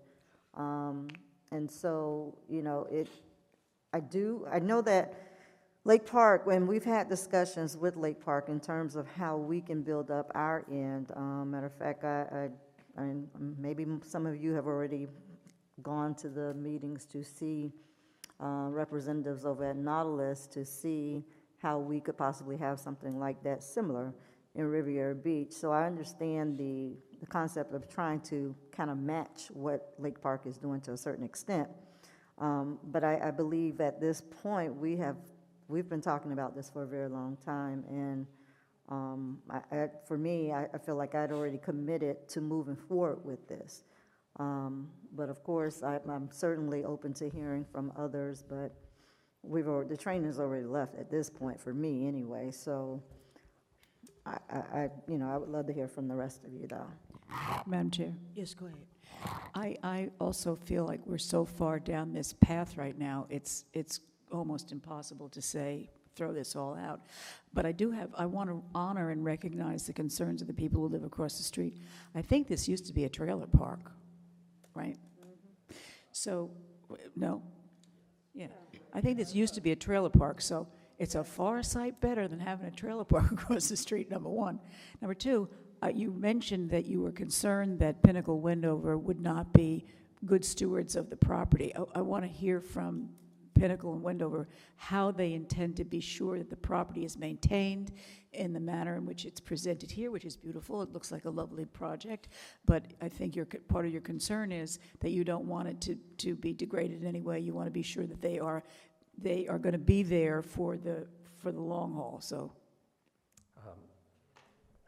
yes, go ahead, sir. Thank you. We've been down a pretty long road, and part of our presentations we have talked to both the CRA board and council and neighborhood meetings, and twice before the planning and zoning board about our management strategies and techniques. We own, at Pinnacle, or have developed over 10,000 units of housing, and we maintain it to the highest quality standards. Some of our developments are very recognizable in Wynwood, in the Arts District in Miami, or Sunrise, or downtown Fort Lauderdale. Very easy to track and look at. The proof's always in the pudding with us, and we'll stand by our product, and we're in it for the long haul. Both us and Wendover, who's Orlando-based, we're Miami-based. I have an office here in Palm Beach County. We're in it for the long term, and we have certain management techniques and strategies. Wendover's the management company as well as our partner in it. So, we reinvest in our properties constantly. We're subject to compliance monitoring including physical condition on an annual basis, both by Florida Housing Finance Corporation and by our lenders and investors, because we run the risk of recapture of our tax credits if we fall below their standards, but we have a higher standard than even them. So in terms of our approach to landscaping, waterproofing of our buildings, painting, remilling the parking lots, all those things we do, we run it like a condominium association would. And if you were to drive, for example, by our Pinnacle Palms development in West Palm Beach, which is right off I-95, drive by it, you can't miss it. We built that in 2002. We recently went through a renovation and painting program and restoration of that property. Looks like we just built it. Yeah. And it's 20 years old, and it's right there, right before the outlet mall. So we stand by our product. We take it very, very seriously. We're happy to work with our neighbors. We're happy to let our neighbors host meetings in our community facility and clubhouse. And we believe very strongly in our techniques and our approach to asset management. Thank you. Yes. Go ahead, sir. I'm sorry, can you come back for us? I guess I want to ask a few general questions. So is this still under contract, or have you guys? We're the property owners. So you guys own it, right? We own it. And aside from, you guys did the replat, which passed, we're having a site plan in front of us. I think what else needs to be resolved is the zoning consistency, making the zoning consistent. What's the estimated construction cost if you had to just give us a roundabout? That's how we're about to go out to bid. Matter of fact, last night in the room across the hall, we held a contractor's pre-qualification seminar with Dwight Stevenson, D. Stevenson Construction, who's our construction JV Just a partner. rough figure.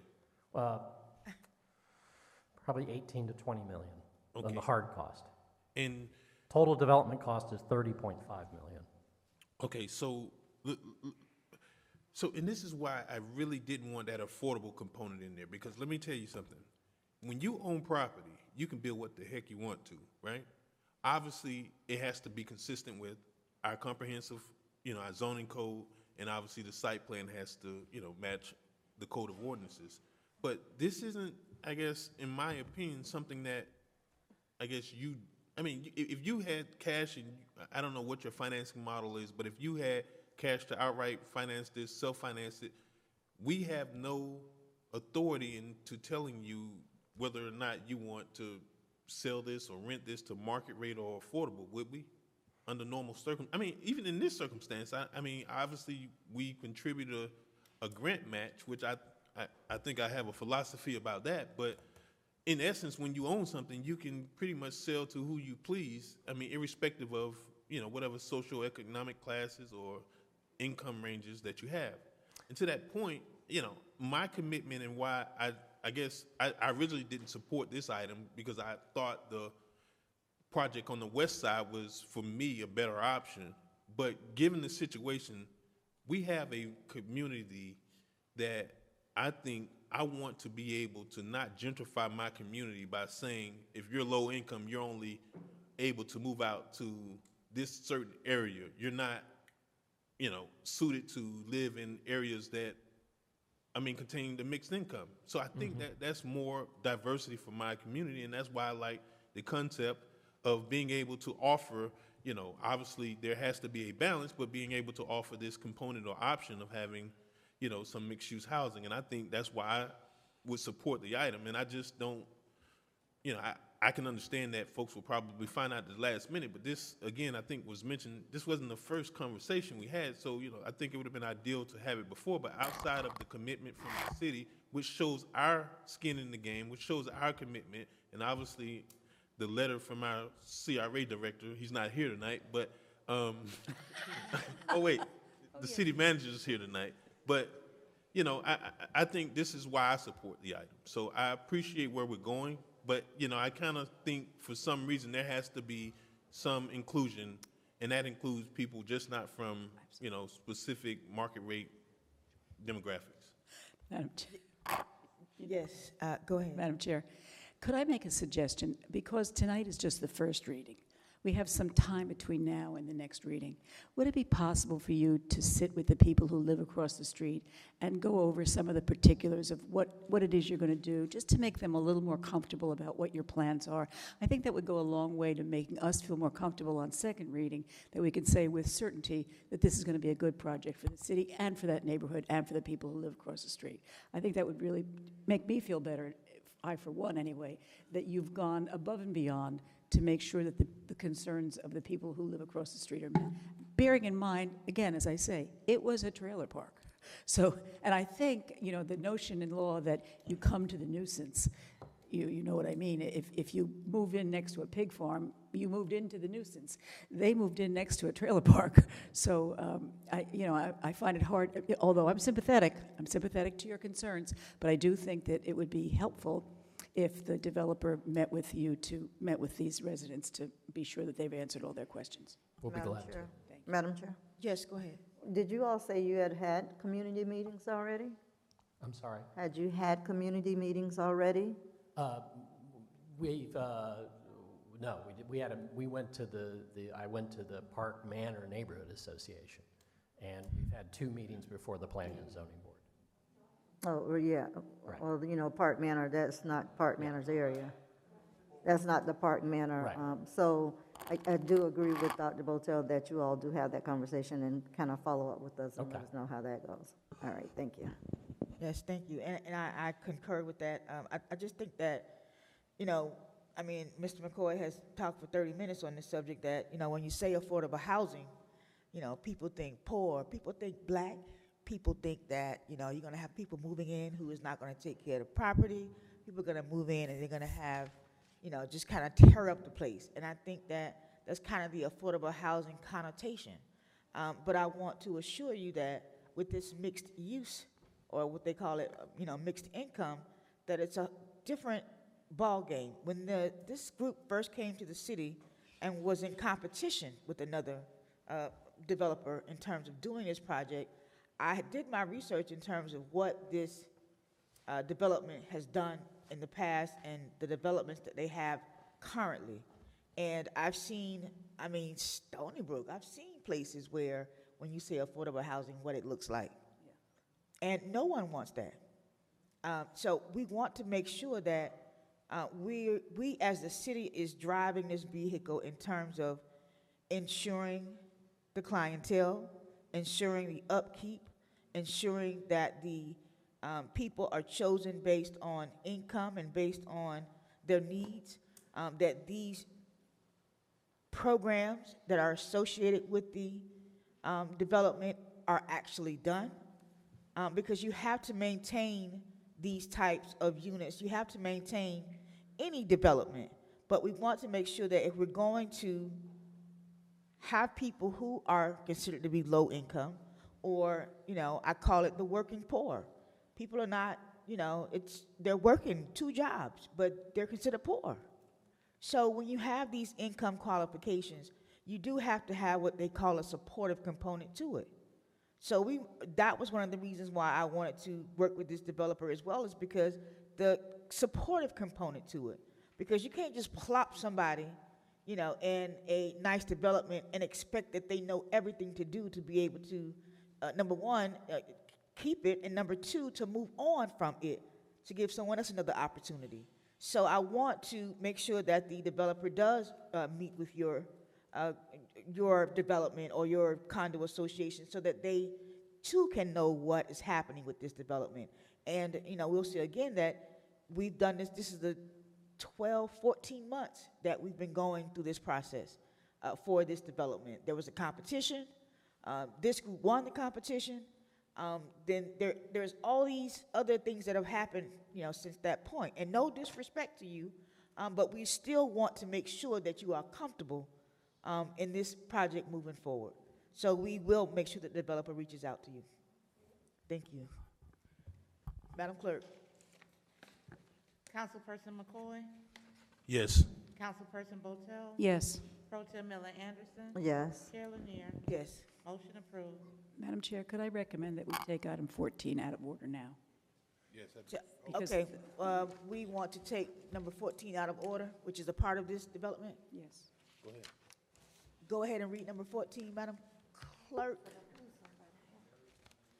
Ordinance number 4181, an ordinance of the City Council of the City of Riviera Beach, Palm Beach County, Florida, approving the application from Berkeley Landing LD requesting a zoning map amendment from a downtown residential district designation to a downtown general district designation for approximately 2.23 acres of the property known as 3100 Broadway, identified by parcel control number 5643 4228 000020, providing for severability, repeal of laws and conflict, and codification, and providing for an effective date. Madam Chair, members of the board, we do not have any public comment cards. We do have public comment cards on this item. We Person do, that we don't. submitted the item, I do not see them Wait. here. She says that's the end of it, but then she do have some. No, we do. I have one, but the Yeah, person she said we do, who's but we on don't. there, we do Yes. not, I do not see them, so other than that card, we don't have any public comment. So moved. Oh, second. I have no idea what you just. She don't, it's, no. Mr. Sermons, we've had the presentation. Is there anything you want to add to, well, we did have the presentation, actually, so yeah, go ahead and go and provide us the information for this item. Yes, Madam Chair, this is the zone change associated with the project we have been discussing for the past few moments. It would change the designation from downtown residential to downtown commercial. And unless there's additional questions on the item, staff has no additional comments on it. I Yes, go- apologize, downtown general, not downtown commercial. What did you say? The proposal is for a change from downtown residential to downtown general. Okay. Very good. Mr. McCoy? Yes. No, she's not calling. No, I'm not calling the roll. I thought maybe you had a question, but you go. I'm afraid to, because you've already told me that I spent 30 minutes talking, so I think Dixon, we've if you passed want another out. 45, Mr. McCoy, have at it. You I have don't the have right anything. to ask questions, sir. I don't have anything. All right, very good. If I did, I wasn't going to say it anyway. I mean, Oh, don't say that, Mr. McCoy. All right. All right, very good. Madam Clerk? Bessie Brown? Councilperson Botel? Yes. Councilperson McCoy? yes. Pro Tem Miller Anderson? Chair Lanier? Yes. Motion approved. Okay. Thank you, gentlemen, for your presentation and Thank you. for answering our questions. Thank you, Mr. Sermons, for your presentation. Ms. Busby. Next item, Madam Clerk.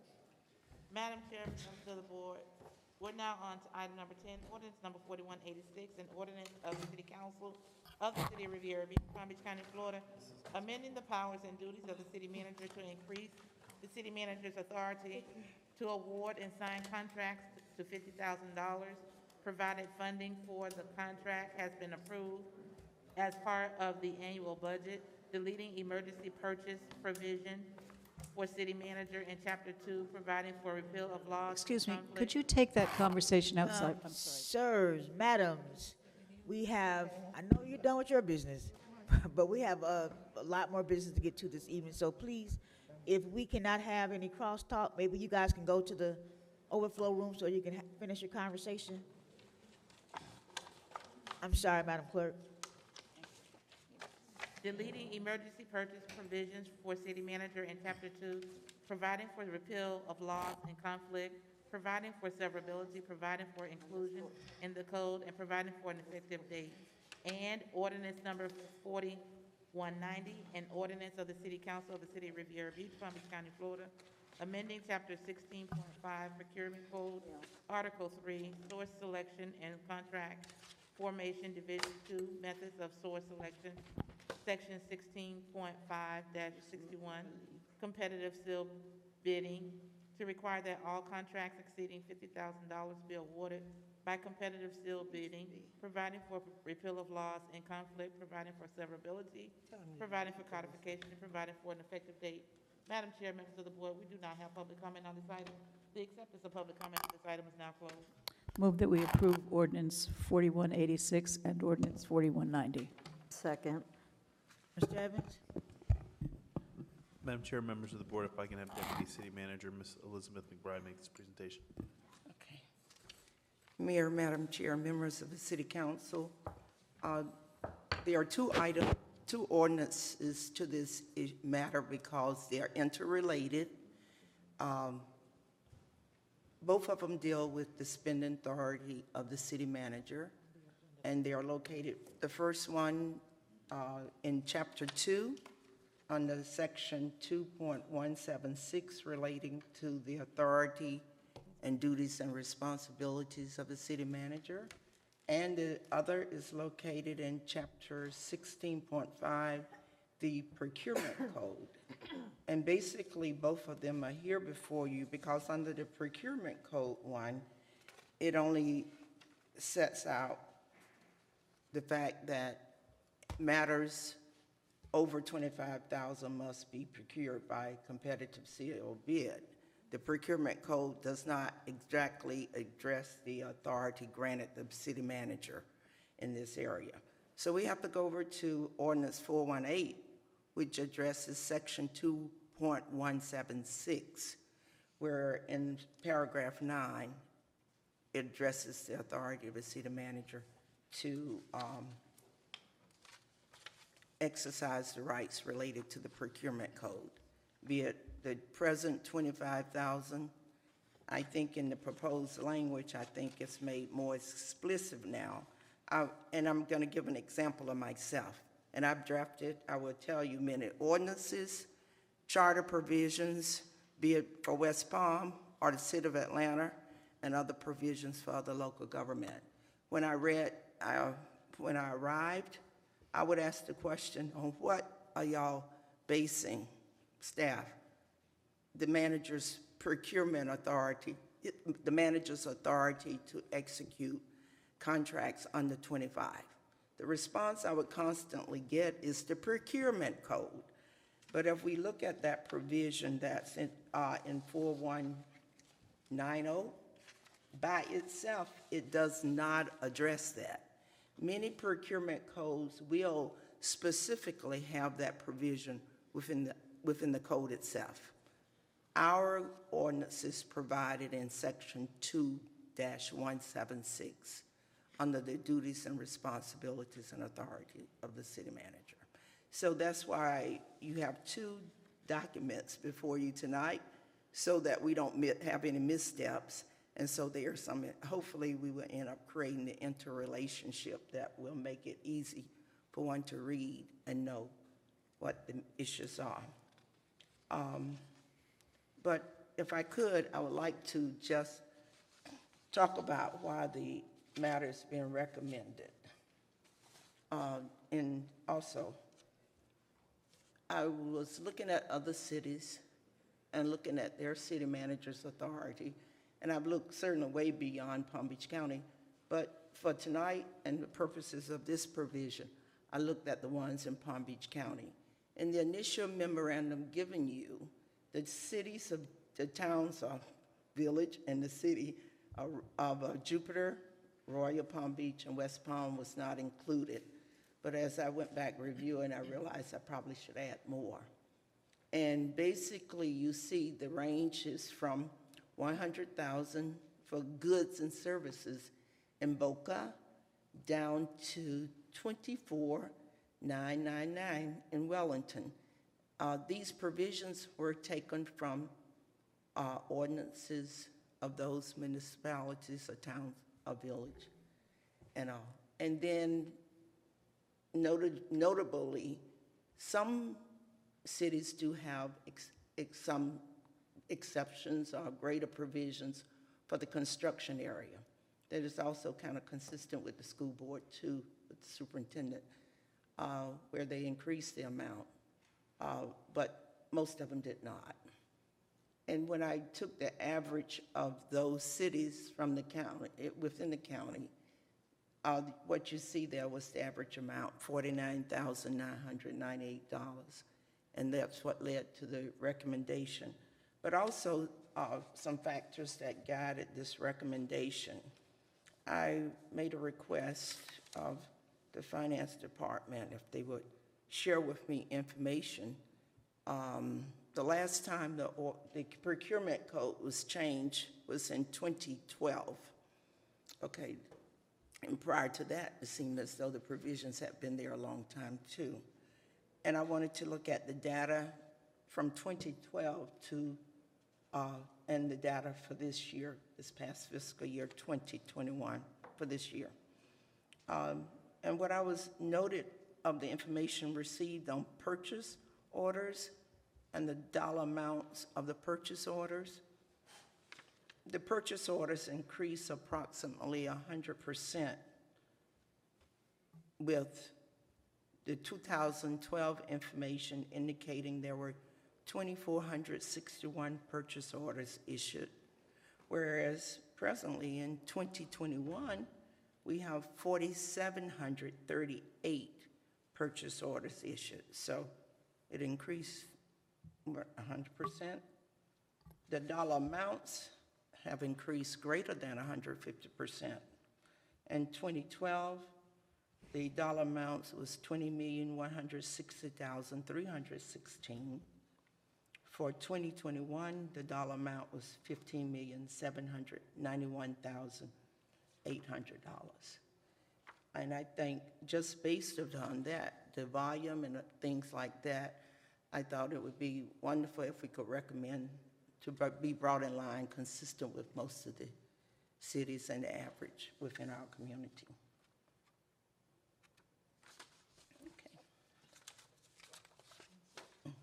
That's it. Are there any public comments for this item? Mary Brown?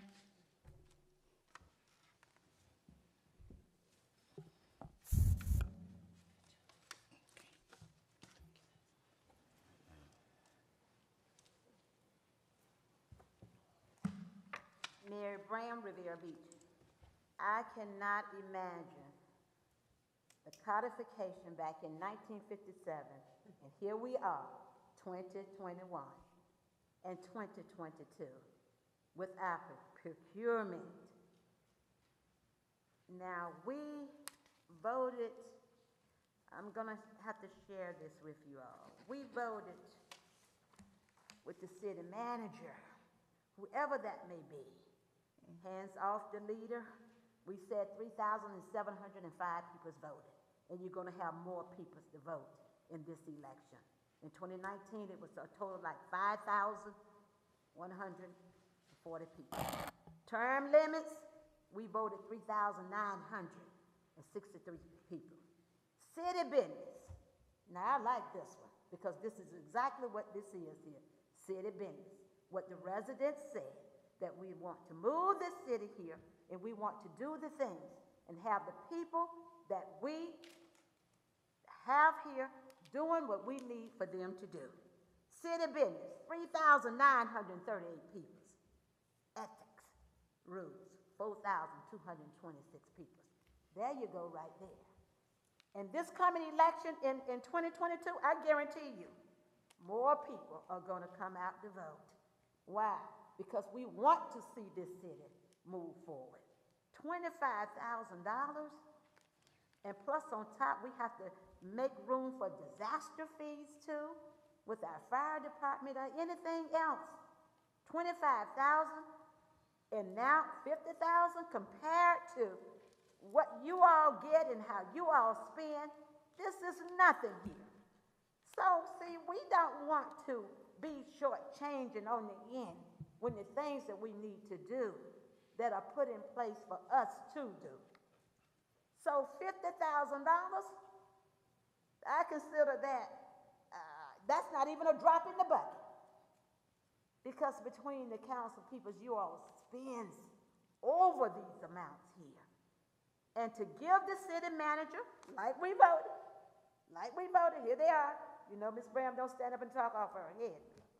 This is what we voted for, to codify these things of centuries ago that have not been brought up to date here, so that we can move this city forward, so that we can reimagine our city as a city that you, as an elected board, put here, so that others can see who you are, what we are about, and our leaders in this city here. We have to have someone to navigate us with the expertise what we need.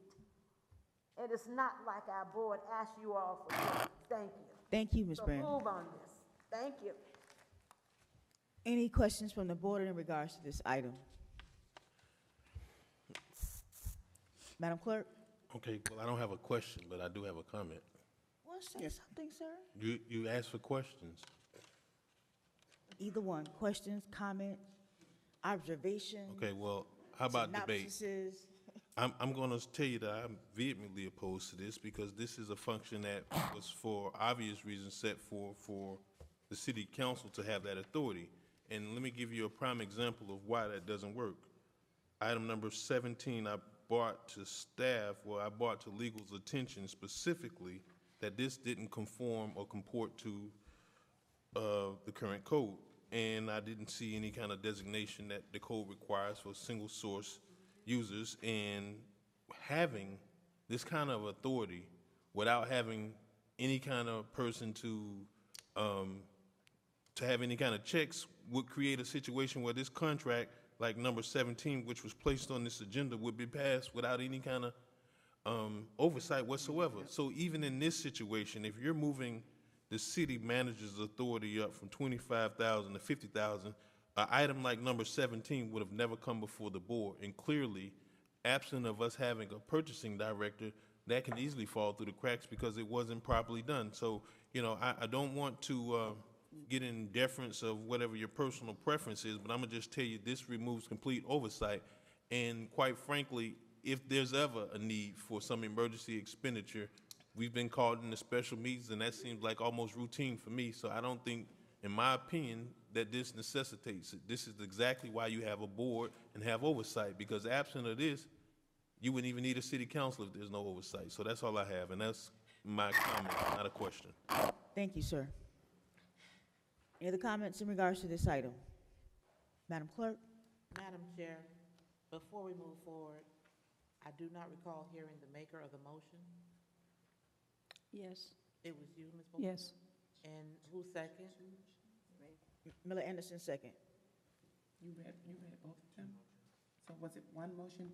I'm sorry, Madam Chair, just trying to get some clarification. I made a motion to adopt both ordinance number 4186 and 4190. Okay, thank you. And Ms. Miller Anderson, your second is for both, am I Yes. correct? Why is it together? Why was it together? Why are the two together instead of separate? I would have preferred for it to be separate, but they are companion items because they both relate to the same subject, but they happen to be two separate sections of the code. Then if you prefer, I'll withdraw my motion and simply make a motion now to approve ordinance number 4186. Second? Do we have to withdraw the second of the, Miller Anderson have to withdraw her second? Yeah, I'll second Okay. it. Okay. So we're voting now on just 4186, and then subsequently I'll make a motion on 41. So, but I do want to make a comment if we're only doing No, this you one. you can make a comment. It's just a motion and a second. You can make a comment now if you like. Yeah, just for this particular one about the emergency. For 4186? Yes. Okay, go ahead. I've been on the council where, you know, we may not have had such a great city manager in place, and I've seen, you know, unfortunately, a lot of things have occurred, and I don't want the wrong person to be in the seat, and we have this put into place, because that would be my concern. Right now, I would be fine with it, but putting this into place and we happen to have the wrong person in the seat, it would not work out well. So I can't support the part on the emergency purchase, because I've seen things and heard of things. And as long as we have the right person there, we're good, but I don't know how that will work later You can make it for a specified amount of time. May I, Madam Chair? May I bring to your attention, the part about the emergency purchase is being deleted. Now, you have already accommodated in your procurement code in chapter 16.5, the emergency provisions. If you'd like for me to pull them, I have them over there and I can pull that's down fine. that for you. Mhm. Okay.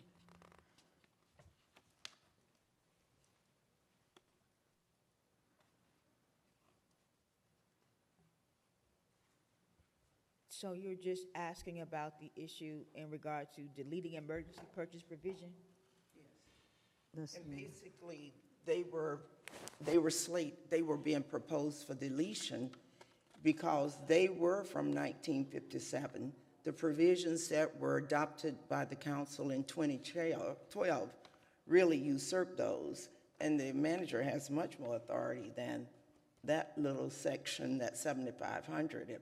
you. But is that deleting the need to call emergency meetings? Or the manager would have the authority to move Well, on without having to come to council? Let me find that part in the Okay. chapter 16. That's the part I want to be clear about, because I know in the past there's been these state of emergencies, and especially dealing with our water when we were having issues back in 2016, and I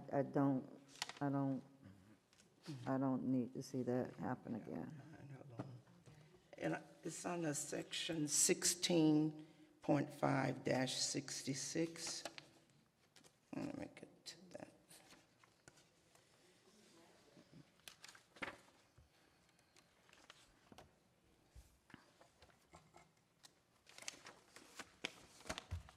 And it reads,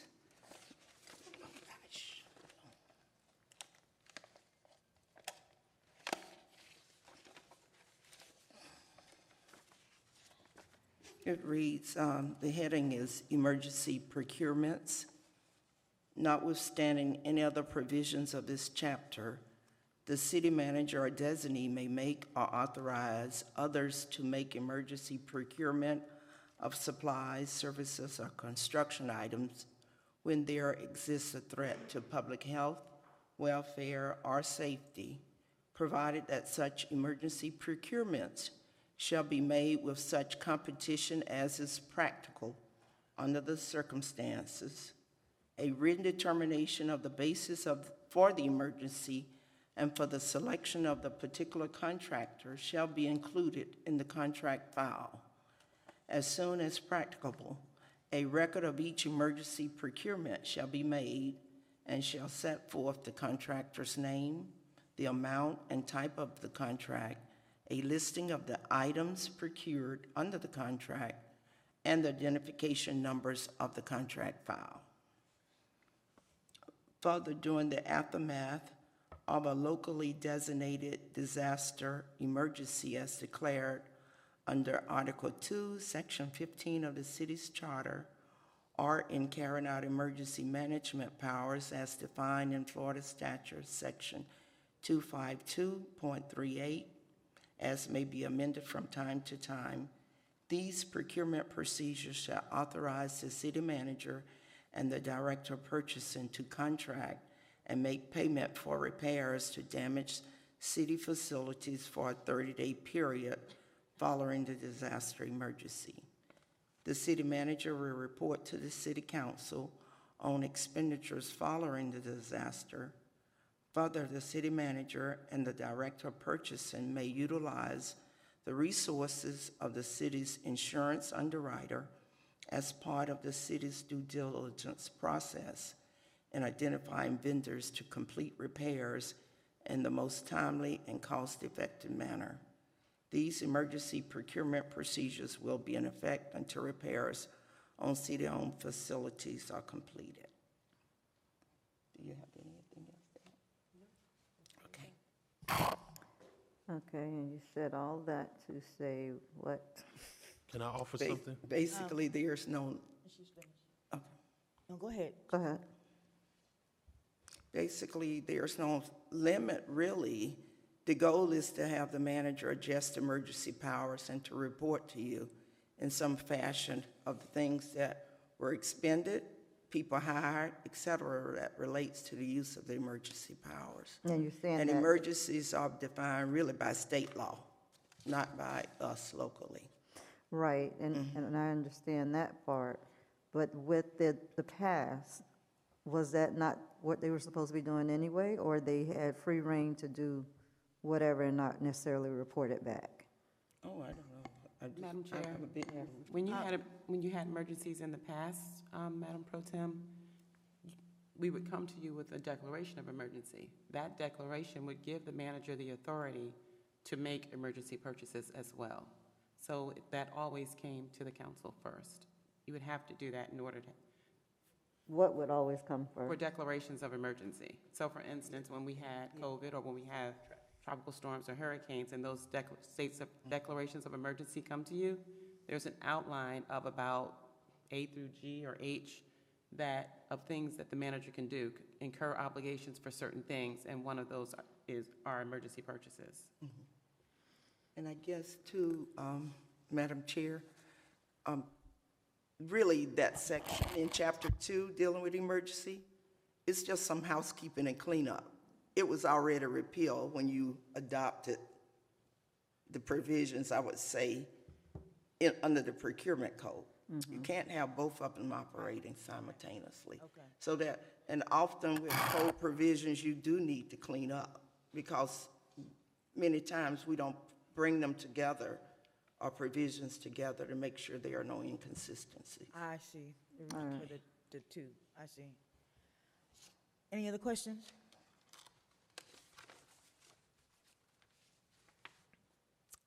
Madam Clerk? Councilperson Botel? Yes. Councilperson McCoy? No. Pro Tem Miller Anderson? Yes. Chair Lanier? Yes. That motion is approved with Councilperson McCoy dissenting. Motion to approve ordinance number 4190. Second? Second. Any public comment? Okay, you can go ahead, Ms. Clerk. Ms. McBride. I'm sorry, you can go ahead and explain the 4190 piece of this. Basically, 4190 just increased the provision in the procurement code under the section headed competitive seal bidding, increased the amount from 25 to 50,000, basically. Oh, yeah, that's what you're saying.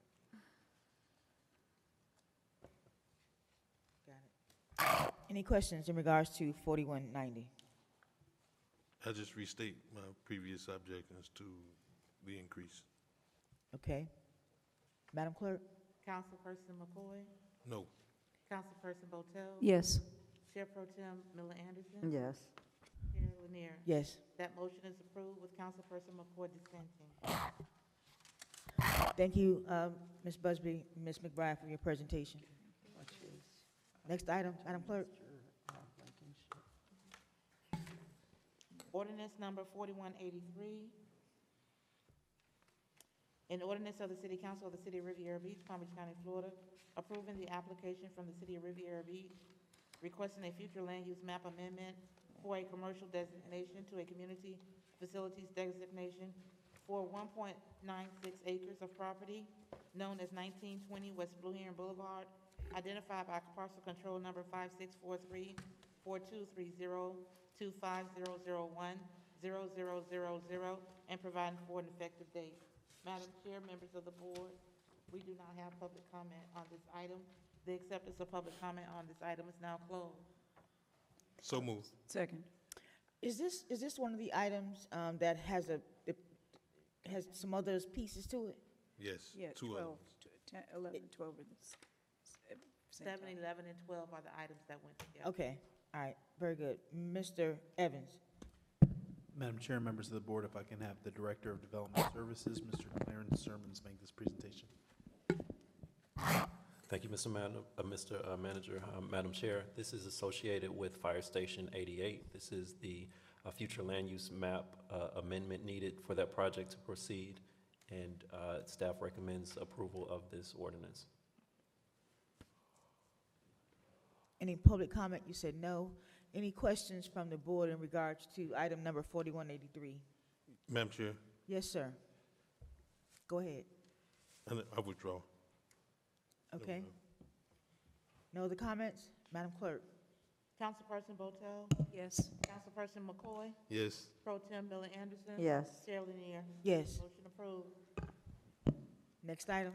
Ordinance number 4182, an ordinance of the City Council of the City of Riviera Beach, Palm Beach County, Florida, approving the application from the City of Riviera Beach, requesting a zoning map amendment from a CG General Commercial District designation to a CF Community Facilities District designation for approximately 1.96 acres of property known as 1920 West Blue Heron, identified by parcel control number 5643-4230-25001-0000, and providing for an effective date. Madam Chair, members of the board, we do not have public comment on this item. The acceptance of public comment on this item is now closed. Motion to approve ordinance 4182. Second. Mr. Evans? Madam Chair, members of the board, if I can have the Director of Development Services, Mr. Clarence Sermon, make this presentation. Thank you, Mr. Manager. Madam Chair, this as well is associated with the development of the property at Fire Station 88. This ordinance is to change the zoning from commercial to community facilities. And unless there are additional questions from the board, staff has no additional information or comments on this one. Any comments in regards to this item? Yes, Madam Chair. Yes, go, I'm sorry, hold on, Mr. McCoy. Are there any public comment? Okay, go ahead, Mr. McCoy. Okay, I withdraw, I'm sorry. Wait, hold on, let me say this. I'm confused because I know we've already approved the site plan, but now we're changing the code. That goes to the point that I said earlier. The code gets changed first, and then the site plan gets adopted later. That's all I got, Madam Chair. Thank you, sir. Madam Clerk? Councilperson McCoy, Yes. Councilperson Botel, Pro Tem Millen Anderson. Yes. Chair Lanier. Yes. That motion is approved with Councilperson Botel out. Next item? Item number 13, ordinance number 4184, an ordinance of the City Council of the City of Riviera Beach, Palm Beach County, Florida, approving zoning map amendment from the City of Riviera Beach, requesting a zoning map amendment for an industrial PUD district designation to a CF Community Facilities District designation for property known as 2129 North Congress Avenue, identified by parcel control number 5643423016. 0000080 for the new library facility and providing for an effective date. Madam Chair, members of the board, we do not have public comment on this item. The acceptance of public comment on this item is now closed. Move to approve. Second. Mr. Evans? Madam Chair, members of the board, if I could have the Director of Development Services, Mr. Clarence Sermon, make this presentation. Mr. Sermons? Thank you, Mr. Manager. Madam Chair, this item is related to the library facility that the city has established at 2129 North Congress Avenue. This, as well as Fire Station 88 before it, are the first of what you should expect as land development changes related to our Reimagine Riviera initiative going on with the city. As you're aware, the library has opened, and this item is a housekeeping item to update the zoning as well as the future land use map for the property. This item proposes to change the existing designation for the property from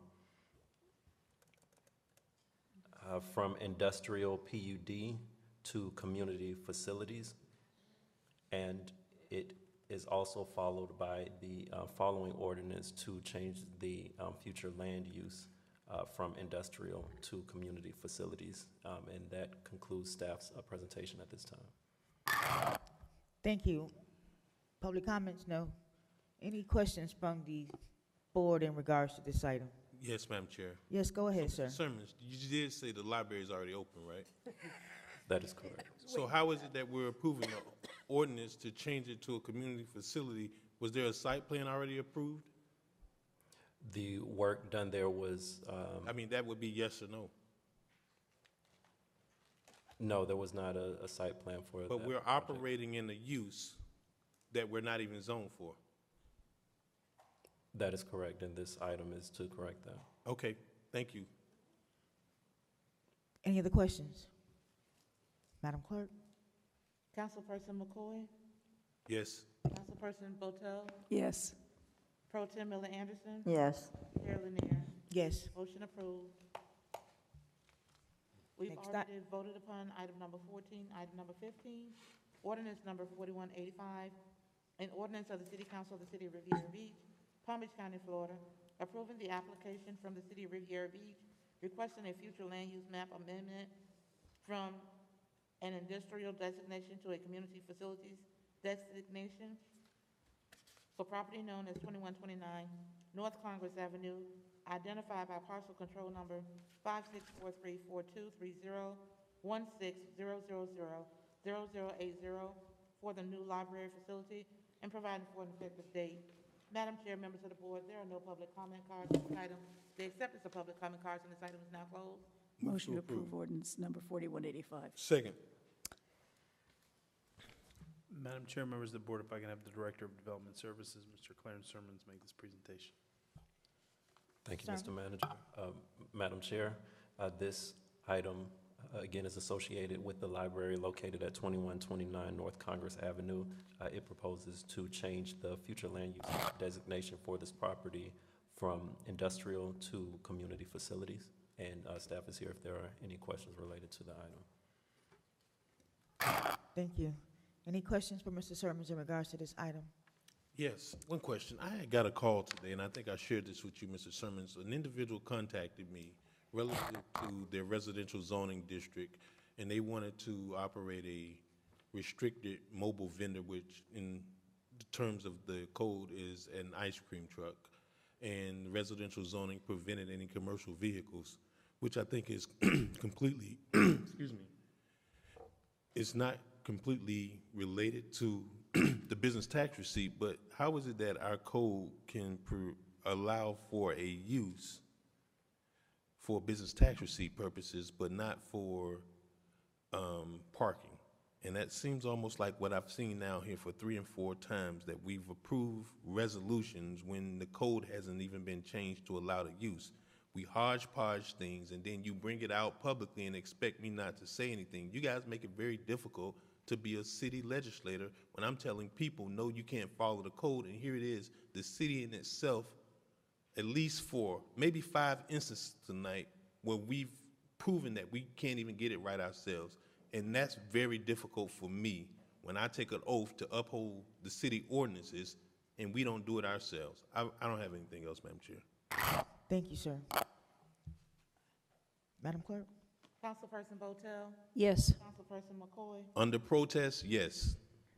Pro Tem Miller Anderson? Yes. Chair Lanier? Yes. Motion approved under protest by Mr. McCoy.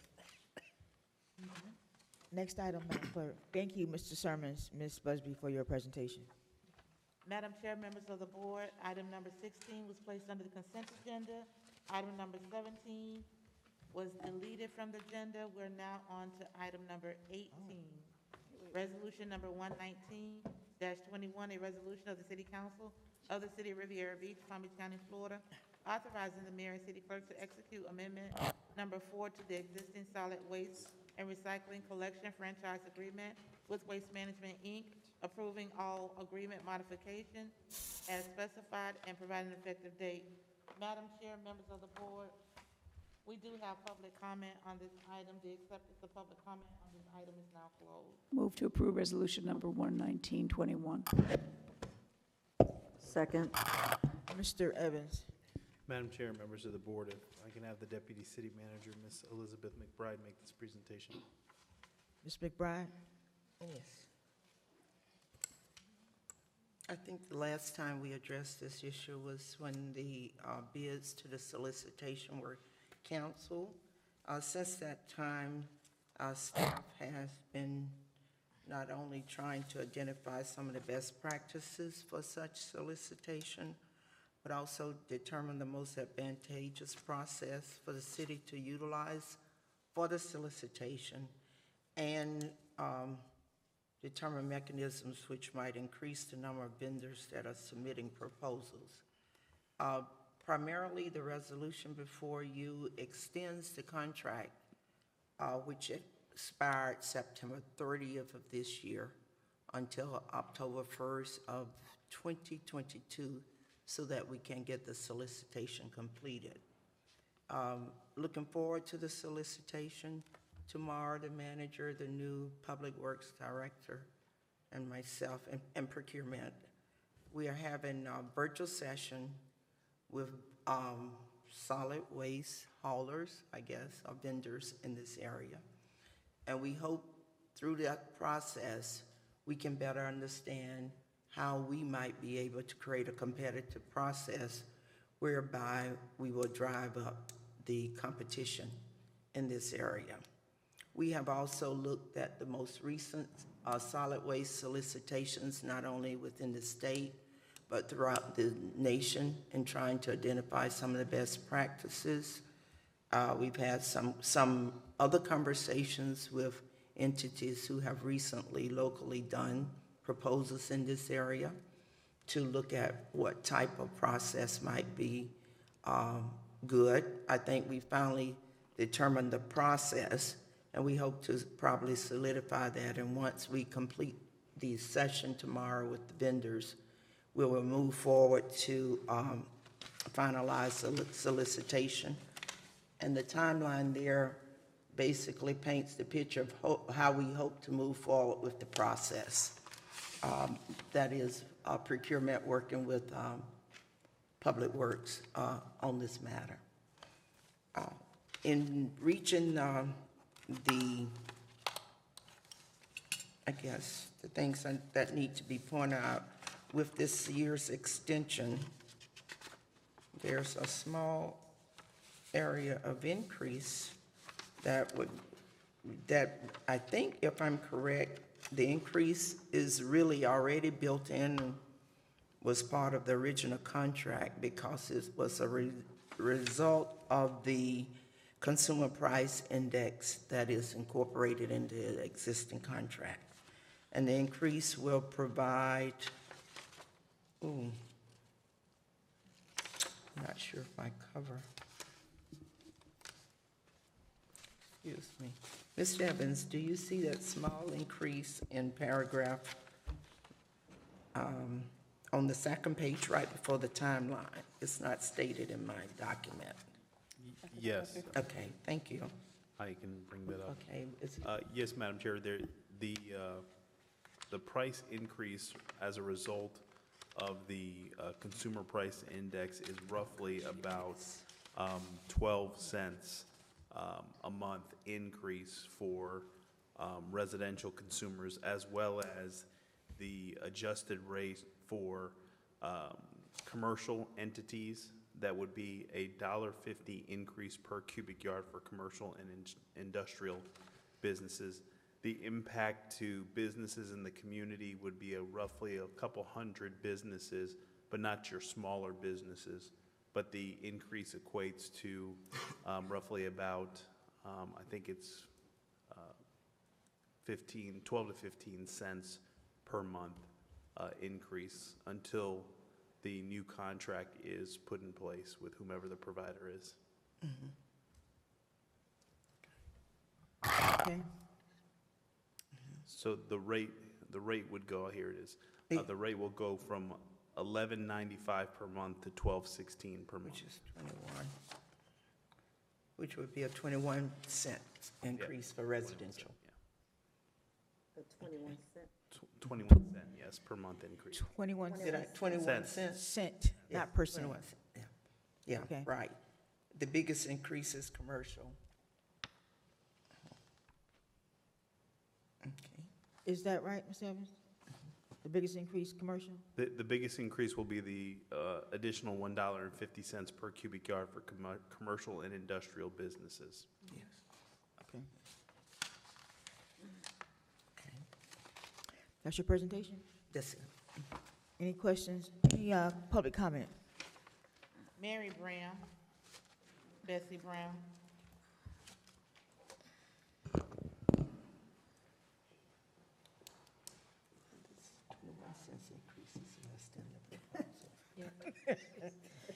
Man gone. Falling down on the jackpot, bud. Yeah.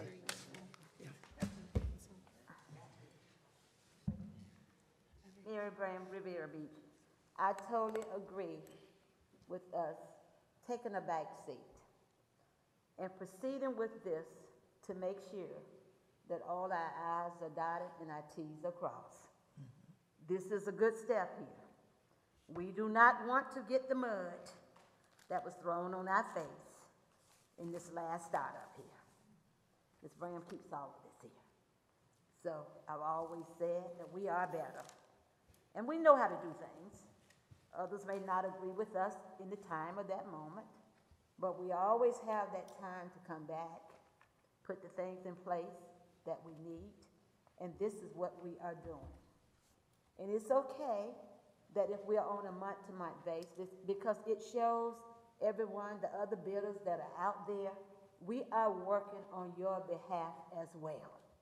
Because we want to make everyone as whole as possible and get the bidder that could benefit the city. So if we go from month to month, because I read the backup here, if we go from month to month, it's okay.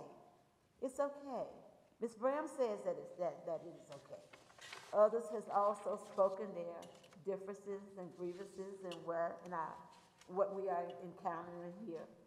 But in order for us to be a city that gives each individual the opportunity to be fair, because that's what we want. We want everybody to be whole, and we want everyone to be fair. So the community benefits, quite natural, it comes with the contracts. So you can expect for that to be suspended until we get it right. Because we can get it right, and we welcome all vendors to come into Revere Beach, put it in. We're gonna be fair. The procedures are set in place to address that. So I'm pleased to hear this, and I stayed here, and I'm gonna give a shout out to Commissioner Lawson, because it would not be Ms. Bram not to say congratulations to him.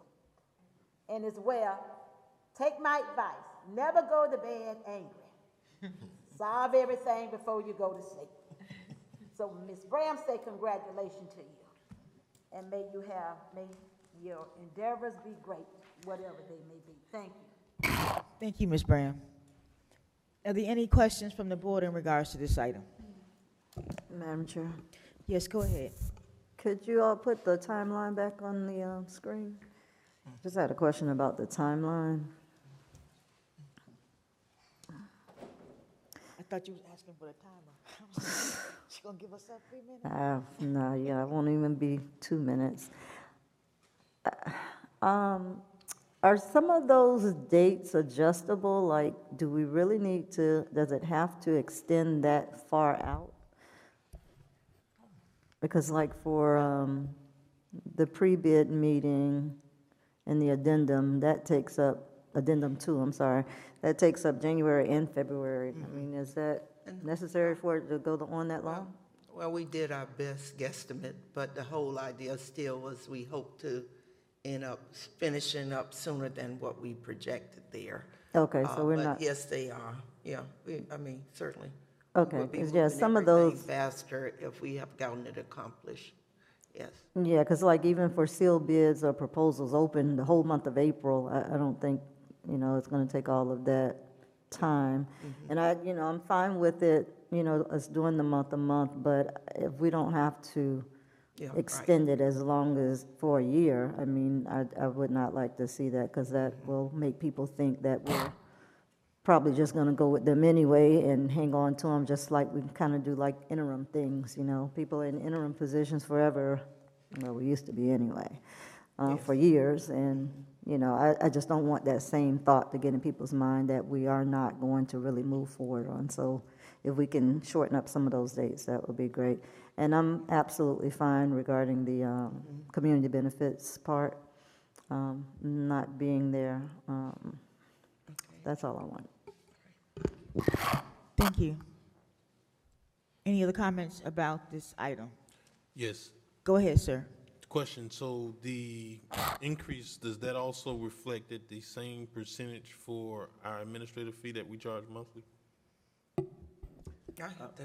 Madam Chair, with regards to the administrative fee, that's a flat rate. So we still see that flat rate. We don't, in essence, derive any additional revenue associated with that, and then we don't collect on the commercial side either. So we don't, that 1.5% increase, we do not collect any admin fees on the commercial or industrial side at this point. So the 21 cents, we don't get 5 cents out of that included per month for each household? Well, hold on. So, Madam Chair, Councilwoman Botel, I know you live in a condominium, but we actually have green toters that we have to pull out to the road. We pay somebody to do that. Well, I mean, yeah.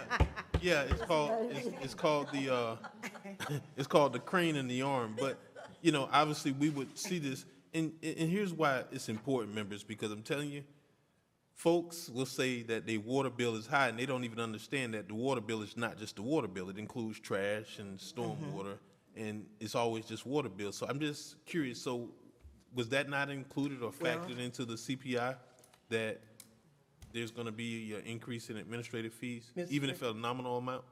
Mr. Evans, now, in the fiscal budget impact, it says the CPI escalator is applied to the rates for services and to the administrative fee paid to the city. You see that second sentence? Madam Chair, if I may. Yes, go ahead. If Mr. Sherman is in the audience, he could provide some additional clarity on that particular matter. Because I was under the impression that the admin fee is in fact a flat rate that is in there, but that may be the case, but Mr. Sherman can provide. Randy Chairman, Finance Director, yeah, no, you're correct. The admin fee is a dollar amount, but that dollar amount does increase with the CPI. So it doesn't matter the revenue, the amount of revenues that Waste Management brings in, it's just based off that dollar amount. So there would be a slight increase in it. Follow-up question. Yes, go ahead. And the attorneys and also Mr. Sherman, do we continue the provision that we implemented, I think it was back in 2020, where we get some sort of incremental cost for the penalties associated with commercial haulers, commercial customers who do the overfill, and they have to come out, and I guess that penalty that's assessed by Waste Management, is that also still in continuation? The Madam Chair, if I may. Yes, go ahead. That is over here. The program that we put into place, yes, that still is still in effect. Still in the contract. Okay, and then, Mr. Sherman, we do get monies for that, right? I mean, we are receiving those, right? Again, I'm not even sure You're not trash? positive about which program we're talking about. You're saying you're not trash, or, I mean, you're not the trash guy? Okay. But I just want to make sure that we don't forget, because I often see commercial dumpsters that's overfilled, and I'm wondering, I'm like, yeah, I hope we're still collecting on that. So that's my reason for asking. And that, I guess my question is, that provision hasn't been touched in this extension? It hasn't been touched in the amendment. Okay, all right, good enough. Any other questions in regards to this item? Madam Clerk? Councilperson McCoy? Yes. Councilperson Motel? Yes. Pro Tem Miller Anderson? Yes. Chair Lanier? Yes. Motion approved. Next item? Item number 19, a resolution of the City Council of the City of Riviera Beach, Palm Beach County, Florida, authorizing settlement of attorney fees and costs in case number 918-CV-81285, Lady March Goldwire versus City of Riviera Beach, authorizing Gallagher Bassett to make payment in the amount of $255,000 as full and final settlement of attorney fees and costs, and provide an effective date. Madam Chair, members of the board, we do have public comment cards on this item. The acceptance of public comment cards on this item is now closed. Second. Who made the motion? I heard second, that's all I heard. Mr. McCoy and Ms. Miller Anderson. Thank you. Mr. Evans? Madam Chair, this matter is a legal matter. I'm sorry? Ms. Nguyen. This matter is a legal matter. Ms. Nguyen, you want to present this item? Yes, Madam Chair. All right, go ahead, please. Mr. Mayor, members of the Madam Chair, members of the council, on August 5th, 2021, the trial commenced in the matter of Lady March Goldwire versus the City of Riviera Beach, and on August 16th, the jury returned a verdict in favor of the plaintiff in the amount of $60,000. The plaintiff filed post-trial motions, and yesterday the court denied those post-trial motions for new trial and front pay. The only outstanding issue now are her attorney's fees and costs. The parties negotiated the attorney's fees and costs down from $455,000 to $255,000. This is almost a 50% reduction in fees and costs. I recommend approval of it. However, the settlement and the negotiations are always subject to city council approval, and the decision is yours. In the event that the settlement is not approved, a hearing will be held, and the federal judge will decide her attorney's fees and costs. However, as of tonight, it is solely your decision. Public comment for this item? Mary Brand, William Wiley, J.B. Dixon.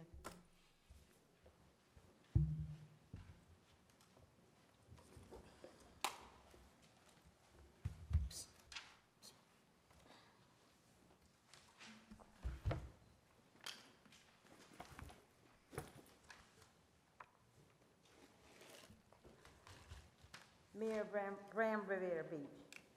I'm trying to understand something.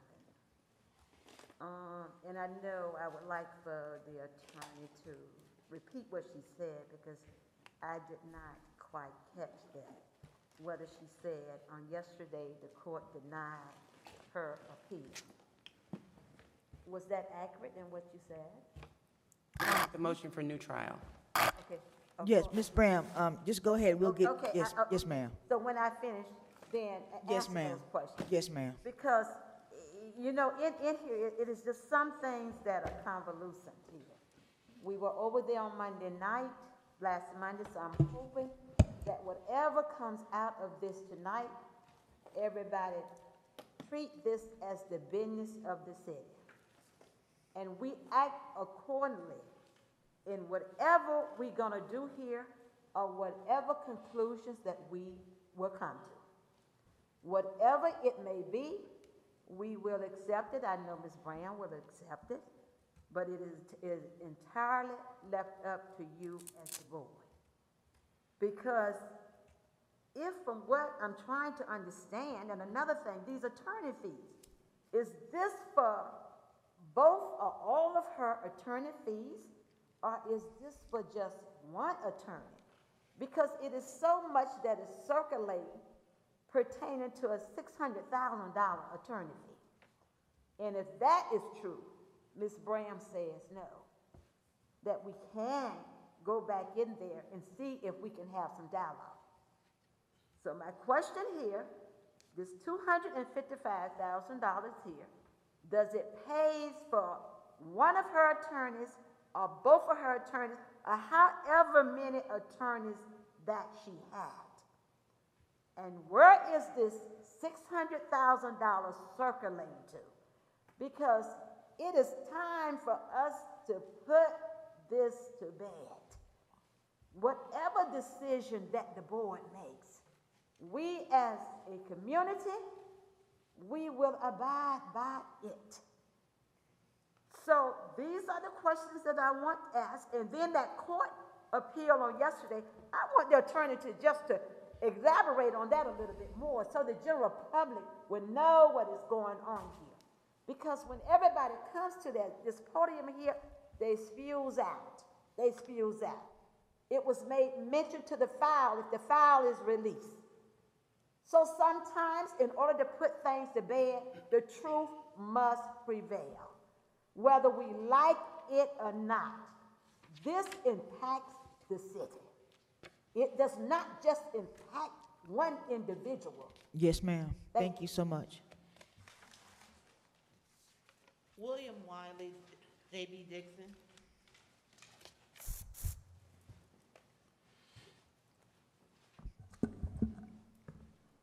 Good evening, Board. My name is William Wiley, born and raised here in the city of Riviera Beach, and also candidate for District 5.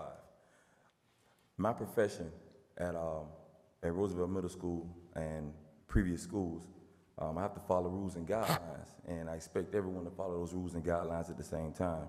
That's why I have a little confusion with this, because I think this process does not serve the city's best interests at all. I've managed and managed and supervised FedEx and Office Depot before I became a school teacher. So I've been a school teacher for about 10 years, but I managed FedEx and Office Depot for about 8 to 10 years. And when I say manage and supervise, I managed and supervised. I wasn't an employee, I managed and supervised. For those 8 years, I've been numerous occasions to where I've We had to go to court for accidents, property damage, personal injury, and we had certain situations that happened. And I've never heard of a situation to where you lose a case and you still have to pay the lawyer's fees. Now, my idea of this is the lawyer walks into this pro bono, right? Knowing that if you win the case, you get a percentage of the money. If you lose the case, you don't get any money. That's how that works. I never heard of a situation to where you get paid anyway, whether you win or lose the case, and someone else has to pay your fees. To me, that doesn't make any sense. I'm a math teacher, and I keep trying to add this up, and it doesn't make any sense to me. All right, so I don't have any personal vendetta against anyone because I don't know who Lady March, I know her, but I don't know of her. I'm not a friend of hers or anything. And to me, my job as running for office is to protect the city and protect the finances of the city and protect the interests of the city. And I've always done that since I've been here. And I'm just a little confused on that situation. Now, I just heard that it was $500,000 and then it was reduced to $255,000. But the city doesn't owe anybody anything at all. So to me, that's not a deal, it's not a discount because it should be zero. There's no payment for this at all right? And let's just be fair because what's gonna happen is that we're gonna open up a can of worms to where everyone now who gets fired from City of Riviera Beach is now gonna file a lawsuit and then they can fall back on saying, oh, you can pay my attorney fees in the same amount of money that they're possibly suing for. That doesn't make any sense at all to me. All right, so for the best interest of the city, I do not agree with it, but again, like Ms. Brown said, on behalf of you guys, whatever decision you make, it's time to put this to rest. I'm getting sick and tired of hearing about it. Let's go ahead and move forward. But let's do the right thing because guess what? If we do the wrong thing in this situation, we're just going to attract more problems. And that's the reason why we're in the situation we're in now, is that we're bringing the same people, keep coming back in, doing the same old thing, they cut from the same cloth, and we keep finding ourselves in these same situations. Please, let's go ahead and do the right thing and fix this for future reference. Thank you, sir. J.B. Dixon.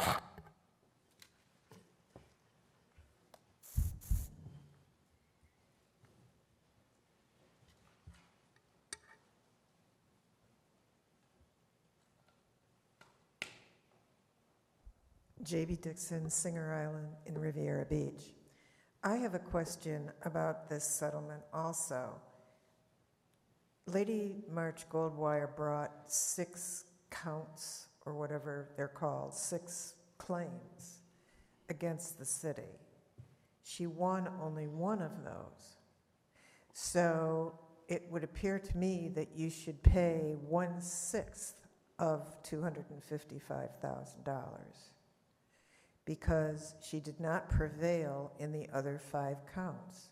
So I don't understand why we would be paying the total amount of what her attorneys are asking if we won 5 out of 6.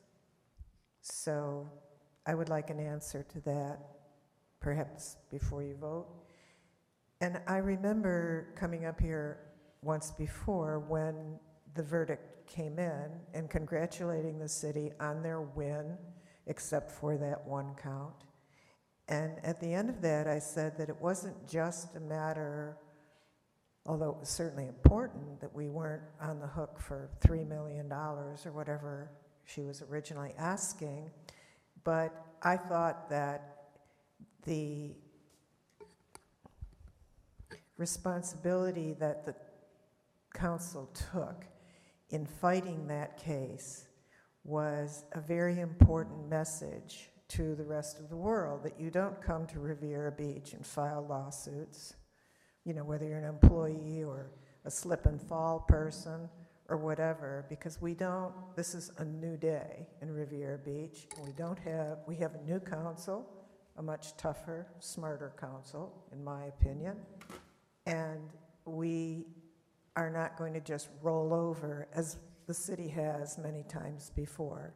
So I think that's going to help keeping the professional sewers away from our city. And I think questioning $255,000 for 1/6 of a victory is another way that we show that we are not patsies. So I hope that you take that into consideration as you vote tonight. Thank you. Thank you. Ms. Nguyen, you'd like to address the residents' issues in regards to the questions that they had? Yes, Madam Chair. As it relates to Ms. Bram's issues, or questions rather, Ms. Bram, the attorney's fees are for all of her attorneys. However many she had, it is for all of her attorneys. You stated something about $600,000. I don't know where that number came from. The number regarding attorney's fees is at $455,000 without regard to any settlement. And elaborating on the post-trial motions, she made a motion for a new trial, which was asking the judge to overrule the jury verdict, award her a new trial on all the issues that she was not successful on. She also made a motion for front pay meaning that because the jury found that she suffered an adverse employment action, meaning retaliation, for the posting of her personnel file online, that she was also entitled to additional monies, front pay. And the judge found that to award her front pay would be a windfall because the jury decided the amount that she was entitled to for her mental anguish and emotional pain, and that amount was $60,000, and that was all that she is entitled to. And so the judge refused to grant her motions for front pay and for a new trial. As it relates to Mr. Wiley, okay, number one, her attorneys did not represent her pro bono. Pro bono means for free. She had an arrangement with them, whatever that arrangement is, and they are entitled to fees for their work for her because she was successful on one of her counts. Now, what will happen if the council does not approve this settlement? We will have a hearing before the judge. We will bring an expert in attorney's fees for attorneys who practice in the field of employment discrimination. Her attorney will bring an expert in for fees as well.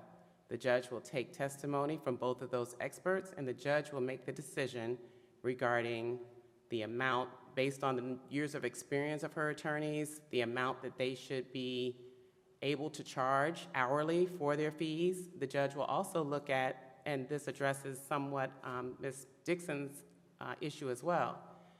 The judge may very well look at it and say, there were so many discrimination claims and retaliation claims. Many of these are intertwined. You cannot separate out this one claim for the posting of the personnel file from all the other allegations that she had. Although she was not successful on them, they still had to work and prepare that case and those allegations for trial. And the judge could very well decide that they're entitled to all of their fees. That's the chance we take by not accepting this settlement. The judge could come back and say she's not entitled to that amount, and maybe she's only entitled to $100,000. I can't tell anyone what the judge will say in this matter. I know that based on what she asked for from the jury, a $1 million to $3.9 million verdict, and they only came back with $60,000, that this was a victory for the city. Negotiating these fees down to almost 50%, we believe, is a win for the city. However, again, it is totally up to the council. I think I addressed everyone's concerns. Thank you for that, Ms. Nguyen. Are there any questions from the board in regards to this item? Madam Chair, Yes, go ahead. I just want to ask one more time. Are you absolutely sure that we can't, forgetting the attorney's fees and going right to the heart of the matter, the $60,000 that was awarded because you say that the circumstantial evidence led the jury to believe that someone had in fact posted her unredacted personnel file on Facebook or online? I guess I'm presuming it was Facebook.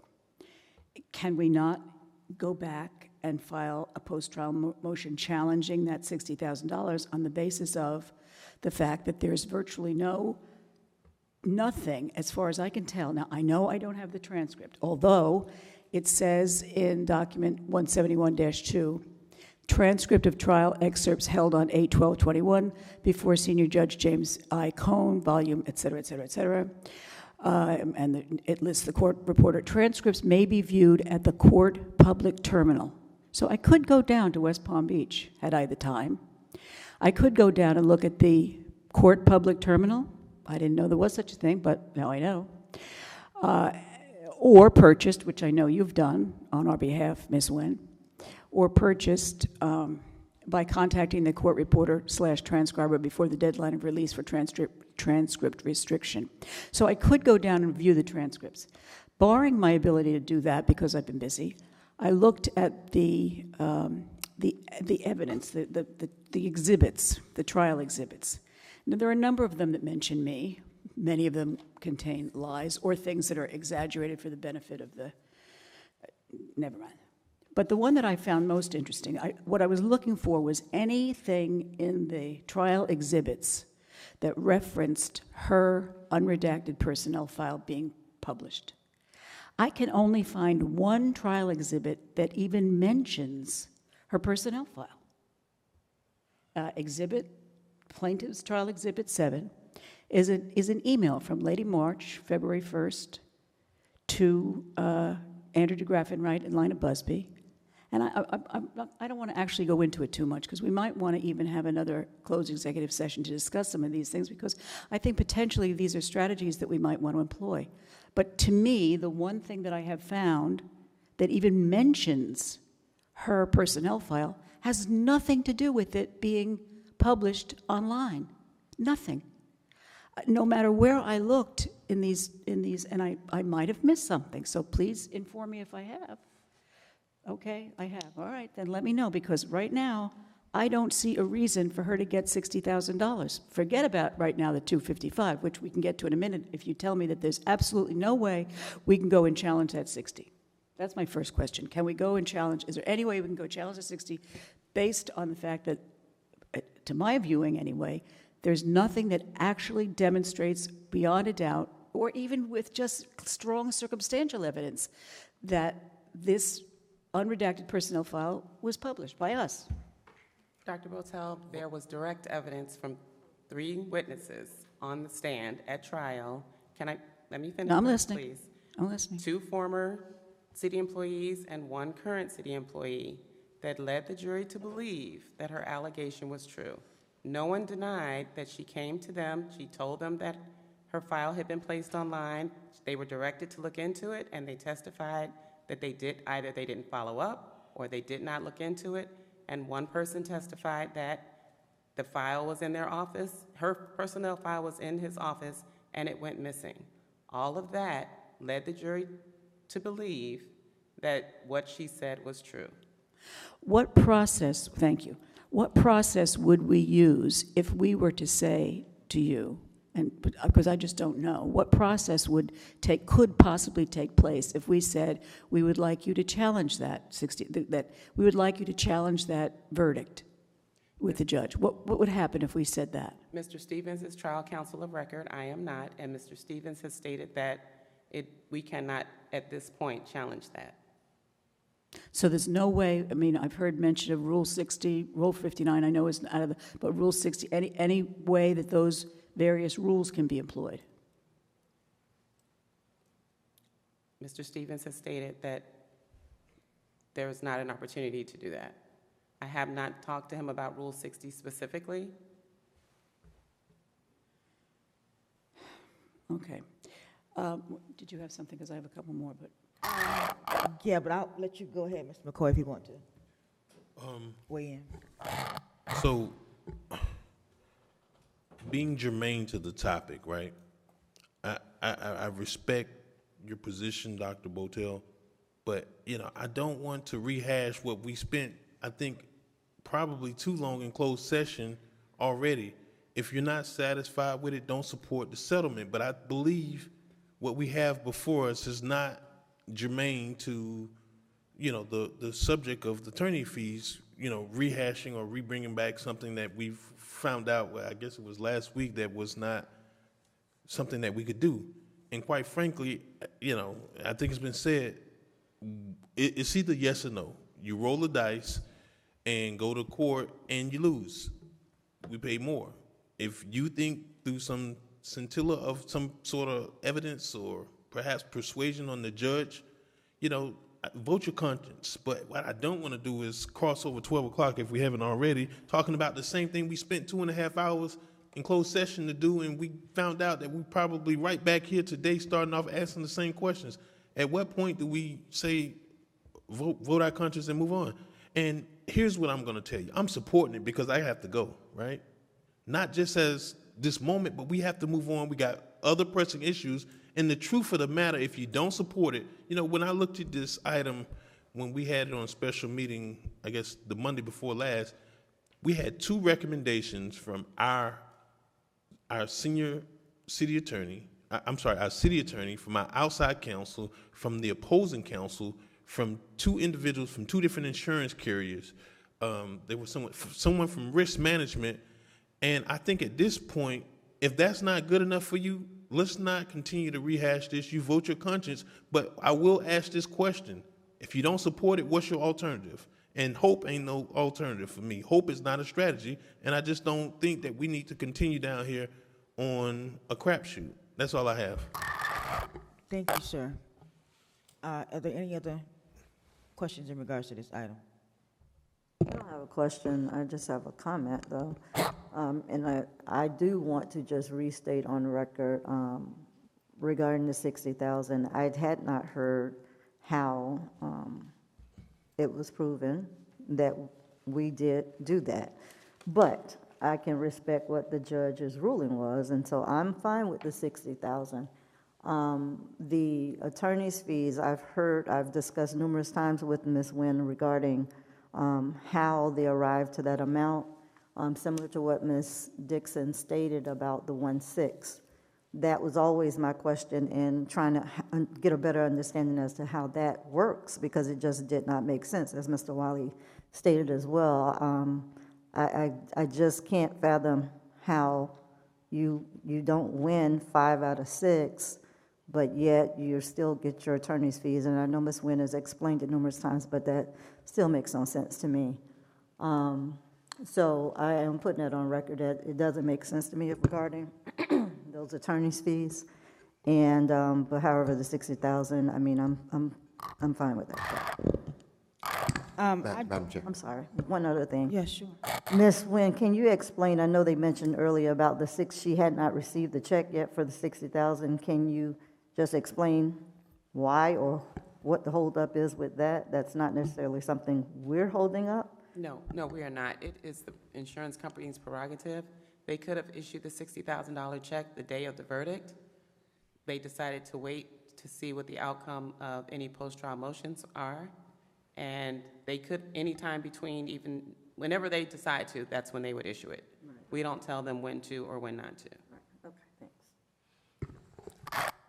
Yes, go ahead. Yeah, I just want to ask the attorney, so the 255 or the 455, whatever it was, is that because it's a federal case that it can be a state case too?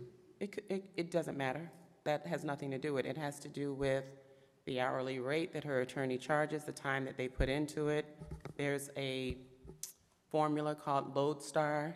I can't tell you how to calculate it because I don't know, but that is how they arrive at their fees. And again, we were able to negotiate those down. Thank you. The comments that I wanted to make is that I've had numerous conversations with the city attorney in regards to this item. My understanding is that a 1/6 verdict, meaning that there were 4 actual counts. Some of those counts had 3 and 4 different sections to them. Even one of the counts that she actually prevailed on had about 7 pieces to it. So the issue is, and the motion to be able to say that the city published her personnel file online. Now, that was never proven. So the plaintiff filed post-trial motions. We did not. I have a problem with that. I have a problem with the fact that if the plaintiff filed post-trial motions to look at the verdict, to say, Judge, could you look at this again?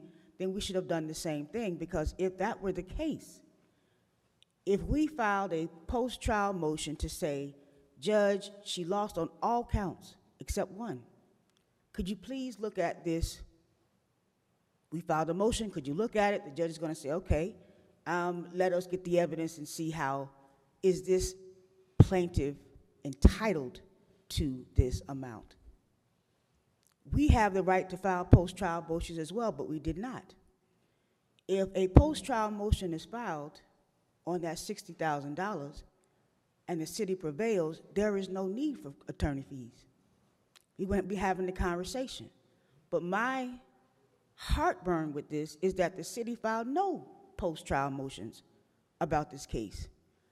If you go to court and you ask for $3.5 million, you lose on every item except one, and the judge gives you $60,000, I think that the city should ask the judge, is this plaintiff entitled to this, given the fact that the crux of the issue is that the city published her unredacted personnel file online.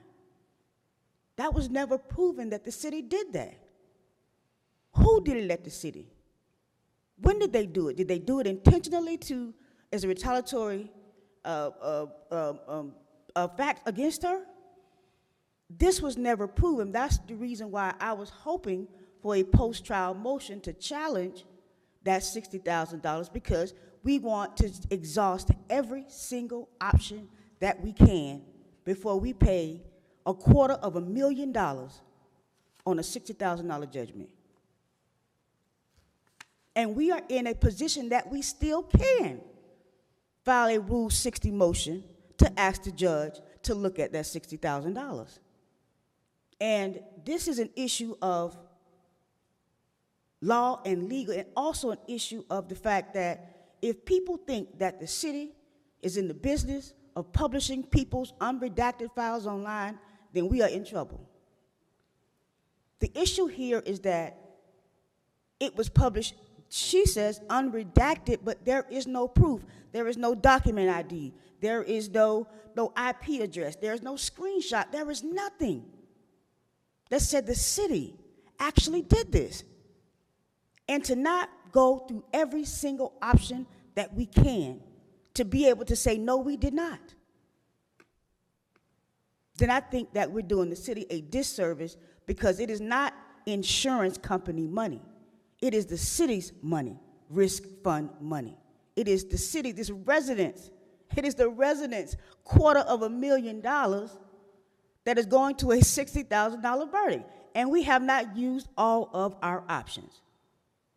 And I want to make sure that whatever money that the city pays, that we are in a position to say we exhausted every single option that we could.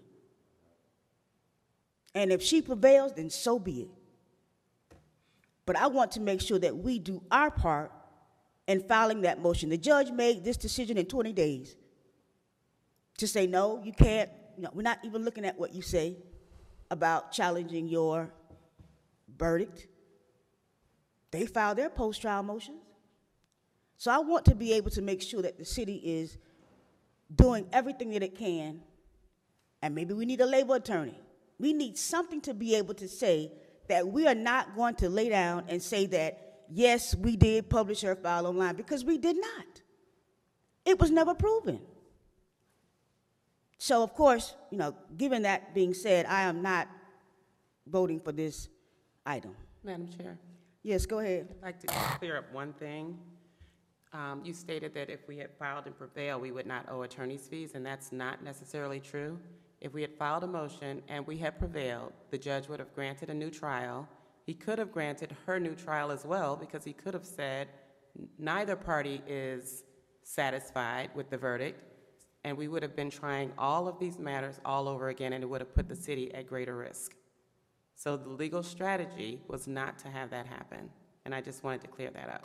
Yes, and I certainly understand that, but the city still can file a post-trial motion under Rule 60. And that is the only reason that I'm not in agreement with this tonight, because we still have an opportunity to challenge that $60,000, because I cannot in good conscience spend taxpayers' money, $250,000, for a $60,000 verdict that we can challenge. Madam Chair. Yes, go ahead, sir. So with that in mind, members, it wasn't that long ago that the United States Supreme Court reversed the decision in a case of free speech and remanded it back to United States District Court of Appeals for Fane Lozman. We never went into closed session. It was a memo sent out, I believe it was, and we agreed to pay $800,000 in attorney fees, and not one person brought up the idea of let's have a discussion or figure out how we can file a post-trial motion or a follow-up motion to the United States Supreme Court decision. In fact, September 15th, I brought this up in closed session, we approved another former city employee's settlement for $480,000, and there was not even any conversation, any questions. I mean, at what point do we move on? Because we're going to see this carry on and on. If, you don't support it, I can, respect that. But I don't want us to sit here and not have, I guess, any kind of optimism or good faith that we're going to just vote against it without having any kind of alternative or options. Just to do it for the sake of doing it seems to me to be redundant and completely unnecessary, and it's going to have us right back in this situation absent of having a plan. But you just can't, in good faith and in the spirit of saying that we're going to protect taxpayer dollars, and say we're going to vote against something and not even have an alternative. Sir, I think that the alternative that I suggested, that I want to happen, is that the city goes back, file under Rule 60, and challenge the verdict. But Madam Chair, so quite frankly, that's something I believe if you can garner the support to do it, then fine. But I think, for one, my oath here is very serious, and I would expect that from the attorney, Ms. Nguyen, and more importantly from the attorney of record, that he's not going to file anything that he believes goes against his core beliefs that he can prevail on, because ultimately he has to represent to the court on behalf of his client, who's the city of Riviera Beach, not any one of us individually, that he can represent in good faith that this isn't a frivolous motion. This isn't something that I believe is just going to waste the court's time. But absent of that, and us not being legal experts, I just don't see how you can. I mean, he said in closed session that, it was quite apparent in closed session that he didn't think that filing anything at this point would be in the best interest of the city from the purposes of prevailing. So, if you're going to ask him to go and do it, if you have the votes to support that, if he comes back and doesn't do it, then what's the alternative? But I understood from that closed session that there was no confidence in revisiting this. So, we have the settlement before us.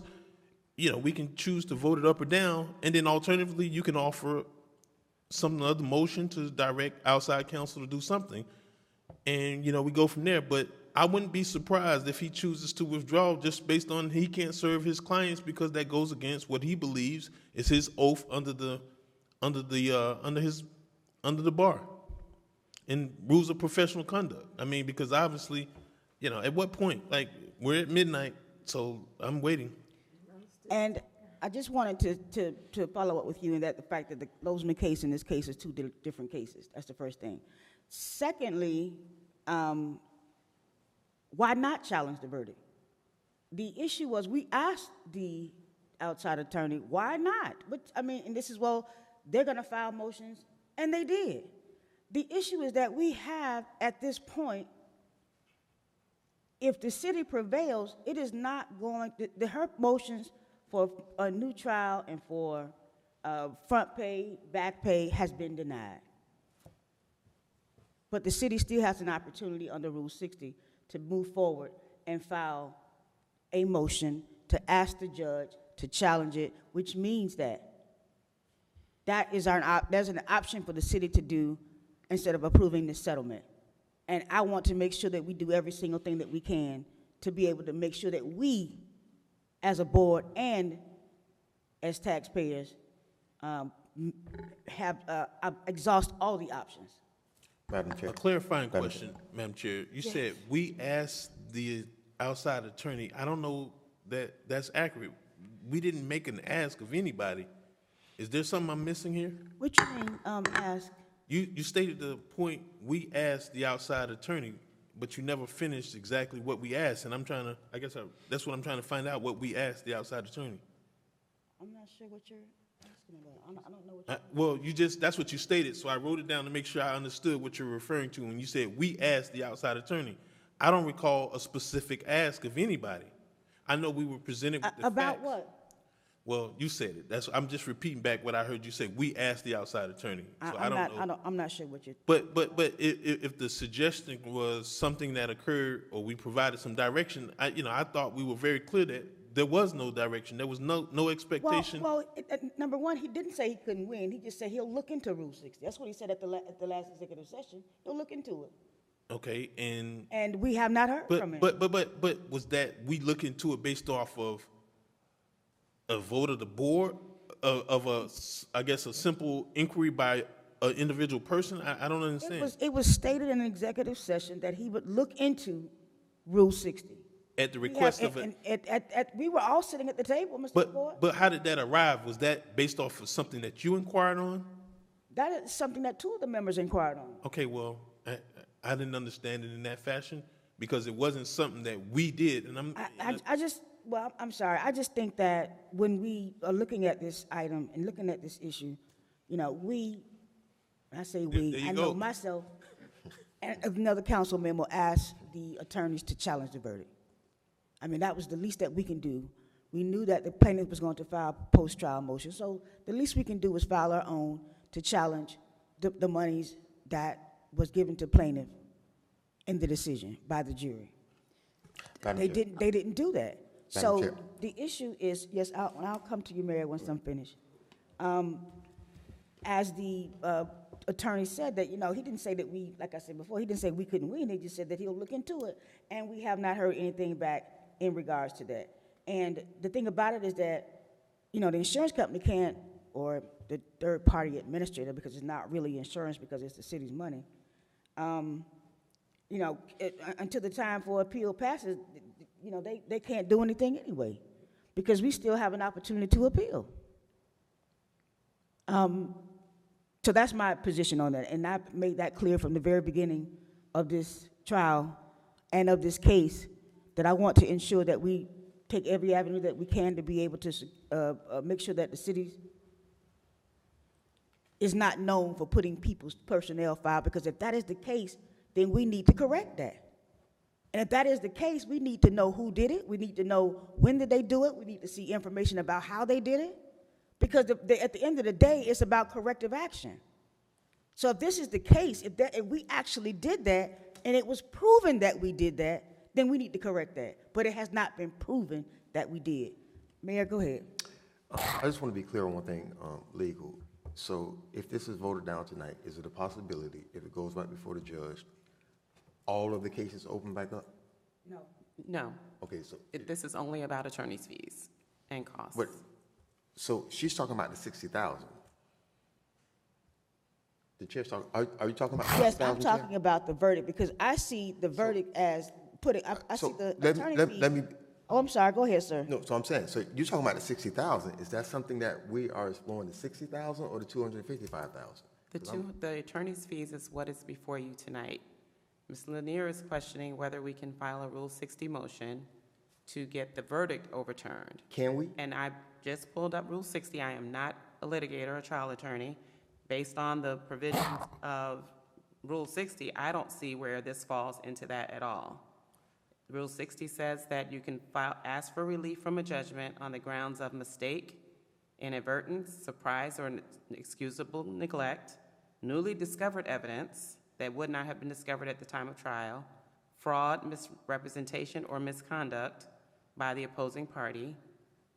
The judgment is void. The judgment has been satisfied based on an earlier judgment, or any other reason that justifies said relief. So this is just a 255. It's not the 60 isn't in question. No, this resolution is for the attorney's fees in the amount of $255,000.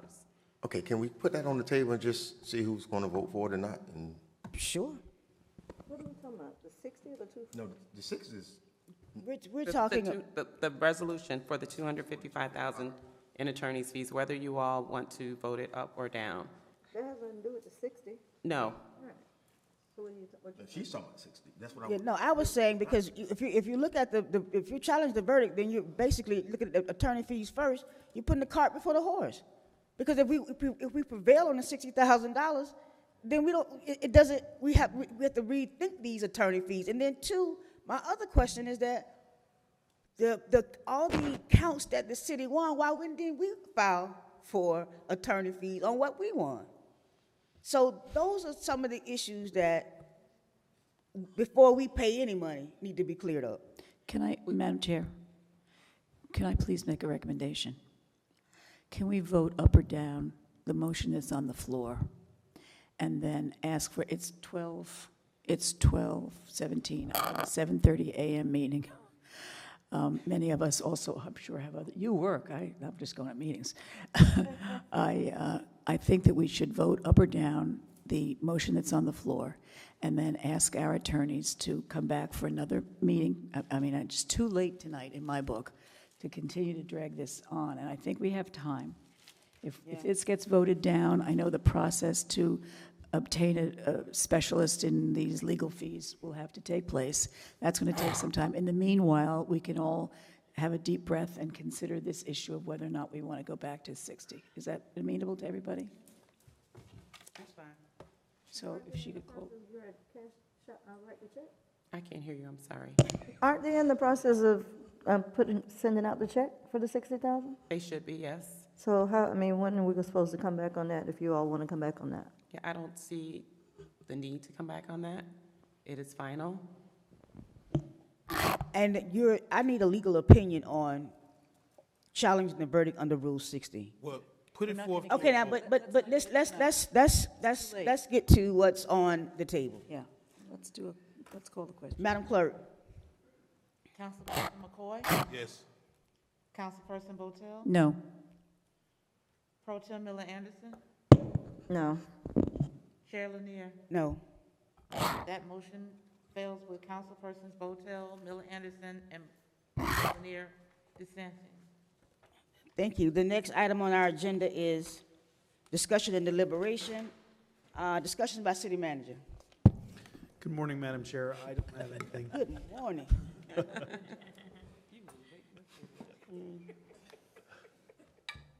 Go ahead. I don't have anything, Madam Chair. City attorney? Nothing, Madam Chair. We start with the mayor. Nothing, Madam Chair. Mr. McCoy. I have nothing, Madam Chair. No, stop.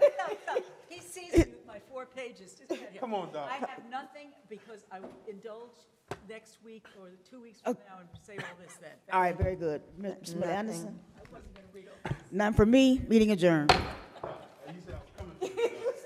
was coming.